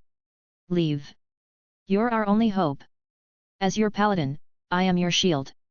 Ermid stood her ground as her sanctuary appeared. Ugh. Ermid choked on her blood as somebody suddenly appeared behind her. Loki stabbed her neck and her arcanum as a trickster god made illusions that they couldn't see. Ermid. No. This isn't real. Lars started to backpedal away at the unbelievable sight. The last of the Ektroi, with the divine enemy dealt with as well. Echidna is with us as well, Typhon. Your reign of chaos ends here. A silver-haired maiden pulled on some chains. Lars saw Lay with a swollen belly. Typhon. Escape. This is the end of the line for me and our progeny. Lay looked at him with hollow eyes. And no. The goddess raised her sword and Lars couldn't move. No. I said no. The goddess stabbed Lay on the abdomen and she flicked it upwards, slicing Lei in half. "No! Lars cried out and his body started to mutate uncontrollably. "Take him down with the chains of heaven, the world shall know peace again," the silver-haired goddess ordered. With a mighty roar that shook the heavens, Lars' back began to glow. And it was the symbol of a gold peacock, Superbia. The world began to shatter and Lars suddenly found himself gripping Iclo's head once again. "Impossible! How can you get out of my nightmares?" Iclos roared as he tried to break out of his grip. "You fucker! I'll enjoy ripping you apart." Lars pinned him down on his neck and he began to dismember him, starting with Iclo's legs. "Arg! You won't get away with this. Tenkai will know of you, monster!" Iclos screamed. "Not if you disappear." Lars started eating his divine spirit and Iclos could feel his divinity disappear as Typhon began to absorb it. "I don't wanna die. I don't wanna die. Let me go." Iclos tried to put him in his nightmares, but it didn't work. And the symbol of Superbia on his back was glowing brightly. "I'll fucking savor you to the last bite, you little bitch." Lars didn't take off his limbs and started eating him like a corn on the cob. "Ah! Please! Don't kill me! I beg of you!" Iclos squealed like a pig as his ichor flowed to the ground. "Scream louder, no one will hear you here." Lars dislocated his shoulders and Iclos started crying in despair. Lars then maneuvered him to make Iclos face him. He opened his mouth and Iclos began to shake his head desperately. "No! No! I am a god! I won't die like this! No!" Lars chomped on his head like it was a tater tot and Iclos' body twitched for a couple of seconds before he stopped moving. Lars swallowed him whole like a snake and he could feel his strength surge. Especially now that his body can now digest more of a god's divine spirit. He cleaned up the ichor on the ground and Lars went back to Gran who was still standing there, unmoving. "Good boy, I will kill you without much fanfare then." Lars crushed his head with a clap of his hands and Gran's body dropped to the ground. You monster, what are you?" Dix was still alive and he glared at Lars hatefully. "Me? I'm the boogeyman's monster under the bed. And you? You won't even reincarnate in the next life." Lars grabbed him and he chomped on his head, extinguishing his soul with Typhon. "Now, to finish off these maggots." Lars reverted back before the other gods can feel Typhon activating. But unbeknownst to him, the dungeon is actively suppressing the divinities inside. Iclos' return to Tenkai wasn't even felt or seen by Orario. As it used a lot of energy to hold down his divinity. Wiping his hands with a napkin, Lars finished up with the Iclos Familia. Lars looked back at Gnosis and he could still feel traces of divinity inside. Must be Iclos' spilled ichor. Lars shrugged and he went back to the surface.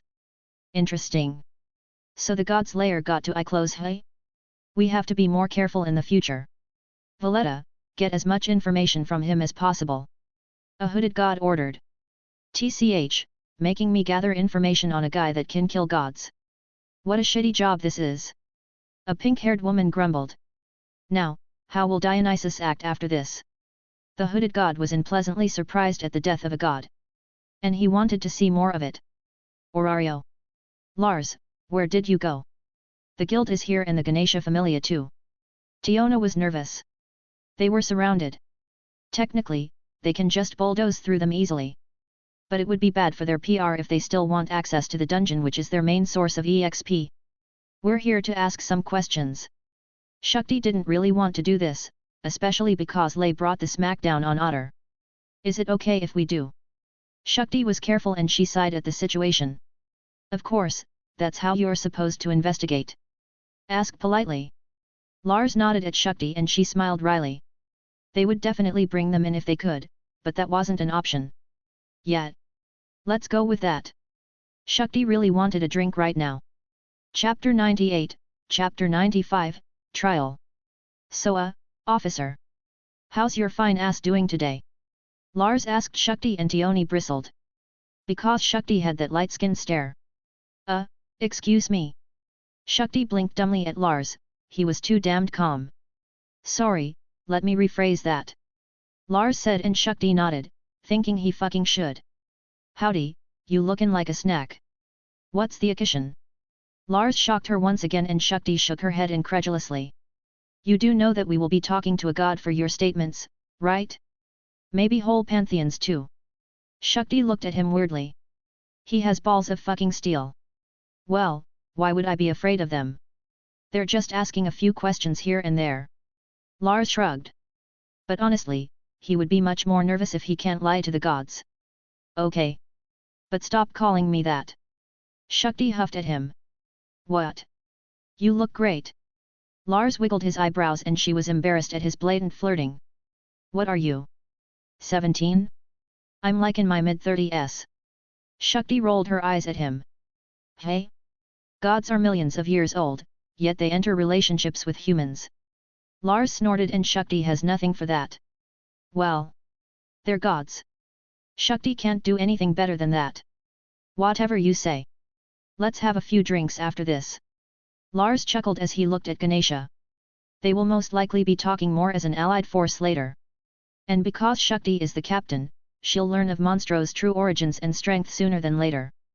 Everyone then arrived at Babel and a few gods were there to interrogate Lars. Silence. Auranos spoke and their mumblings stopped. Lars saw Hestia, Artemis, Hephaestus, Demeter, and Astrea though. Oi, oi, oi, how do you plead? Loki walked up to him like a gangster as she asked him with a grin. Thinking that she'll get answers from him. I evict the 5th. Lars raised his hand and they were confused as hell. Ermid smacked her face. He means that he won't talk unless he has a lawyer as anything can be used against him. She explained and he taught it to everyone as well. Because gods would really use your lies against you. There's no lying in front of them after all. Then who will step up to be Lars' lawyer? Auranos almost groaned at his weirdness. I will do so. Hestia raised her hand as she is a neutral party. Just recently arriving in Gakai. Hestia, hey? Then go on and stand beside him. Auranos ordered and Hestia stood beside him. What the hell did you do? This is big, the gods haven't had a mortal go through a trial in centuries. Hestia whispered to him. Oh, this and that. Don't worry about it. Lars shrugged. First is the plaintiffs, Freya and Loki. Start with your questions. Auranos didn't really want to entertain them, but they were the ones that got attacked by the Xenos. Even though they were the ones who started it. Why are you trying to raise intelligent monsters? Loki asked as she was curious about the reason. We aren't raising them, we're taking them in. We call them the Xenos, they're intelligent monsters that reincarnated. And the dungeon deems them an enemy too. Lars answered. The gods whispered and Loki was surprised that he said the truth. And even without his divinity that invalidated their lie detection, it is the truth. Then what about that humanoid monster that is approximately level 10? She's definitely on the level of the Leviathan and Behemoth. Freya asked. Oh, that's Lei Chan. My sparring partner. A Cadmus dragon that evolved to what she is now. Lars shrugged and they were gobsmacked. So that woman wasn't a Xenos. Auranos and Hermes were surprised by that information. If Lei wasn't a Xenos, she developed intelligence on her lonesome. So she's definitely more dangerous than the Leviathan and Behemoth. And what of Althea? Gareth and Riveria said that she suddenly appeared. The whole world thought that the Zeus and Hera familia is wiped out. Loki squinted her eyes. The balance of Aurario's power will be overturned with Althea in the mix. That's what they thought inside of their heads. Objection. Auranos, hearsay. Hestia objected and she gave Lars a thumbs up. Wow, she actually used it correctly. Lars was impressed. He thought that Hestia's brain was in her boobs. Sustained. Auranos nodded and Loki glared at Hestia. Oi, you loli. Where did you learn that? Loki huffed at her. Argumentative, your honor. Hestia looked at Astrea and the brunette nodded with a smile. They already planned for Hestia to become his representative because the gods would be too biased. And she would be perfect for it too. Because Hestia just descended. Sustained, stop it Loki. Auranos gave her a stern look and she winced. Damned chibi, where did she learn that? Loki grumbled. I saw her appear while I hid. Are you related to Althea? Freya unfortunately saw her. Unlike Loki who was retreating. She's the one who trained me.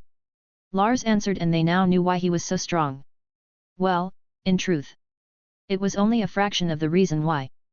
But how did she live? The Astrea familia and some members of the Loki familia said that she fell down the deep floors in a fiery end. Freya was genuinely curious. Well, believe it or not. I live inside the dungeon when I was a kid. And Althea fell on my log cabin. I then healed her up. Lars reminisced those times. What? Is he like Ace? A child of the dungeon?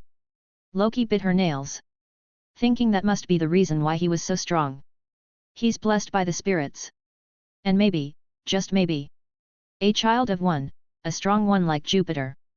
Just what are the mysteries surrounding you, Lars? Loki got more and more interested in him. Back to that humanoid monster then. Is she under your control? Ganesha was the one who asked. As the familia that specialized in tames, he knows that monsters need to be beaten down to the ground before being tamed. And they're still extremely dangerous even after the fact. Lay's a different topic, she's her own person. She's extremely intelligent, but ignorant of the logic of society. But if you don't attack her, she won't attack you. Lars explained. He then hoped that Ganesha would back him up on that. That's true, even tamed monsters would leave everyone alone unless you attack them. Ganesha nodded. But what if it goes on a rampage? It's still a monster. Apollo chimed in with a slimy look in his face. We have to regulate it, chain it down. Who knows what it will do when unsupervised? Apollo raised, and it was an extremely good point. Objection. Speculation, Auranos. Hestia nodded at herself, pleased with her answer. She then looked at some flashcards to check all the things she could say. Sustained, we do not have enough information about this lay. But based on the facts, it followed the defendant's orders and did not attack the Freya and Loki familia with fatal blows. Auranos agreed. Fatal? It tried to blow Orario to Kingdom Come. Even Melon felt the explosion on the skies of Orario. And it was just one breath attack of hers. Ishtar bristled. All her hard work as a whore would have unraveled in that single moment, so she was quite furious. We should give the monster to one of the familias, that way we will be able to make sure that it won't receive orders from them. Apollo had a sleazy expression on his face. After all, Lay looked exotic. With her light purple skin. And her appearance that surpasses even the goddesses. This guy, you're going to have a beatdown later. Lars squinted his eyes. What's that again? Hestia started to check all of her flashcards. Objection, speculation. Hestia was especially against Apollo. With him trying to get in her pants for thousands upon thousands of years. Sustained. Auranos nodded, and Hestia almost revealed a smug grin on her face. I'd like to offer her shelter in our familia. The Hephaestus familia is a smithing familia. We have no use of lay in dungeon diving. We already dominate the market too. Hephaestus raised her hand. I will also check up on her from time to time. Checking if she really is a non-violent being. Ganesha chimed in. Agree, Ganesha is more knowledgeable about monster taming than anyone else. And the Freya or Loki familia didn't stand a chance against her. All the other familias wouldn't as well. Hermes nodded. Nice job, team. Lars grinned as he looked down on the ground. What of the so-called Xenos though? They're obviously armed and armored. They're the private military of the Demeter familia. Dionysus doesn't want to make it easy for them. We arm them to protect the dungeon crops that Lars and the others cultivate. Demeter answered, and she gave him a side eye. You don't have any cards here, Dionysus. Demeter squinted her eyes. There has been no reports of adventurers being attacked by monsters that are armed with human-made weapons. The guild would have heard rumors about it if that was the case. Auranos nodded and was thankful. Monstro has been keeping to themselves really well. Which proved fruitful right now. Then this trial is over. Lars Johansson and Demeter are proven innocent. The Freya and Loki familia will be fined for antagonizing an S-rank familia. That is all. Auranos finished, and he stood up. Freya took it in stride, more interested about the mysteries that surrounded Lars. But Loki groaned. I can't buy Soma wine now. I have to pay a massive fine. Loki complained. Lars wasn't fooled though, Loki will come back with more questions. This time, personally. The other gods were still wary of the Demeter familia though. They were obviously in cahoots with Astrea. And they rival the top familias. Oh, Dione and Tiona are level 6 now. Lars smirked and he bowed at the gods, giving them a cheeky smile. Wheat Manor. Lars sat down on the couch and he sighed deeply. How will this change everything, I wonder? He thought of the changes that will inevitably happen. Monstro would definitely need a lot of time before it will be accepted as normal by society. Monsters are stronger than humans and that's a fact. Even though they don't have falnas. And a humanoid monster that is as strong as the 3 grand quests barring the Black Dragon, appearing. It will send the other countries to an uproar. Other countries will start to dip their hands on this. Lars ruffled his hair in annoyance. You did well. Demeter sat down beside him and he sighed. I guess, but it would have been much better if Lei didn't suddenly appear. Demeter chuckled at that. We are quite lucky that Aranos is on our side. They would definitely chain down Lei without him. Demeter sighed in relief. Yeah, quick thinking on them being out guard for our crops too. That was splendid. Lars smiled. Why thank you, I pride myself in being crafty. Demeter giggled. Hey, I killed Iclos. Lars dropped out of the blue and Demeter blinked. She then lifted his shirt and put a drop of her blood on his back. Aren't you gonna buy me dinner first? Lars chuckled. Stop being silly, how did it go? Demeter asked as she checked for any changes. Lars explained and Demeter frowned, especially on who appeared. That's Athena. And she functions on cold, pure, logic. Demeter remembered that she is pretty strong as well. If Artemis is the archer of heaven, then Athena is the supreme goddess of war. The patron goddess of heroes and mages. Her prowess on battles and wars is on par with her wisdom and intelligence. Demeter explained. Then I guess we need to travel to Altina to have good relations. Lars sighed. You going to try and seduce Athena? What a crazy bastard. Demeter laughed. She is a celestial virgin goddess for a reason. If Artemis is a romance and man-hater, then Athena is basically a robot that is not programmed to even think about love or sex. She does not care about it one single bit. I'm a man of action, I'll try. Lars smirked and Demeter sighed. Your Superbia skill activated by the way. Demeter wrote it down. Superbia, pride like no other gives birth to an invincible monster that rejects the laws of the world. As long as the host believes that everything is beneath him, it will not work.